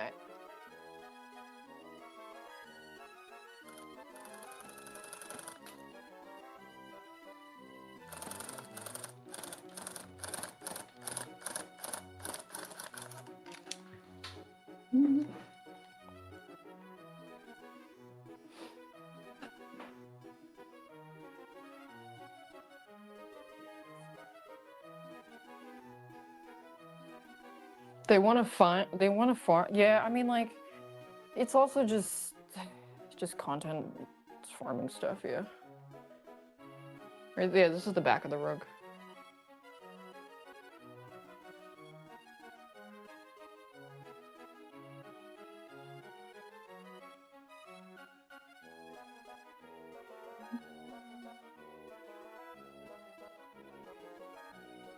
I'm making these for friends.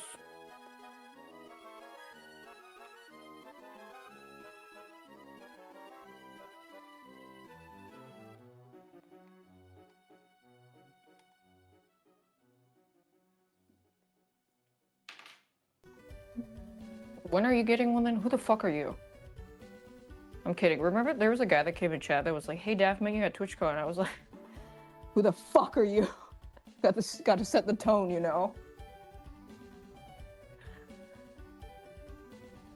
When I was playing Pokemon Za.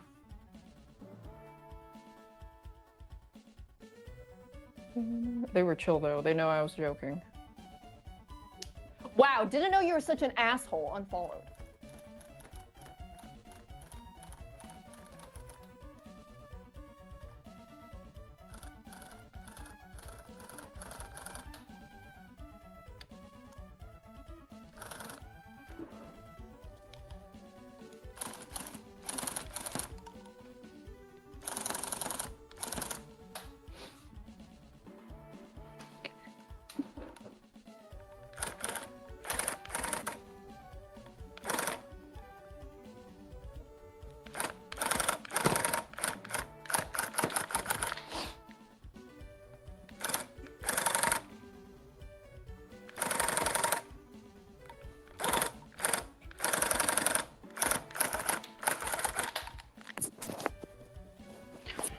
Oh, I'm stuffed. Not watching my YouTube shorts anymore. Apparently my rugs are making their rounds. People are like, what the fuck? I didn't even know they didn't even know it was me. It's very random. I mean, rug tuffing was such a random side quest.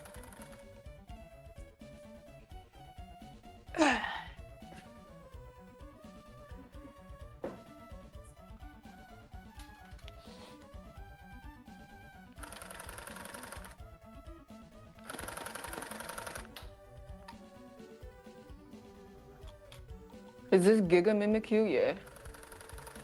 Wait, does Mimikyu have a Mega?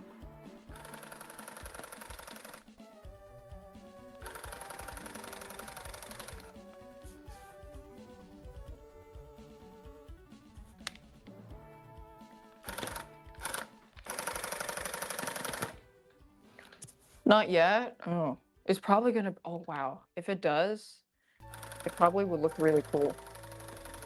Or they just give it some slutty legs. That would be hilarious.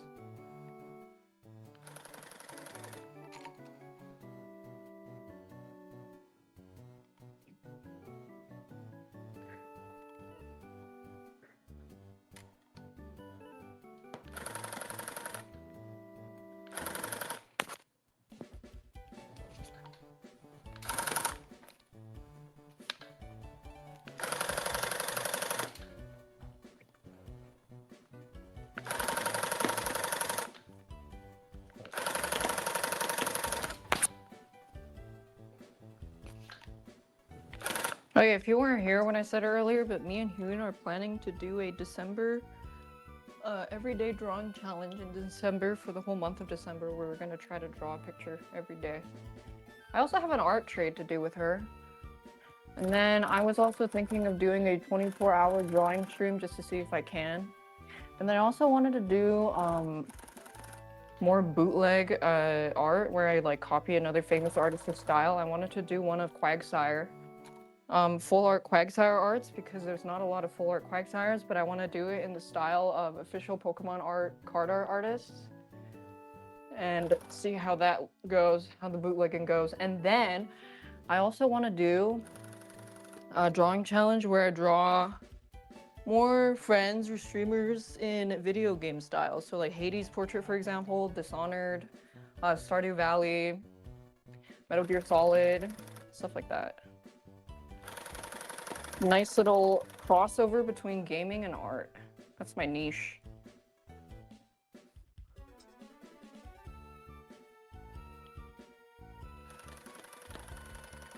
Just art maxing.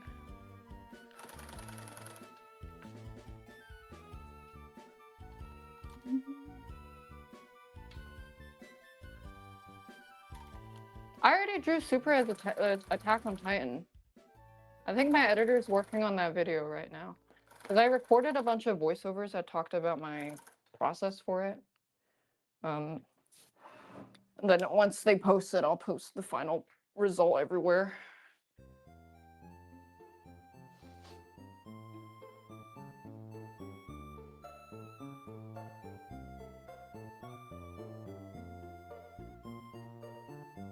Yeah, I just want to do more art stuff. And then gaming stuff will just be me playing big releases and reviewing them, probably.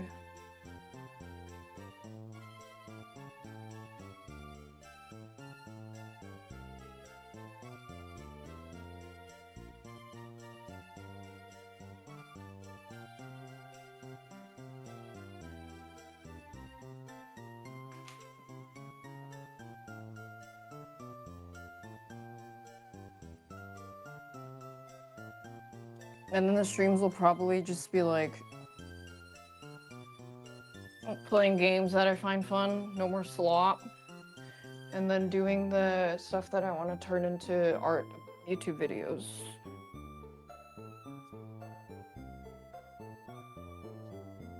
Anything big coming out this year? I don't think so. I think it's gonna be next year Resident Evil 9 with GTA, Lego Batman.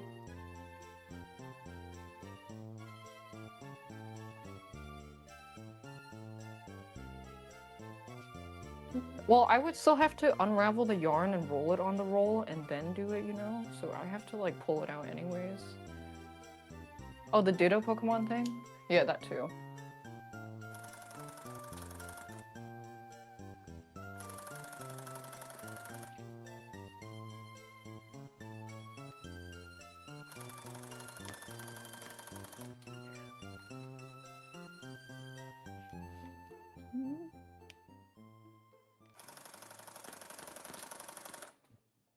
I also get my Pokemon boxes for the new card set on Monday.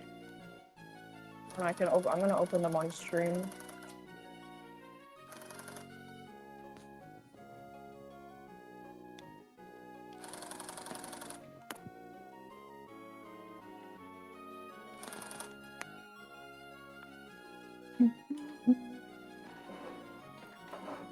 Which set? Phantasmal Flames. I actually already opened a couple of the Japanese version. So I've seen most of the cards in there. It's not English. IP. Also, the date update, yeah, I'm not interested. I just realized I have like no interest in people in a romantic way. I met the guy that my friend was trying to introduce, like they introduced me to and like try to set us up. And then I was like, wow, I really can't be arsed. I just want to make rugs and draw. I really don't give a fuck, so I just never talked to him again. My heart wasn't in it.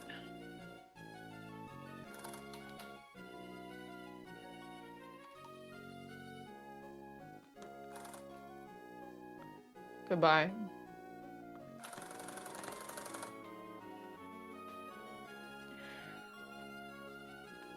Rugs, yeah.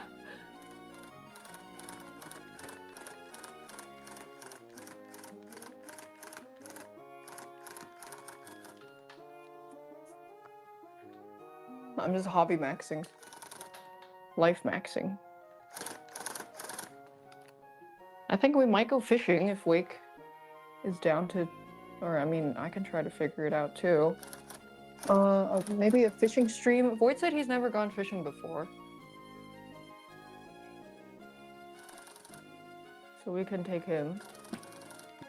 We go on a little fishing excursion. Have I? Yeah. I've gone fishing 3 times.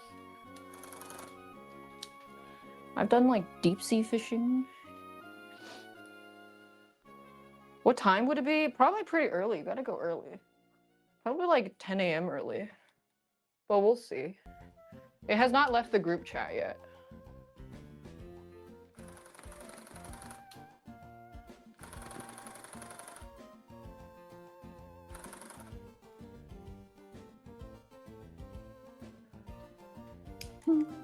Hunting, fishing, loving every day. That's the kind of prayer boy prays.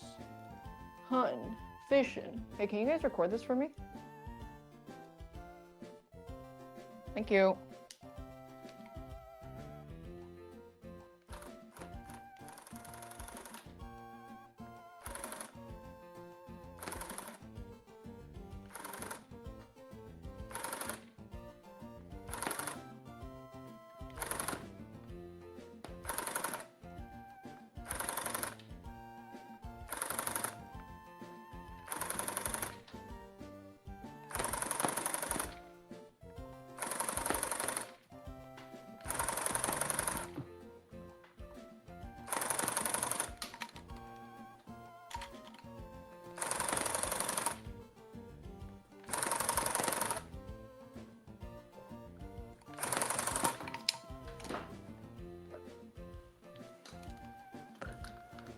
Thank you. She's working us to the bone already, I know. You better work overtime or no lunch break.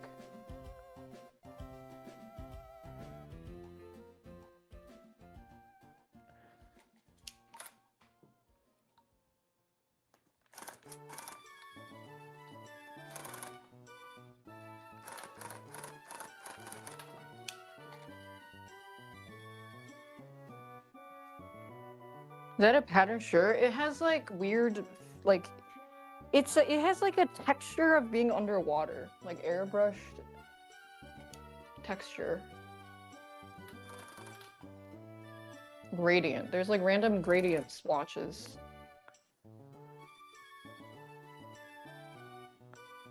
Yeah, it's patterned. I got it from the Aquarium of the Pacific, I think.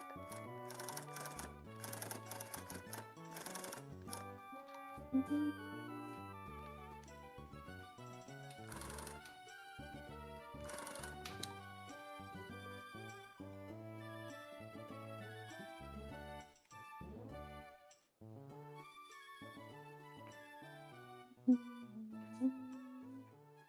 Are they little dots? They're little dots. It gets cut though. It gets weaved into the fabric.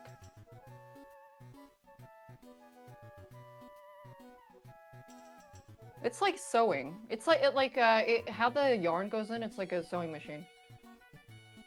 Except on the other side is cut.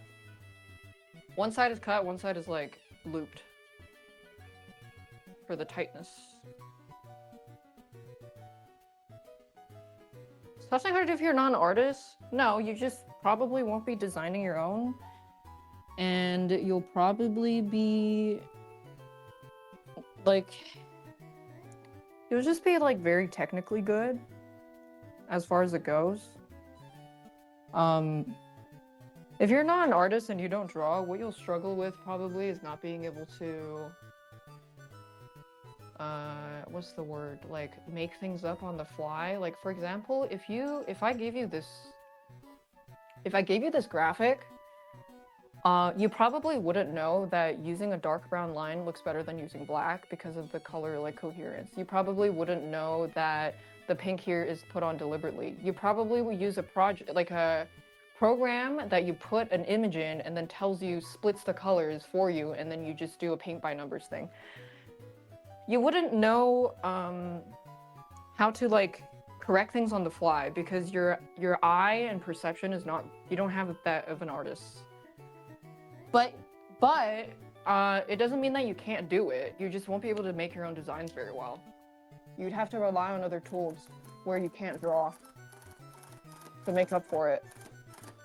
But there's a ton of people that make rugs that can't draw. They just steal designs, and that's fine. It's just, would you rather pay $500 for an original design rug and tufted, or would you rather pay someone to make a $500 pre-existing design for you? Like, it's just what it is.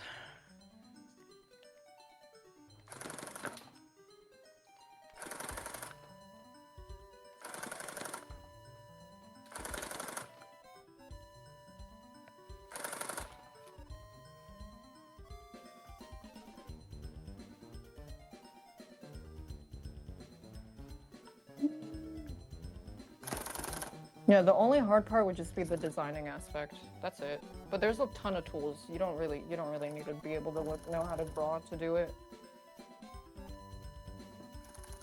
It just is a little more personalized if you do know how to draw.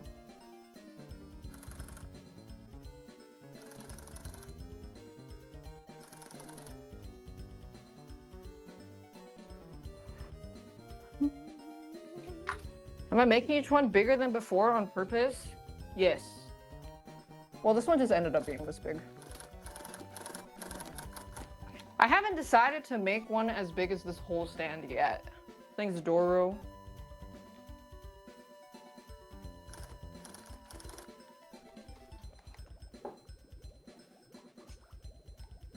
But also bigger is easier to work with.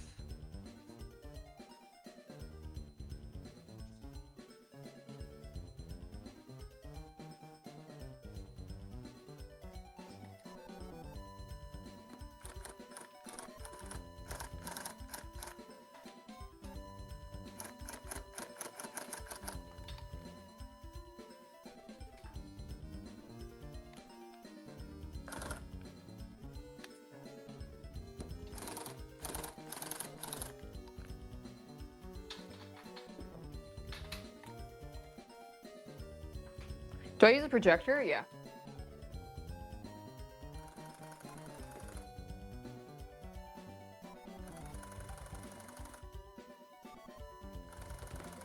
I've done it on stream. The projector stage. Not this one though. But the Gengar one.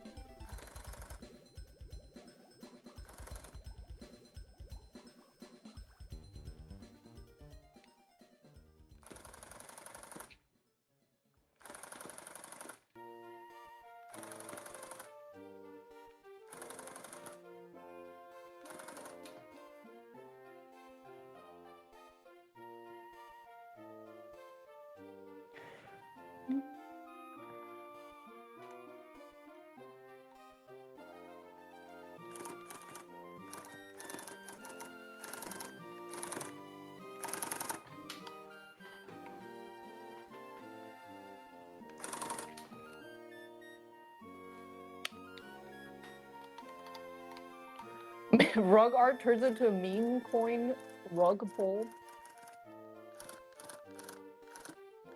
I don't think I'm gonna be doing any meme coins anytime soon.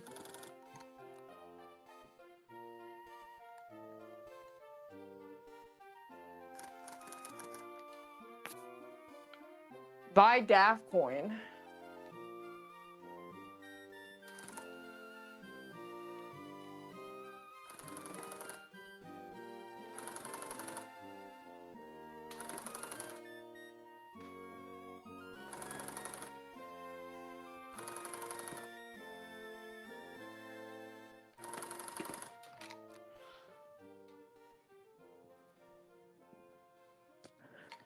Buy daph coin.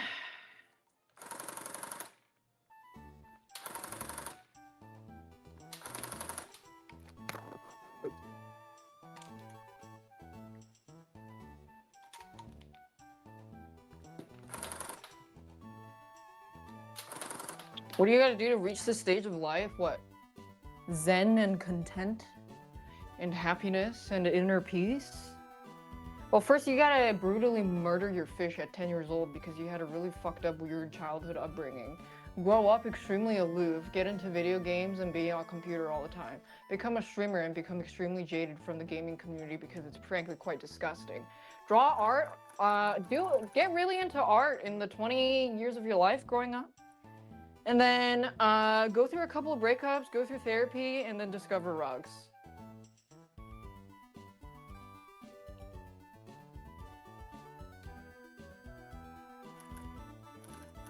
And then there you will achieve nirvana.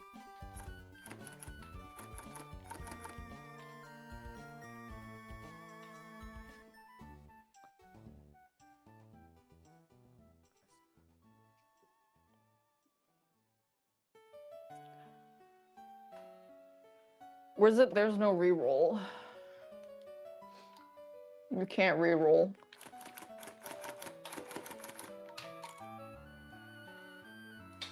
Oh no, it tangled.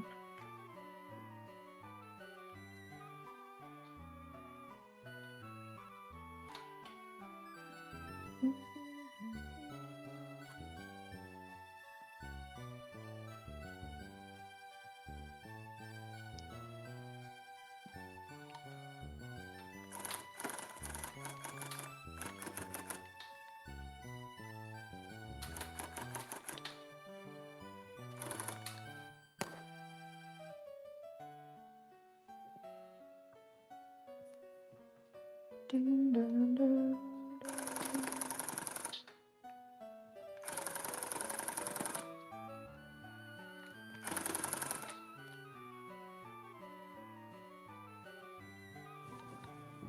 Is it time? Is it time to check the back? I'm gonna look at the back. You stay here.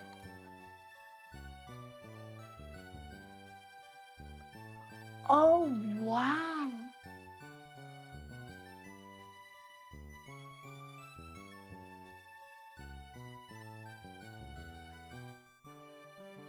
They look like, so the eyes look like they're really sparkly. But it looks kind of also adorable at the same time. Because it's like a bit bulgy.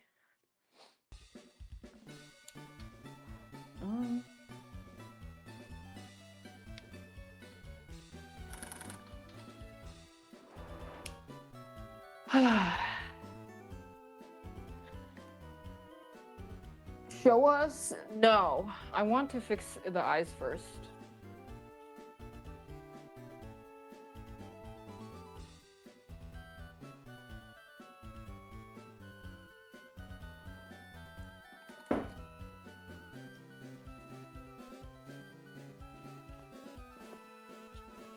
No.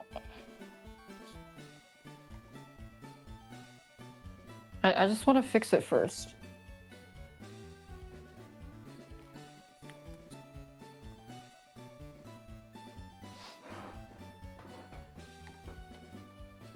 No fix? No, I want to fix it first.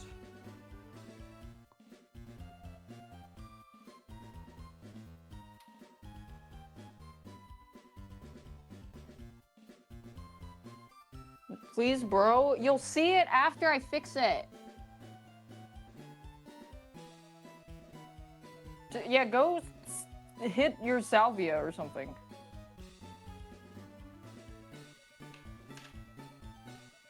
Please, bro. You will see it later.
I know what to do. If I give it, make it look out, go outward.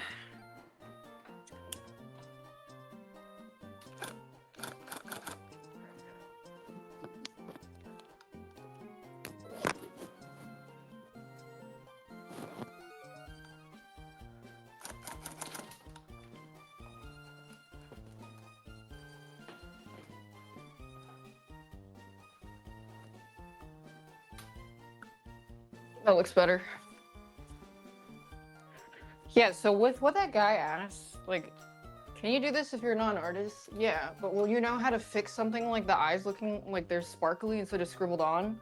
Would you have figured out that if I added this, it'll make the overall thing look more sparkly instead of more circular and contained? Probably not, because it's hard to think that way unless you had years of experience of doing that.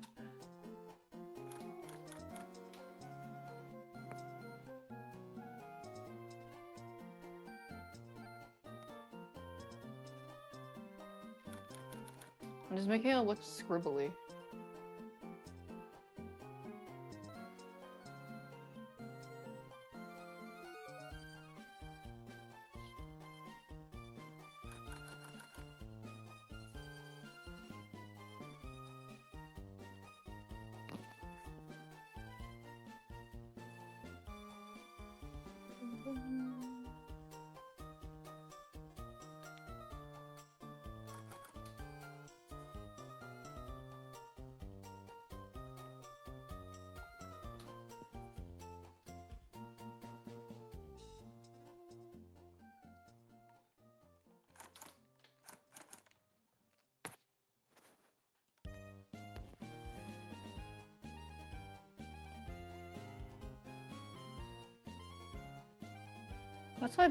That's why drawing is OP.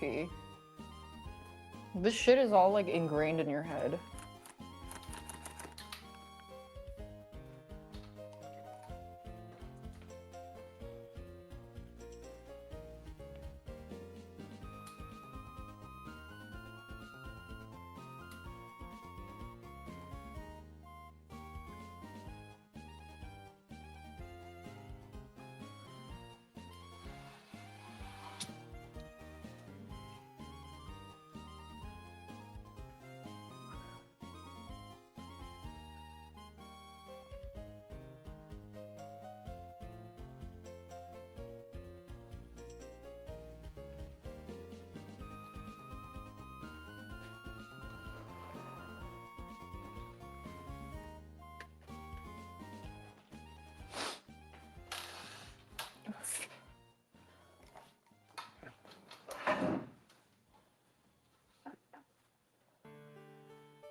Sorry, I'm just chilling in the back. It's great.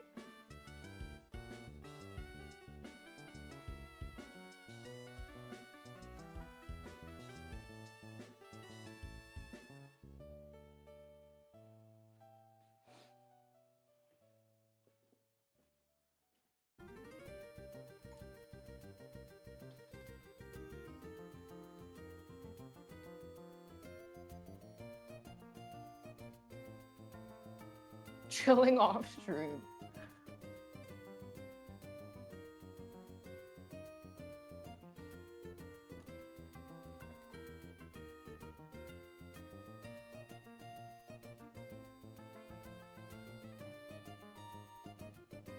Where?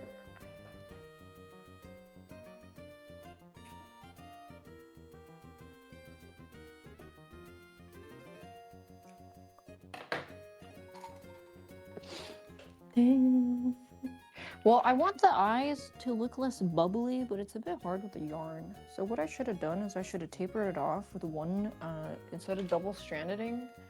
But that'd be a crazy technique.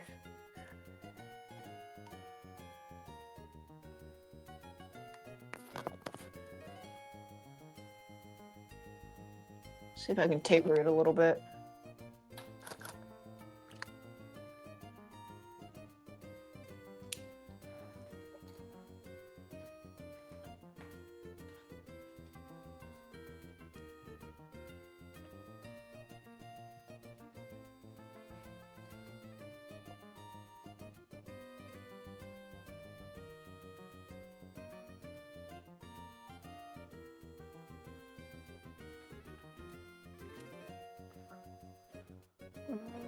I don't like this part, but I like that one.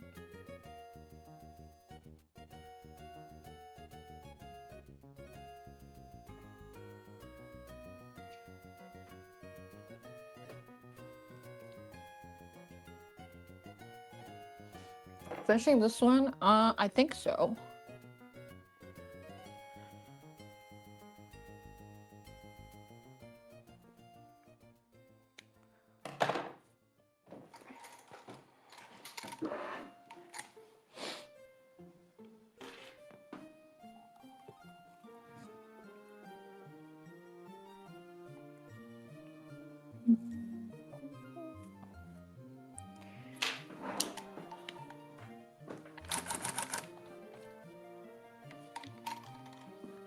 Okay, here.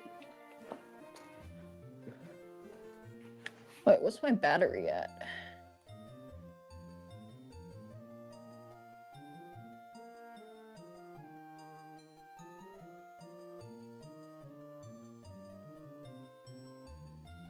Phone's dying. I have to charge it.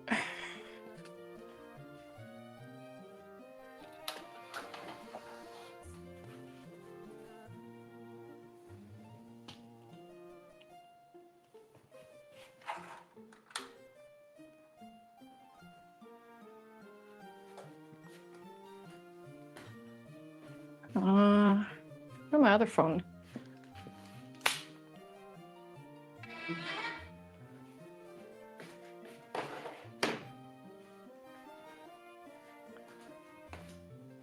Oh yeah, the pink turned out really nice.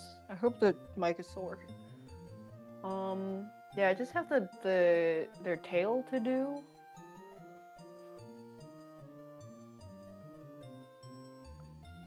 There's some dangly bits. Pretty good. I do need to clear like the lines here a bit though, which I'll probably have to cut. Yeah. Let me put this back.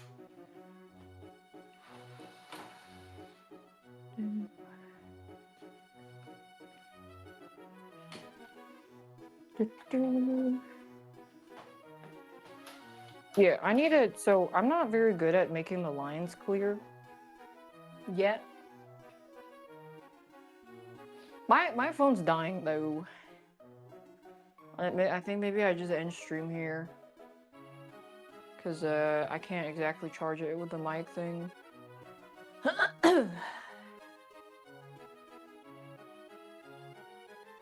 Yippee! Okay, Burby.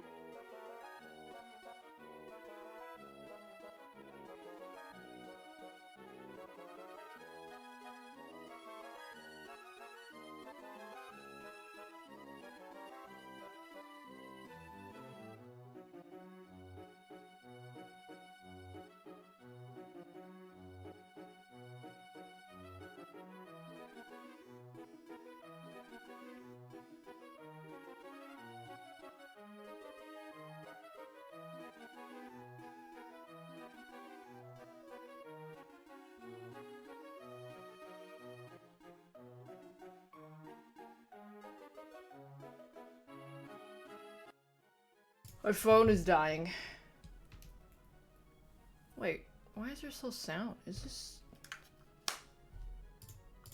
Maybe the... Oh, there we go.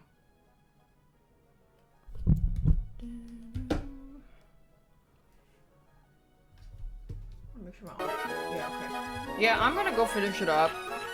And then I'll probably work on the Quagsire one tomorrow. Okay, bye-bye.